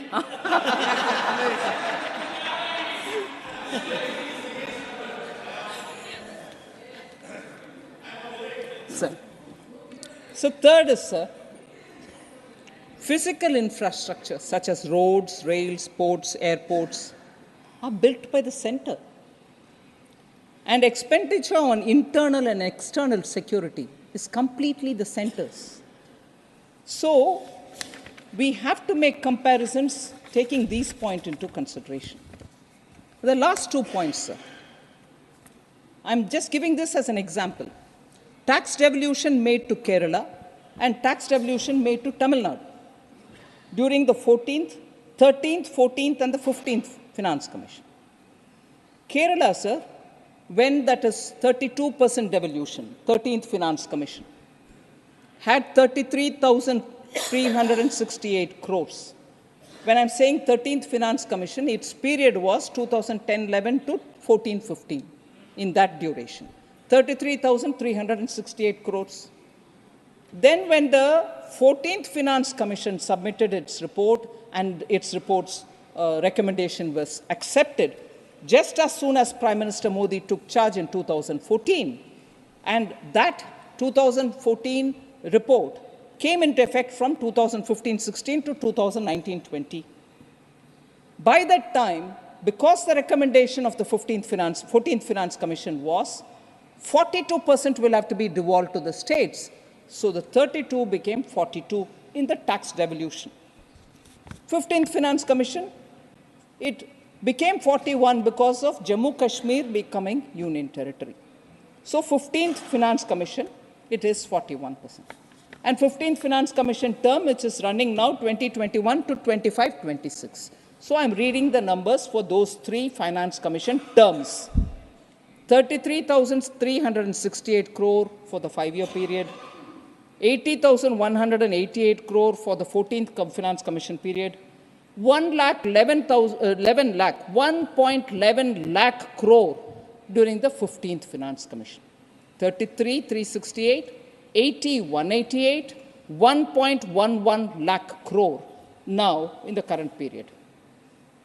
Tamil Nadu, sir, during the same time, 70,825 during the 13th Finance Commission's time, 1.29 lakh crore during the 14th Finance Commission, which ended in 2020, and during the 15th Finance Commission, 2.36 lakh crores. Just see the amount. And where are we being told your money is not getting devolved? You are getting the money.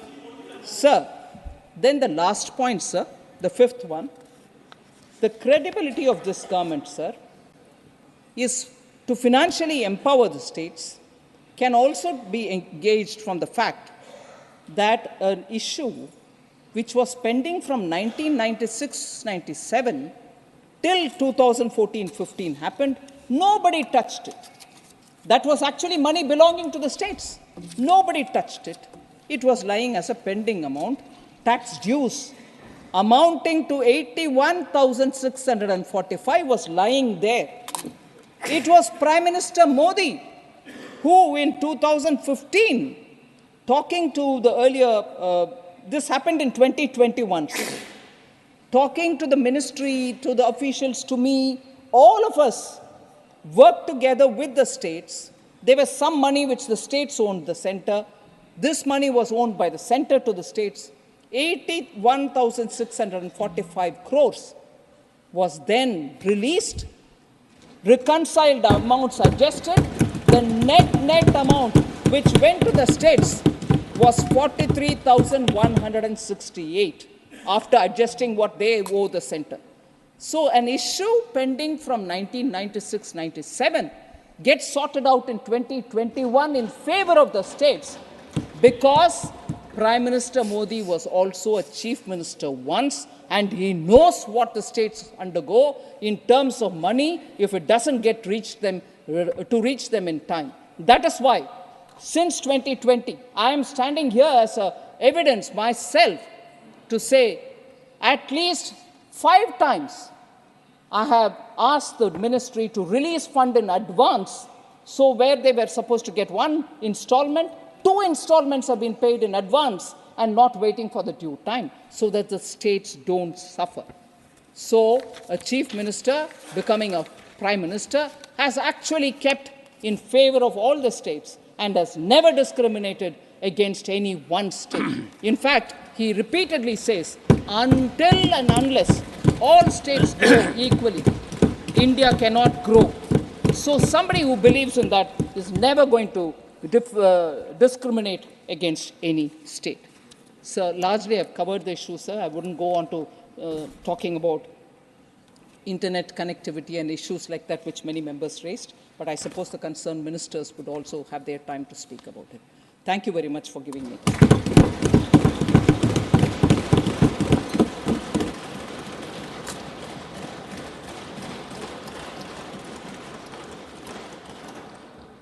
honorable members, it is already 5:30 p.m. We have allocated 3 hours for a combined discussion on the bills mentioned at serial numbers 8A, 8B, and 2 hours for item 8C in the list of business. If you all agree, we may now take up special mentions instead of the bills. These bills will be taken up at a later date.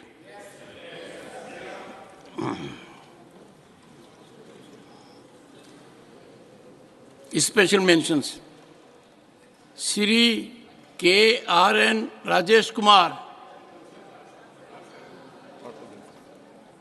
Shri Kamakhya Prasad Tasa,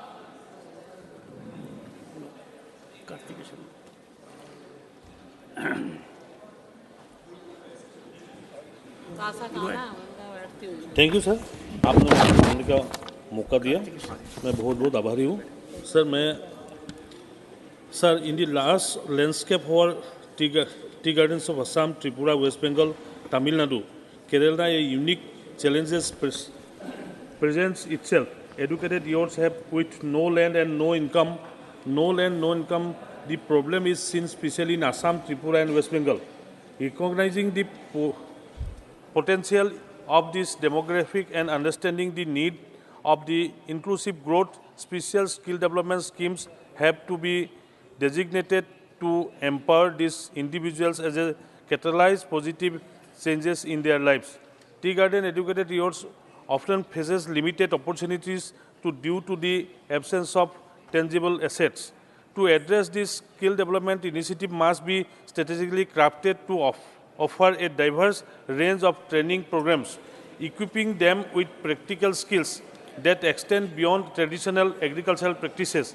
These schemes must focus on the vocational trainings, entrepreneurship development, and technology adoption. Vocational training must be enabled to the youths to acquire skills in demands, opening avenues for gainful employment.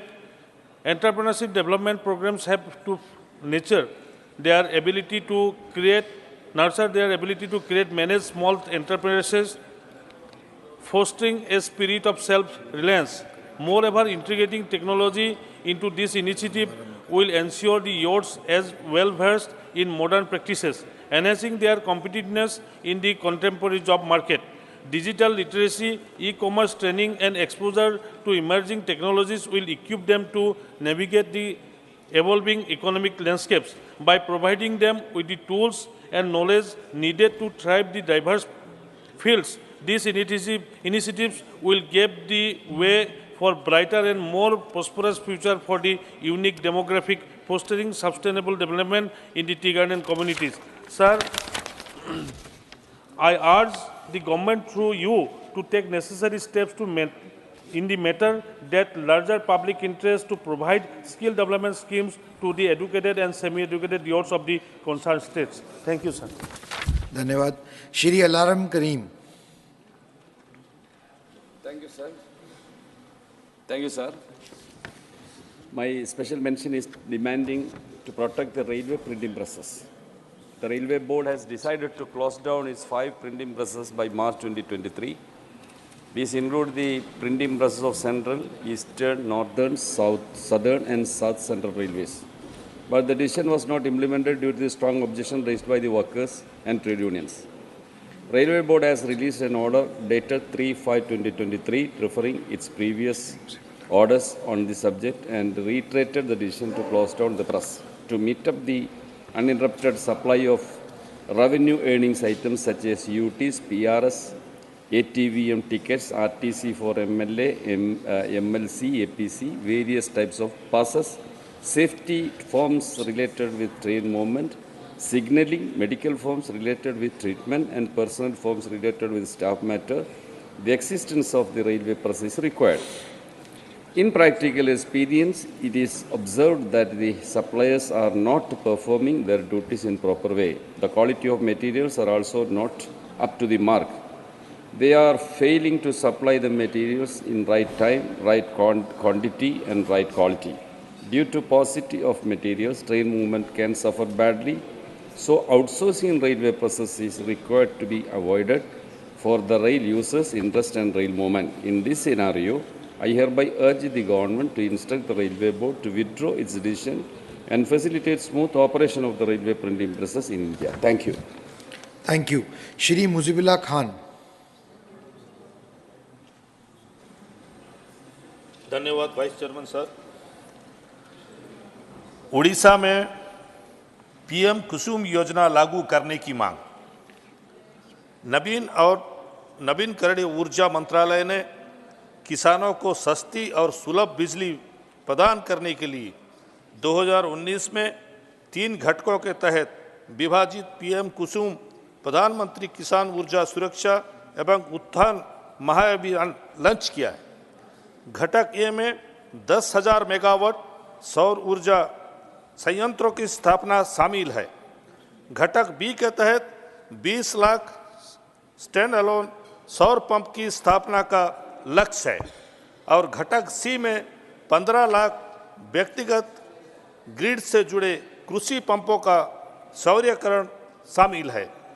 यह योजना मांग आधारित है, जिसमें राज्य सरकारों के द्वारा भेजी गई मांगों के आधार पर धनराशि स्वीकृत और जारी की जाती है। उड़ीसा सरकार ने घटक बी के तहत 10,741 स्टैंड अलोन सौर पंप की स्थापना और घटक सी के तहत 50,000 व्यक्तिगत ग्रिड से जुड़े कृषि पंपों के सौर्यकरण की मांग की थी। हालांकि सितंबर 2023 तक केवल 5,741 सौर पंप स्वीकृत किए गए हैं, जिनमें से 1,294 घटक बी के तहत स्थापित किए गए हैं। इसके अलावा कंपोनेंट सी के तहत 50,000 कृषि पंपों में से 0 की मंजूरी दी गई है। पीएम कुसुम योजना के तहत मांगों को मंजूरी देने से देरी उड़ीसा के किसानों को बिजली उत्पादन तक समावेश पहुंचने से वंचित कर रही है। इस प्रकार महोदय, मैं आपके माध्यम से पीएम कुसुम योजना के घटक बी और घटक सी के तहत उड़ीसा राज्य सरकार द्वारा उठाई गई मांगों को मंजूरी देने में देरी के कारण की समय पर समीक्षा की मांग करता हूं। धन्यवाद। धन्यवाद। डॉक्टर लक्ष्मीकांत वाजपेयी जी। माननीय उपसभापति जी, मेरा स्पेशल मेंशन है छावनी परिषदों, कैंटोनमेंट बोर्डों में BI line British infantry, BC line British cavalry, RL line royal artillery, इस तरह के नाम अभी भी चल रहे हैं, जो कि अब सेना के शहीदों के नाम पर रखे जाने चाहिए। देश भर की छावनी परिषदों में सामान्यतः B4 लैंड होती हैं, जिनमें झुग्गी झोपड़ी के ज़्यादातर लोग निवास करते हैं। उनको लोकसभा तथा विधानसभा के चुनाव में तो मतदान का अधिकार है, लेकिन छावनी परिषद के चुनाव में वे मतदान नहीं कर सकते, जिसका कारण B4 लैंड पर उनका अवैध बसा होना बताया जाता है। भारत के संविधान के अंतर्गत विभिन्न निर्वाचनों में मतदान देने का अधिकार है, परंतु यहाँ एक पर ऐसी विसंगति है, इस पर विचार होना चाहिए। इसी प्रकार छावनी परिषद के क्षेत्र में सेना के जवान रहते हैं, उनके वोट लोकसभा, विधानसभा और छावनी परिषद के चुनाव में पड़ते हैं, लेकिन उनके व्यक्तिगत और यूनिट के ट्रांसफर होते रहते हैं। उसके लिए आने वाली यूनिट या जवान का वोट बढ़ाने की भी आवश्यकता होती है, क्योंकि ये लोग रोज यूनिट से, बैरक से कचहरी या तहसील नहीं जा सकते और पटवारी भी उनके यहाँ नहीं आ सकता। इस पर विचार किया जाना चाहिए। एक ही मकान में रहते हुए लोकसभा और विधानसभा में मताधिकार है, छावनी परिषद में मताधिकार देने पर सरकार को विचार करने का मैं आग्रह करता हूँ। एक सुझाव मेरा इसमें एक लाइन का है कि वो B4 लैंड पर रहते हुए अवैध बसे हुए हैं, उनको इस शर्त के साथ अनुमति दी जा सकती है कि ये उनका सर, इसमें special mention is only as per the approved. धन्यवाद। डॉक्टर सस्मित पात्रा। मालूम है। ऑनरेबल वाइस चेयरमैन सर, मैं अपना स्पेशल मेंशन मेरी मातृभाषा उड़िया में पढ़ रहा हूं और उसकी लिपि मध्य दी गई है। ओडिशार कृषकों समस्या समाधान दिगरे पदक्षेप नेबार आवश्यकता रही। तीनोटी गुरुत्वपूर्ण विषय अच्छी जहाँ ओडिशार कृषक मानकर समस्या संबंधी एवं जहार समाधान आवश्यकता रही। सर्वप्रथमे ओडिशार चाषी को फसल बीमा राशि देबारे विलंब होउछि। विशेषकर पश्चिम उपकूल एवं दक्षिण ओडिशार अनेक कृषक एही कारणरू जंत्रणा भोगुचंती। द्वितीय प्रसंग हेउछि धानर सर्वनिम्न सहायक मूल्य एमएसपी को क्विंटाल पिछा 2930 टंका स्थिर करिवार आवश्यकता रही। एही प्रसंगरे ओडिशा विधानसभा उपस्थित समस्त विधायक माने 25 मार्च 2017 रे सर्वसम्मति क्रमे सहमति मध्य प्रदान करथिले। तृतीय प्रसंग हेउछि विशेषकर ओडिशार कृषकंकर विकास तथा कल्याण पाई स्वामीनाथन आयोग रिपोर्ट रो सुपारिश को कार्यकारी करिबार आवश्यकता रही। एही तीनोटी समस्यार समाधान पाई प्रथम भारत सरकार को फसल बीमार राशि को कृषकों को ठीक समय देवाकू पड़िबो। एहाकू कार्यकारी न कले ओडिशार कृषक माने बहु समस्यार सम्मुखीन हेबे। द्वितीयतः भारत सरकार द्वारा धानर एमएसपी को क्विंटाल पिछा 2930 टंका स्थिर करने पड़िबो, जहा फलरे कृषक माने सेमानक उत्पादर उपयुक्त मूल्य पाई परिबे। भारत सरकार द्वारा स्वामीनाथन रिपोर्ट सुपारिश को लागू करने सहित कृषक मानंकु C2 मूल्यर अति कम रे 1.5 गुण एमएसपी देवाकू पड़िबो। ओडिशार माननीय मुख्यमंत्री श्री नवीन पट्टनायक एही विषय रे भारत सरकार को अनेक थर चिठी लिखिथिले एवं मु दाबी करुछि जे केंद्र सरकार माननीय मुख्यमंत्री श्री नवीन पट्टनायक द्वारा करा जायथिबा अनुरोध को गंभीरतार सहित नेबे एवं ओडिशार कृषक मानकर समस्यार समाधान करिवे। बहुत धन्यवाद। Thank you. Shri Niranjan Bishi. Thank you, Honorable Deputy Chairman, sir. Sir, I would like to draw your kind attention in the matter of an urgent public importance relating to the development of the Harishankar temple in the Gandhamardan hills of Odisha. The temple holds immense cultural, religious, and historical significance and is popular pilgrimage site for both local and foreign tourists. Despite its potential, the Harishankar temple and the Gandhamardan hills have not received the necessary attention for comprehensive development and promotion as a tourist attraction. This oversight limits the region's tourism potential and deprives local communities of the socio-economic benefits that a thriving tourism industry can bring.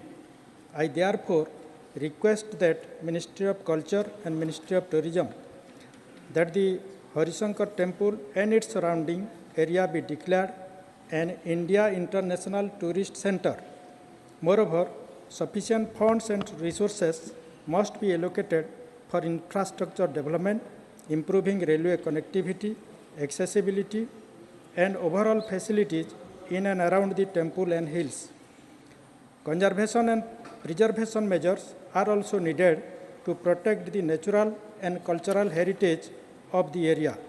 By declaring the Harishankar temple and the Gandhamardan hills as an India International Tourist Center, their full potential can be unlocked, contributing to the growth of the tourism sector in Odisha. This move would not only boost the local economy, but also showcase India's rich cultural and spiritual heritage to the world. I urge the government, through you, sir, to take necessary steps to develop the Harishankar temple and Gandhamardan hills. Thank you, sir. Thank you. Shri S. Selvaganpati. I would like to bring to the notice of this August House that in the present situation, non-communicable diseases are in the high rise. The unrestricted marketing of unhealthy foods, which are high in fat, sugar, or salt, leads to rise in non-communicable diseases. Most of them also contain Ajinomoto, a salt called monosodium glutamate, MSG. It is a well-known cancer-causing agent. Sir, evidence shows that most of food advertising companies attract children with highly catchy advertisements, but with harmful contents to influence their food preferences. The roadside eateries are the major contaminants. They use all sorts of coloring agents and Ajinomoto indiscriminately in all sorts of recipes. The overindulgence in high-calorie food coupled with indoor leisure activities such as watching television, surfing net, and playing computer games all contribute to childhood obesity. Regionally, overweight and obesity in children under 5 years of age has increased from 5.8% to 8.1 between 1990 and 2012, which is above the global average of 6.7%. Recently, it is projected to be 10% in India. Overweight and obesity in adolescents between 13 and 15 years are highly prevalent. Incidentally, we are now celebrating the year of millets. The impetus given to the campaign by our Honorable Prime Minister has taken the message to nook and corner of our country.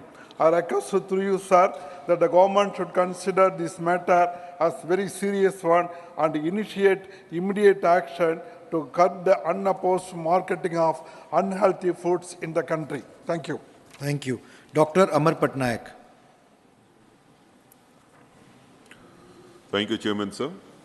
Sir, I rise to raise a demand for waiver of 18% goods and services tax on Kendu leaves. In June 2023, Honorable Chief Minister of Orissa, Naveen Patnaik, wrote to the Union Finance Minister reiterating the state's demand for the exemption of 18% GST on Kendu leaf. The reason is the adverse effect it had on the livelihood of lakhs of tribals traditionally engaged in plucking Kendu leaves. Kendu leaf, known as the green gold of Orissa, is a minor forest produce that essentially acts as the financial backbone for the leaf pluckers, 90% belonging to tribal communities, binders, and seasonal workers. The 28% GST levied on BD, furnished products made from Kendu leaves, creates a double taxation burden on the pluckers and workers, as the traders who get the tenders in turn pay them less for the leaves due to high taxes. This in spirit goes against the Forest Rights Act 2006 and the PESA Act 1996, as it impacts the livelihood and social welfare of the already marginalized tribals. Being the third largest producer state of Kendu leaves in India, Kendu leaf is an important non-wood forest product of Orissa. To protect the interest of workers, Orissa government announced a special package in 2020 which included rupees 1,000 for each plucker and rupees 1,500 for each seasonal worker and binder.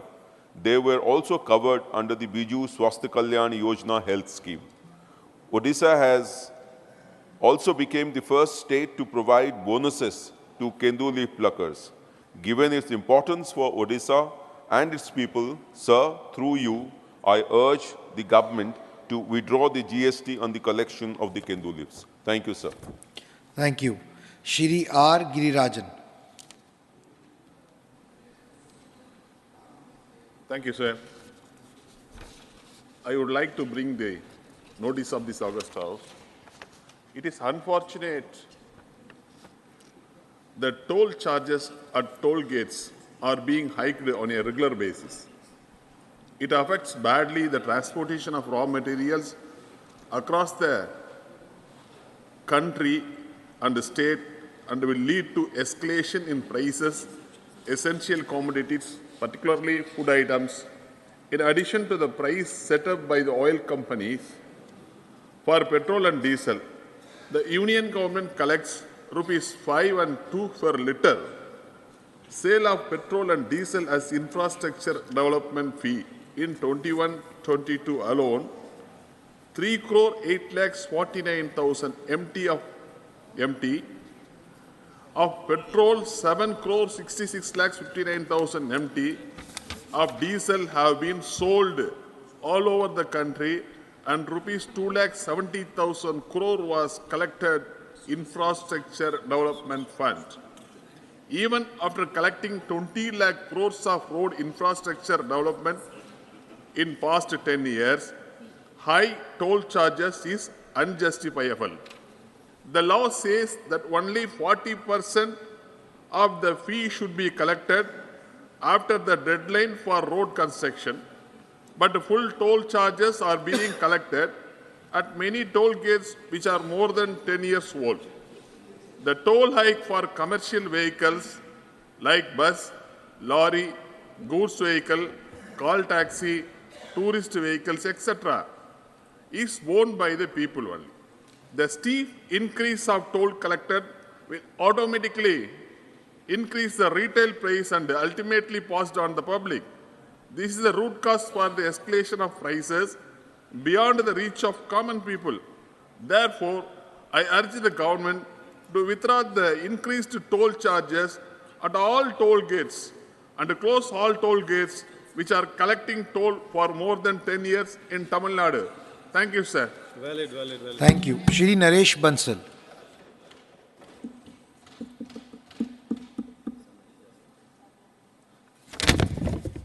धन्यवाद उपसभापति जी। Demand to develop Uttarakhand as sports club, sports hub. Devbhoomi Uttarakhand सीमांत क्षेत्र होने के साथ ही इसमें हिमालय, चार धाम, जीवनदायिनी नदियाँ व वन हैं। उत्तराखंड के निवासी बहुप्रतिभा के धनी हैं। वह उत्तराखंड ने संस्कृति, साहित्य, ज्ञान, विज्ञान, वीरता और खेल में पूरे देश को बहुत सारे रत्न दिए हैं। यहाँ से लगभग हर घर से एक जन भारतीय सेना में शामिल हो देश के लिए सर्वोच्च बलिदान दे रहे हैं। वह अन्य सरकारी, गैर सरकारी पदों पर सेवा दे रहे हैं। आदरणीय प्रधान सेवक नरेंद्र मोदी जी का उत्तराखंड प्रेम जग जाहिर है। वह मोदी सरकार में उत्तराखंड का सर्वांगीण विकास हो रहा है। वर्तमान में खेल की दिशा में अंतर्राष्ट्रीय स्तर पर सम्मान बढ़ाया है, किंतु यहाँ राष्ट्रीय व अंतर्राष्ट्रीय स्तर की खेल सुविधाओं का अभाव है। जबकि उत्तराखंड के खिलाड़ियों ने हर तरह की राष्ट्रीय, अंतर्राष्ट्रीय खेल प्रतियोगिताओं में प्रतिभाग लेकर पदक जीते हैं। वह राज्य का नाम स्थापित किया है। मैं कहना चाहता हूँ कि उत्तराखंड को खेलों का हब बनाया जाए, क्योंकि यहाँ साहसिक क्रीड़ा जिसने बिछेंद्री पाल जैसे अंतर्राष्ट्रीय स्तर की महिला पर्वतारोही को दिया है। इसके अतिरिक्त उत्तराखंड के लोगों का हिम क्रीड़ा, जल क्रीड़ा, कुश्ती, बॉक्सिंग, बास्केटबॉल, क्रिकेट व निशानेबाजी में योगदान रहा है। तमाम ऐसे दर्जन लोग हैं जिन्होंने राष्ट्रीय नहीं अंतर्राष्ट्रीय स्तर पर भी हमारे देश का सम्मान बढ़ाया है। मेरा आपसे निवेदन है कि सरकार उत्तराखंड को एक विशेष स्पोर्ट्स हब के रूप में विकसित करे, ताकि यहाँ के खिलाड़ी अंतर्राष्ट्रीय स्तर पर देश का सम्मान बढ़ाएं। धन्यवाद। धन्यवाद। प्रोफेसर मनोज कुमार झा। सर, बत्ती जलने में आजकल वक्त ले रही है। Oh, thank you, Honorable Vice Chairman, sir. Good to see you there. My subject today for the special mention is to need to explore sustainable alternatives to stubble burning.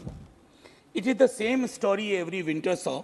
The capital and adjoining regions are engulfed in smog, setting fresh records of extreme air quality index, AQI, levels due to stubble burning in northern states. While some efforts are being made to lower AQI levels through temporary sprinklers, imposing robust vehicular movement guidelines, and issuing numerous health advisories, long-term sustainable alternatives to a major source of pollution remain unexplored. There are various eco-friendly crop residue alternatives that the government can explore to mitigate climate hazards posed by stubble burning. Biomass briquettes, compressed blocks made from residual straw and paddy, provide an environmentally conscious substitute for coal. When used in thermal power plants, these briquettes can significantly reduce the carbon footprint. Leftover paddy can be used innovatively by transforming it into various products such as paper, cattle fodder, animal bedding, agri-fiber boards, and packaging materials. These practices promote sustainability and create monetary benefits from leftover paddy instead of incessant burning. So, the Indian Agriculture Research Institute has introduced a bioenzyme that, when sprayed on paddy residue, facilitates decomposition and transforms it into nutrient-rich manure with within a couple of weeks. Other viable alternatives such as happy seeder, bioethanol production, and providing better subsidies to other crops should also be explored by the Agriculture Department. Educational promotion of green farm practices among farmers and highlighting associated benefits should accompany these initiatives. I urge the government to start implementing sustainable alternatives to stubble burning before the next winter sets in. Thank you very much, sir. Thank you, Professor Jha. Shrimati Mahua Maji. Dr. Ami Yagnik.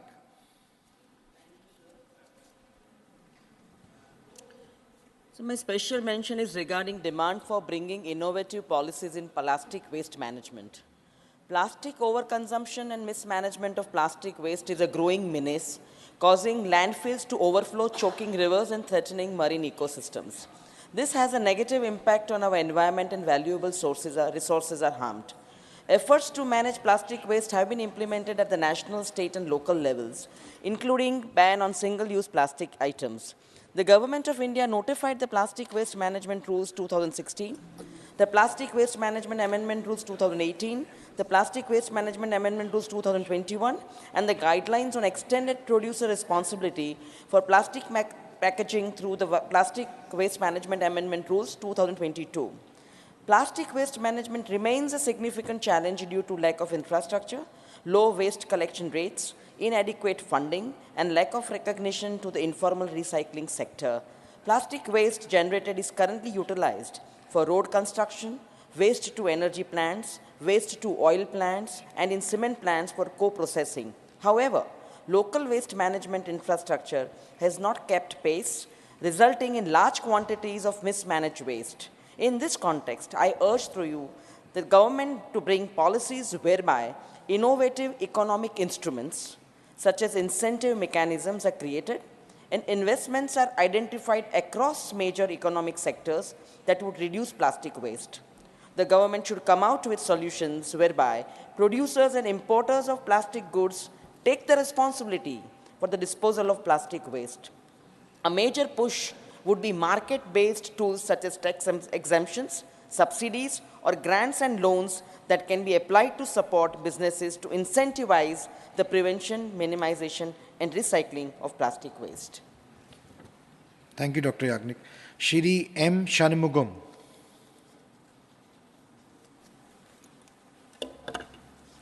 Thank you, sir. My demand in this special mention need to review the revised EPF pension fixation formula. Sir, after the introduction of family pension dating back to 1972, EPF 95 was introduced in 1995, and at the time the ceiling limit pensionary salary was rupees 5,000 for 7 years, increased to 6,500 for 13 years. From 2014 onwards, the pensionable salary was increased to 15,000. The method of pension calculation prior to 95 was determined on the basic year of service, and accordingly, lump sum amount was paid. From 96 onwards, the calculation was on the basis of 5,000 for the first 7 years, 6,500 for the next 13 years. From 2014 onwards, on the basis of rupees 15,000, the ceiling limit divided by 70. However, on the analysis of the government formula, it is worked rupees 3,636 per month. Whereas, if the amount is worked at the EPF rate of interest, it comes rupees 5,901 per month. Similarly, in the government decided to getting option from the employee for full pension, the employee has pay more contribution and consequently, the formula for pension followed by EPF at present should be changed. When the government is asking for joint option forms from employees and employers for revising the pension, it is high time pension calculation formula should also be reviewed and revised. Hence, I would demand from the Honorable Labour Minister that the EPF pension fixation formula should be revised, reworked in consultation with the trade unions at the earliest. Thank you. Thank you. The remaining special mentions will be carried forward. The House stands adjourned to meet at 11 a.m. on Friday, 8 December. Thank you.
समर्थक हूं, उसकी practitioner हूं, उसकी विश्वासी हूं। बाबा साहेब आम्बेडकर की 6 दिसंबर और 14 अप्रैल हम मनाते आए हैं बचपन से। तो मैंने थोड़ा जाके विभाग के अधिकारी मित्रों से जब चर्चा की तब हमें पता चला, मैं एज ए रिसर्च स्टूडेंट जब उसको थोड़ा असेसमेंट किया, जो लोग क्रोकोडाइल टीयर्स जिनकी आंखों में है, जो घड़ियाली आंसू बहाते हैं और इस सदन में लंबे लंबे भाषण देते हैं, फिर मैं कहूंगा जिनके हाथ में दशकों तक, डिकेड्स, हाफ ए सेंचुरी जिनके हाथ में शासन रहा, उन्होंने हायर एजुकेशन इंस्टीट्यूशन में SC ST टीचर्स अपॉइंटमेंट में रिजर्वेशन के बारे में क्या कानूनी व्यवस्था किया था, सामाजिक न्याय के बारे में चर्चा करने वाले लोग क्या किए थे। देश की प्रधानमंत्री नरेंद्र मोदी जब बने 2019 में पहली बार हायर एजुकेशन इंस्टीट्यूशंस के लिए एक एक्ट आई है, मिशन मोड पे उसको चलाने के लिए उस एक्ट को लाया गया, जिसमें एक कानून लाया गया कि भाई जो सेंट्रल इंस्टीट्यूशंस है उसमें स्टूडेंट टीचर रेशियो में जितना टीचर रहेंगे और हमारी जो संवैधानिक व्यवस्था है, SC के लिए कितना है, ST के लिए कितना है, OBC के लिए कितना है, उतना ही टीचर बिना कॉम्प्रोमाइज के अपॉइंटमेंट होगा। ये 2019 में पहली बार कानून आया, नरेंद्र मोदी जी ने लिया। पहले तो आपके हाथ में दायित्व था। आज आप बहुत प्रश्न उठाते हो, भाई क्यों खाली है? लीगासी इशू है, लीगासी इशू है। आज हमको मौका मिला है उस पवित्र काम करने के लिए, पुण्याई करने के लिए। मैं तथ्य रखना चाहता हूं, पिछले दिनों में, अभी इन दिनों में 2028 अक्टूबर 2023 लेटेस्ट देश में सेंट्रल इंस्टीट्यूशन में जो वैकेंसी है उसकी मैं एक स्टैटिस्टिक्स आपके सामने रखता हूं। 18,000 ये अध्यक्ष जी पद मेरे लोग रिटायर करते हैं, नया नियुक्ति होता है, रिटायर करते हैं, इसीलिए पद का एक खालीपन बराबर रहता है। जब हम दायित्व अभी 2023 को अगर मैं कोट करूं अक्टूबर में, उसी दिन 28 अक्टूबर 2023 में 18,019 पोस्ट एकेडमिक्स में खाली था, जिसमें से आज नियुक्ति हो चुका है पिछले दिनों में, अक्टूबर से दिसंबर में, आज 7 को हिसाब दे रहा हूं। प्रधानमंत्री जी हर एक महीने में नियुक्त रोजगार मेला करके नियुक्ति देते हैं, ये सब नियुक्ति दिया जाता है। 11,272 नियुक्ति पिछले 2 महीने में हायर एजुकेशन इंस्टीट्यूशन में पूरे हुए हैं। और उसमें एससीज 1402 1402 12%, एससी 572 5%, एसटी 2321 21%, ओबीसी ये नियुक्ति अभी अभी हुए हैं, ये पिछले 2 महीने में हुए हैं। और नॉन टीचिंग स्टाफ की लगभग 6,747 में 854 एससी, 307 एसटी, 1441 ओबीसी। ये पिछले 3 महीने की, 2.5 महीने की स्टैटिस्टिक्स, 4 महीने भी नहीं, 2 महीने की स्टैटिस्टिक्स में दे रहा हूं अध्यक्ष जी। ये सब असिस्टेंट प्रोफेसर, उसमें से आज SC, ST, OBC, teaching, non teaching, आज एक मिशन मोड पे इसको भरने का हम काम कर रहे हैं। और एक्ट लाए, भर भी रहे हैं। और आज हमारी समय में ड्रॉप आउट की संख्या की स्टैटिस्टिक्स मैंने दिया। आज एनरोलमेंट जीईआर में हमारी बढ़ोतरी क्या हो रहा है, मैं आपके सामने उसकी एक तथ्य रखा अध्यक्ष जी। एक निवेश के बारे में चर्चा हुई। उच्च शिक्षा संस्था में ज्यादा निवेश होनी चाहिए। मैंने कहा दादा आपको ट्राइबल जीआर की, मैं ठीक है दादा को और एक बार मैं थोड़ा उस ट्राइबल जीआर के बारे में, you are right, you mention that one, I have also express that. Tribal में, टोटल ट्राइबल में जब 14-15 में आपकी दायित्व था, उस समय में ट्राइबल 16,41,000 विद्यार्थी थे, जिसकी 65% ग्रोथ होके अभी तब उसकी अगर मैं 3,42,000 में से 16 लाख गिनती करूं, ये लगभग 4.5-5% होता है। आज 27 लाख, 4,32,00,000 में 27,10,000 हो चुका है। ये 65% ग्रोथ हुआ है। ये लगभग जो कॉन्स्टिट्यूशनल मैंडेट है 7.5%, नियरिंग दैट। ये ट्राइबल जीआर की उपलब्धि है पिछले 9 सालों की सरकार की। अध्यक्ष जी, एक निवेश के बारे में एक्सपेंडिचर एंड एजुकेशन कहा गया है। कई मित्रों ने कहा कि भाई डेवलप्ड कंट्री में 4, 5, 6 होती है। भारत में जब हमारी दायित्व आया 13-14 में, एजुकेशन की स्पेंडिंग जीडीपी की 3.84 था, जो आज बढ़ के 4.64 हुआ है। 4.64, लगभग 1% ज्यादा इन्वेस्टमेंट, ज्यादा। पिछले दिनों में 13-14 में जो शासन जिनके हाथ में था, उनसे आज हम 30-35 हजार करोड़ रुपया ज्यादा खर्चा कर रहे हैं। और आने वाले दिनों में नए पिछले दिनों में हमारे वहां लगभग हम अगर कहें, हमारी देश में 7 नए आईआईटी बने हैं, 7 नए आईआईएम बने हैं, 2 नए आईजर बने हैं, 16 ट्रिपल आईटी बना है। अध्यक्ष जी, कोटा में भी एक ट्रिपल आईटी बना है, एनआईटी एक नया बना है, सेंट्रल यूनिवर्सिटी 7 और इसको मिला के 8 बना है। 40 से ज्यादा नया सेंट्रल यूनिवर्सिटी, एक कुल मिला के 150 सेंट्रल इंस्टीट्यूशन है। हमने पिछले 9 सालों के अंदर उसमें 40 हामी ने जोड़ा है, इस कार्यखंड ने जोड़ा है। यह हमारी सरकार की प्रतिबद्धता है उच्च शिक्षा के बारे में, सरकार के अंदर खर्चा बढ़ाने के बारे में। अध्यक्ष जी, ट्राइबल कमिटमेंट के बारे में, ट्राइबल वेलफेयर के बारे में कई सदस्यों ने उसको उल्लेख किया, मैं उसको दोहराना नहीं चाहूंगा, लेकिन 1, 2, 3 करके 4-5 विषयों में याद दिलाना चाहूंगा। अटल जी देश में पहली बार ट्राइबल अफेयर्स डिपार्टमेंट बनाया, पहली बार।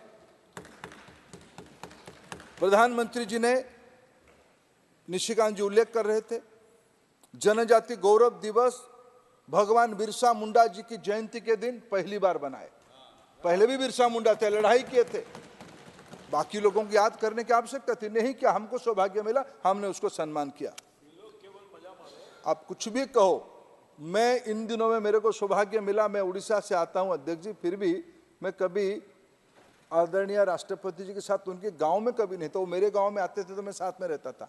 पहली बार उनकी गांव घनघोर झारखंड और उड़ीसा की बॉर्डर में इलाका, अत्यंत ट्राइबल कॉन्सेंट्रेटेड इलाका है। सब मैं आंखों की चमक दिखा हूं, पहली बार देश में अपने जिंदगी को एकदम दारिद्र्यता की एकदम निम्न बॉटम ऑफ द पिरामिड से उठ के आने वाले महिला आज इसी कालखंड में देश की राष्ट्रपति बनी है। कुछ भी कोई कहे, महिला और जनजाति, हमें वो सौभाग्य मिला इस प्रजातंत्र को महिमा मंडन करने के लिए, इसी कालखंड में हुई है। अध्यक्ष जी, इसमें कोई वोट की संपर्क नहीं है। 24,140 करोड़ आबादी में 24,70,000 प्रिमिटिव पीबीटीजी आदिम जाति के लोग हैं, आदिम जाति के लोग हैं। लोग कहते हैं सेल्फी क्यों उठाते, इसीलिए उठाता हूं। आपको 7 दशक आपको मिला, आपने गौरव नहीं किया। मेरे नेता ने याद करके बिना वोट की चिंता रखते हुए 24,000 करोड़ रुपया खर्चा कर रहा है उनकी शिक्षा के लिए, रोजगार के लिए, स्वास्थ्य के लिए। यह हमारी सरकार की प्रतिबद्धता है जनजाति विकास के लिए। प्रधानमंत्री जनमन योजना आज शुरू हुई है। 700 से ज्यादा एकलव्य विद्यालय, 700 से ज्यादा एकलव्य विद्यालय ट्राइबल कॉन्सेंट्रेटेड ब्लॉक में आज बन रहा है। 28,000 करोड़ रुपया खर्चा होगा, एक स्कूल में लगभग 40 करोड़ रुपया खर्चा होती है। यह आज इस सरकार की उपलब्धि है। आंध्र प्रदेश में ट्राइबल यूनिवर्सिटी ऑलरेडी मेरे को सौभाग्य मिला, मैं वहां के मुख्यमंत्री जी के साथ जाके विजयनगरम जिले में, शायद वो नया जिला बना है, आलूरी सीताराम राजू जी के नाम पे वो जिला बना है। शायद अध्यक्ष जी इस सदन कभी आलूरी सीताराम राजू का नाम नहीं सुना होगा। हम सौभाग्यशाली लोग हैं, उड़ीसा, आंध्र प्रदेश, उस इलाके के लोग। आलूरी सीताराम राजू वीर पुरुष थे, आदिवासी थे, देश की गौरव के लिए लड़े थे। उन्हीं के जिले में आज हम central tribal university Andhra Pradesh बना रहे हैं। अध्यक्ष जी, हमारी प्रतिबद्धता लोग को दिखाने के लिए नहीं, लोगों के लिए करने के लिए है। आज उसी कड़ी में हम लोग आगे गए हैं। अध्यक्ष जी, आज सभी ने और एक महत्वपूर्ण विषय पर शिक्षा के ऊपर चर्चा किया, मैं मेरा धन्यवाद सबको दिया।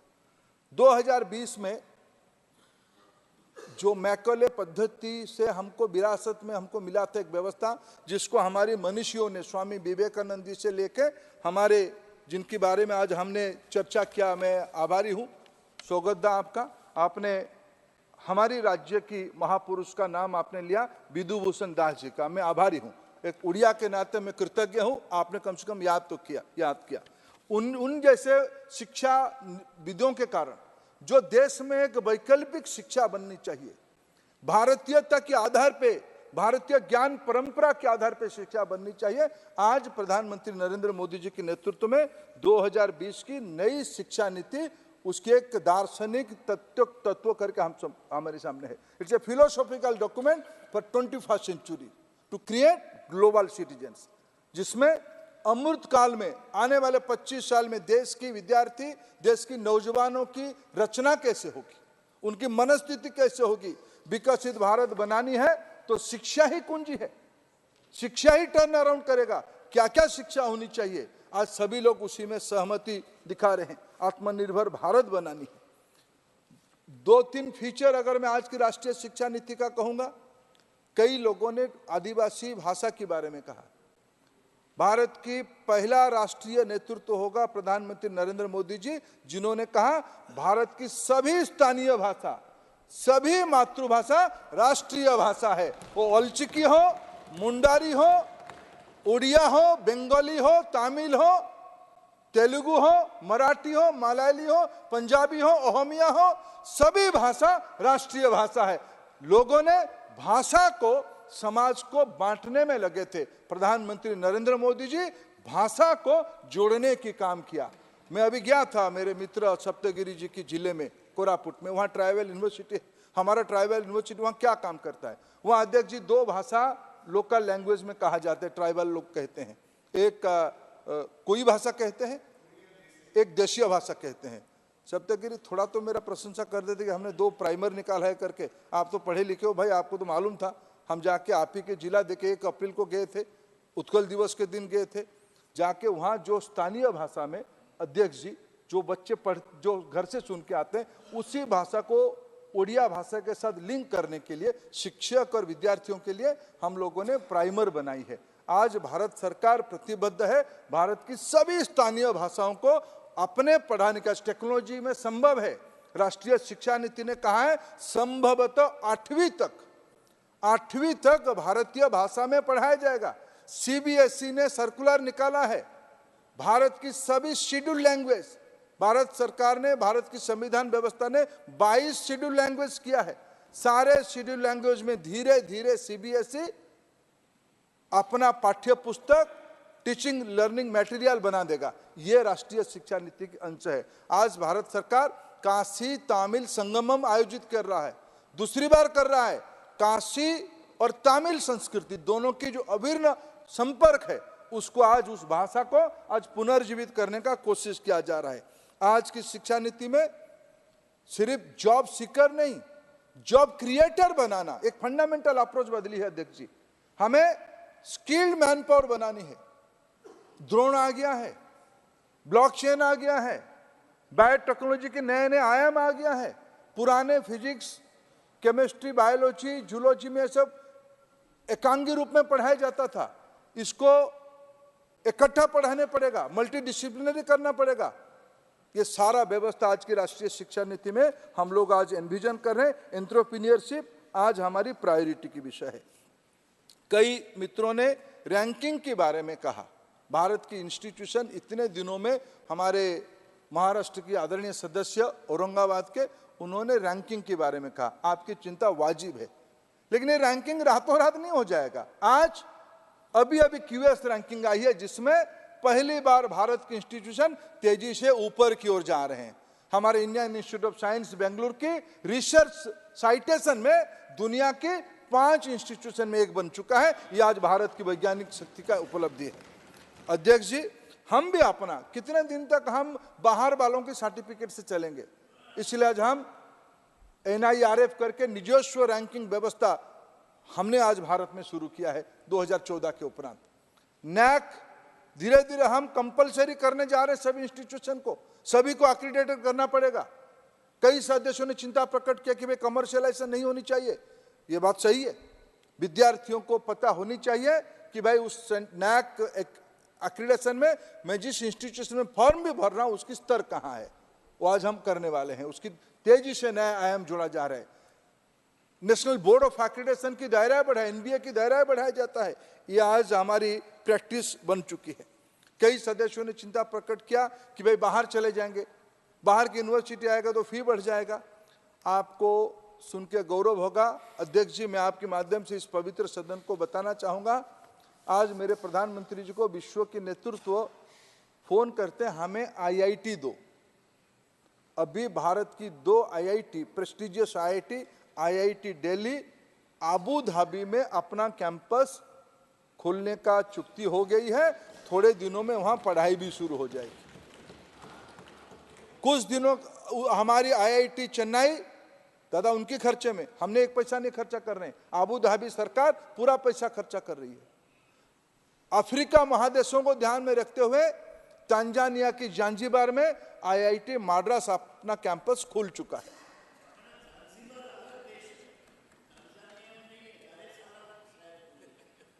दादा ठीक है, मैं मान गया, चलो आगे बढ़ते हैं।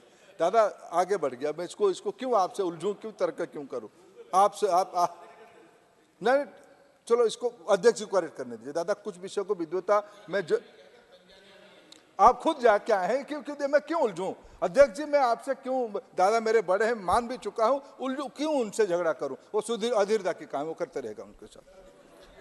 अध्यक्ष जी आज भारत की इंस्टीट्यूशन केवल कई, जैसे अभी कई मित्रों ने, रूडी जी थे, बाद में शायद रूडी जी हैं, और उधर से हमारे शायद अधीरदा ने भी स्वीकृति किया। हमारे राज्य में Kalinga institute of social science आज देश के लिए गौरव ला रहा है। वहां आदिवासी बच्चों को पढ़ाने के लिए उन्होंने एक अच्छा मॉडल खड़ा किया है। भारत की प्राइवेट यूनिवर्सिटी विदेश जा रहे हैं। आज भारत की यूनिवर्सिटियों में स्टडी इन इंडिया, भारत में आके पढ़िए, भारत में आके पढ़िए, ऐसे व्यवस्था में विश्व भर की अनेक विद्यार्थी भारत आने के लिए उत्सुक है। उनको भारत हम लाएंगे पढ़ाने के लिए। भारत आएंगे, पढ़ेंगे तो भारतीयता को लेकर लौटेंगे। ये सब हमारी एम्बेसडर बनेंगे। आज भारत की शिक्षा नीति उस दिशा में काम कर रही है। अध्यक्ष जी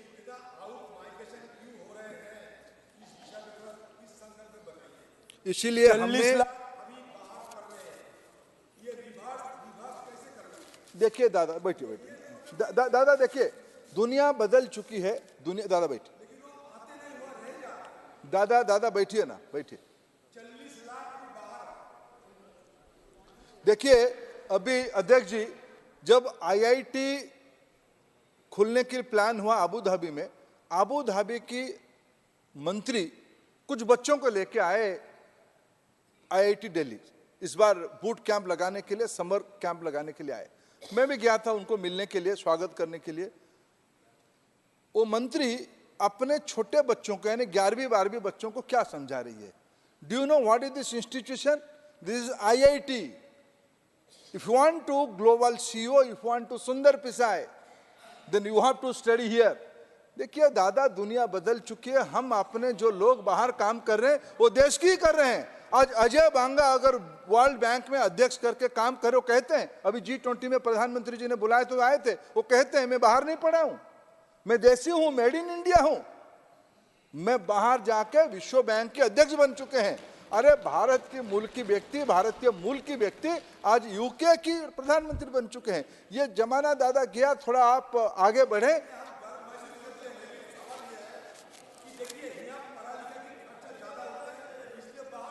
वो चिंता है दादा वो चिंता है।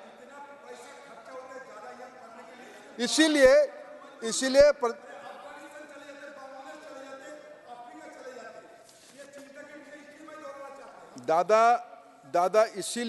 दादा इसीलिए आज भारत ने एक ऐतिहासिक निर्णय किया है। बाहर की क्वालिटेटिव विश्वविद्यालयों को, गुणात्मक विश्वविद्यालयों को भारत में आके अपना कैंपस खुलने के पहली बार हमने अनुमति देने वाले हैं। ये कानून भी हो चुका है यूजीसी की ओर से। 2 फॉरेन यूनिवर्सिटी उलंगुंग और डिकेन गुजरात की गिफ्ट सिटी में अपना कैंपस अगले शिक्षा वर्ष से बच्चों को पढ़ाना शुरू करेंगे। कम खर्चे में ग्लोबल स्टूडेंट की स्टडी यही भी हो सकता है। धीरे धीरे दुनिया बदल रहा है दादा, उस दिशा में भी हम लोग काम कर रहे हैं। मैं 1-2 विषय का थोड़ा विनम्रता से उत्तर देना चाहूँगा। सभी लोगों ने अच्छा चर्चा किया है और डिस्क्रिमिनेशन के बारे में अपने अपने मत लोगों ने रखा। मैं कभी एक नागरिक के नाते, संयोग से शिक्षा विभाग की मंत्री के नाते जब इस विषय का उत्तर देता हूं, अध्यक्ष जी मैं दिल की बात कहना चाहता हूं।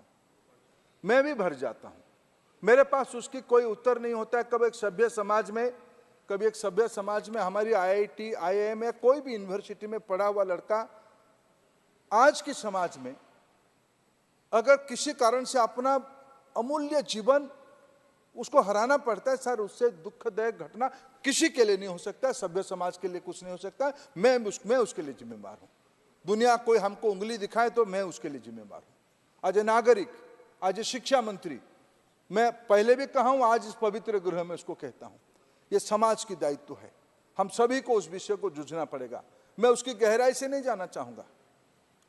अगर रोहित वेमुला की बात कहा जाएगा, अगर आप दादा विश्व भारती की बात कहते हो, दादा मैं आपको याद दिलाऊंगा जादवपुर यूनिवर्सिटी भी है। मैं बंगाल सरकार की व्यवस्था को भी देखा हूँ, आपकी पड़ोस में है, सुदीप दा और सोगत दा दोनों की पड़ोस में जादवपुर यूनिवर्सिटी है। क्या आप और हम सहमत हो सकते हैं? जादवपुर में जो हुआ अच्छा हुआ, क्या उसमें हम राजनीति करेंगे? मैं तो नहीं करने वाला। इसलिए इस सारा विषय को हमें स्वीकार करना पड़ेगा। किसी भी कैंपस में सरकार किसी की भी हो, कोई भी बच्चा का जीवन जाता है, हम सभ्य समाज के लोग इसके लिए जिम्मेवार है। मैं जिम्मेवार हूं, मैं उसको मुंह छुपाने वाला व्यक्ति नहीं हूं। मेरे नेता की संस्कार ये नहीं है, हम उसको समस्या को जड़ तक जाके समझने वाले लोग हैं। इसीलिए सारे रचना बनाई गई है, ये कोशिश है। और शिक्षा ऐसा एक विषय है, इसको निरंतर प्रयास करने से आज कोई जाति उति की कई प्रकार की रचना की जाती है। मैंने तो आज शिक्षा की एक स्टैटिस्टिक दिया, जिसमें हमारी कार्यकाल में SC, ST, OBC वंचित वर्ग के लोगों की पढ़ाई की पार्टिसिपेशन बढ़ रहा है। आज तो देश में 4 ही जाति है, 4 जाति है। गरीब है वो एक जाति है, किसान एक जाति है, महिला एक जाति है, युवा एक जाति है। विकसित भारत के लिए 4 जातियों की शिक्षा आज की सम्यक का सारक का सेंट्रल यूनिवर्सिटी की निवेदन लेके हम आए हैं। इस पवित्र गृह अनुमोदन करेगा। आज हम भारत को 2047 तक एक विश्व की ताकतवर देश बनाएंगे। इसी संकल्पना के साथ सभी की समर्थन चाहता हूं। धन्यवाद। प्रश्न है कि विधेयक पर विचार करने हेतु प्रस्ताव। प्रश्न है कि विधेयक पर विचार किया जाए। जो सदस्य इसके पक्ष में हाँ कहें, जो सदस्य विरोध में ना कहें। मेरे विचार में निर्णय हाँ वालों के पक्ष में हुआ, हाँ वालों के पक्ष में हुआ। विधेयक पर विचार करने हेतु प्रस्ताव को स्वीकृत किया गया। अब सभा विधेयक पर खंडवार विचार करेगी। श्री आलोक कुमार सुमन, संशोधन संख्या 1।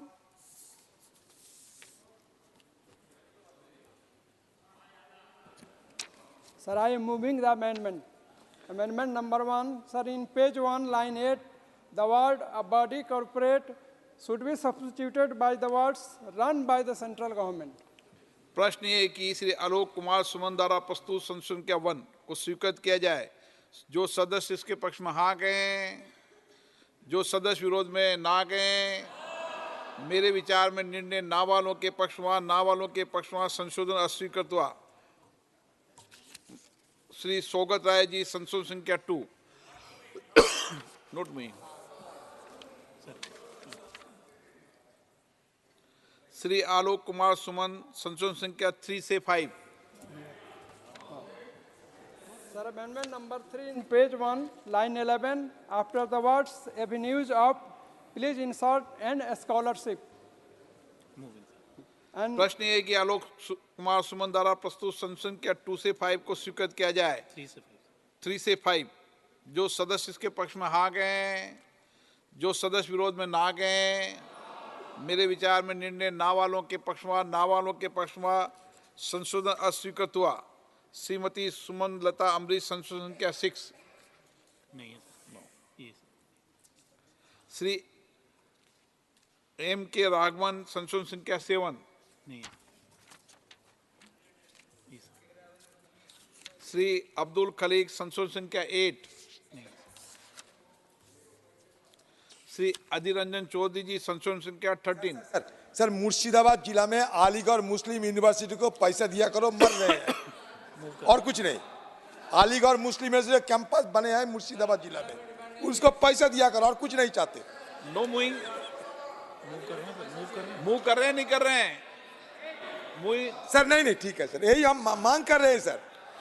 श्री डीन कुरियाकोस, संशोधन संख्या 14। मूविंग। प्रश्न है कि श्री डीन कुरियाकोस द्वारा प्रस्तुत संशोधन संख्या 14 को स्वीकृत किया जाए।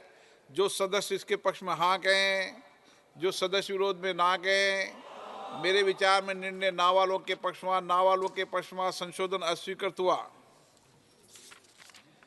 प्रश्न है कि श्री ईबी डन द्वारा प्रस्तुत श्री ईबी डन, संशोधन संख्या 17। नहीं। प्रश्न है कि खंड 2 विधेयक का अंग बने। जो सदस्य इसके पक्ष में हाँ कहें, जो सदस्य विरोध में ना कहें, मेरे विचार में निर्णय हाँ वालों के पक्ष में, हाँ वालों के पक्ष में खंड 2 विधेयक का अंग बना। श्री अब्दुल खालिक जी, संशोधन संख्या 9 no. Shrimati Sumalatha Ambareesh no. Shri M K Raghavan, Shri N के प्रेमचंद्र, संशोधन संख्या 12। Sir, I am moving the amendment. This is amendment to establish a central marine university in the coast, any of the coastal state. That is my amendment. Sir. प्रश्न ये कि Shri N के प्रेमचंद द्वारा प्रस्तुत संशोधन संख्या 12 को स्वीकृत किया जाए। जो सदस्य के पक्ष में हाँ गए, जो सदस्य विरोध में ना गए, मेरे विचार में निर्णय ना वालों के पक्ष में, ना वालों के पक्ष में संशोधन अस्वीकृत हुआ। श्री डीन कुरियाकोस, संशोधन संख्या 15। प्रश्न है कि श्री डीन कुरियाकोस द्वारा प्रस्तुत संशोधन संख्या 15 को स्वीकृत किया जाए। जो सदस्य के पक्ष में हाँ गए, जो सदस्य विरोध में ना गए, मेरे विचार में निर्णय ना वालों के पक्ष में, ना वालों के पक्ष में संशोधन अस्वीकृत हुआ। श्री अधीर रंजन चौधरी जी, संशोधन संख्या 16। सर भाई वही मांग है मेरा सर, अलीगढ़ मुस्लिम यूनिवर्सिटी मुर्शिदाबाद कैंपस को पैसा दिया करो। श्री ईबीडन जी, संशोधन संख्या 18। प्रश्न है कि खंड 3 विधेयक का अंग बने। जो सदस्य के पक्ष में हाँ गए, जो सदस्य विरोध में ना गए, मेरे विचार में निर्णय हाँ वालों के पक्ष में, हाँ वालों के पक्ष में खंड 3 विधेयक का अंग बना। प्रश्न ये कि खंड 1 अधिनियम सूत्र विधेयक का पूरा नाम विधेयक का अंग बने। जो सदस्य इसके पक्ष में हाँ गए, जो सदस्य विरोध में ना गए, मेरे विचार में निर्णय हाँ वालों के पक्ष में, हाँ वालों के पक्ष में खंड 1 अधिनियम सूत्र विधेयक का पूरा नाम विधेयक का अंग बने। मंत्री जी अब प्रस्ताव करें कि विधेयक को पारित किया जाए।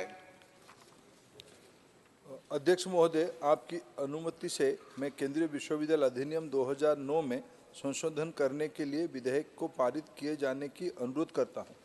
प्रश्न है कि विधेयक को पारित किया जाए। जो सदस्य इसके पक्ष में हाँ गए, जो सदस्य विरोध में ना गए, मेरे विचार में निर्णय हाँ वालों के पक्ष में, हाँ वालों के पक्ष में प्रस्ताव स्वीकृत हुआ, विधेयक पारित हुआ।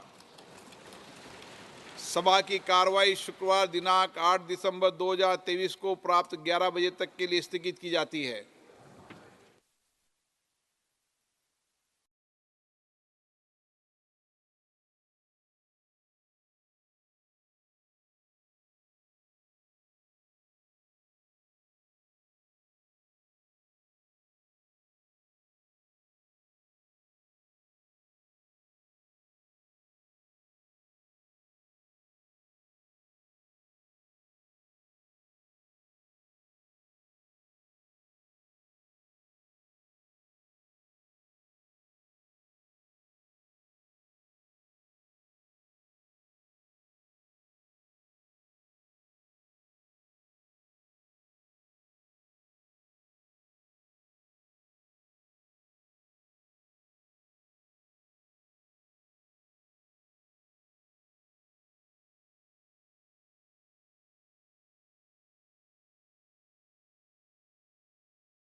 Rajya Sabha Chairman Jagdeep Dhankhar has reconstituted the panel of vice chairpersons with 50% women parliamentarians. Many parliamentarians have been nominated for the first time. I have to inform honorable members that the panel of vice chairpersons has been reconstituted with effect from 4 December 2023 with the following honorable members: Shrimati Fulo Devi Netam, Shrimati S. Fognan Konyak, Shrimati Darshana Singh, Dr. Sonal Man Singh, Dr. Sasmit Patra, Shri V. Vijay Sai Reddy, Shri Sukhendu Sekhar Rai, and Shri Kartikesh Sharma. All the nominated members have expressed gratitude to Chairman Dhankhar for the opportunity. इतना बड़ा मौका देने के लिए मैं माननीय सभापति जी को बहुत बहुत धन्यवाद देती हूँ और बहुत आभार प्रकट करती हूँ कि उन्होंने एक महिला को ये सम्मान और अवसर प्रदान किया है और ये मौका दिया है, तो निश्चित तौर पे इस काम को मैं अच्छी तरीके से करूँगी. This is my last year of the term, and I'm looking forward to understanding a little more on the other side, sitting on the other side. And I suppose to be seated in that grand seat, that chair, would definitely mean something in my entire career, not only of as a MP, in my life. देखिए, बहुत बड़ी जिम्मेदारी है जो मेरे को इतनी बड़ी जिम्मेदारी दी है. निश्चित तौर पर इस जिम्मेदारी को बेखूबी से निभाने का पूरा कोशिश करूँगी. I'm very grateful to the chairman for giving me this opportunity. It's a big responsibility. I would like to thank the honorable chairman for giving me this opportunity, and I think it's fantastic that youngsters like myself who have been in the parliament for a little more than a year have got opportunities to understand the system and also be a part of the system. It's a very big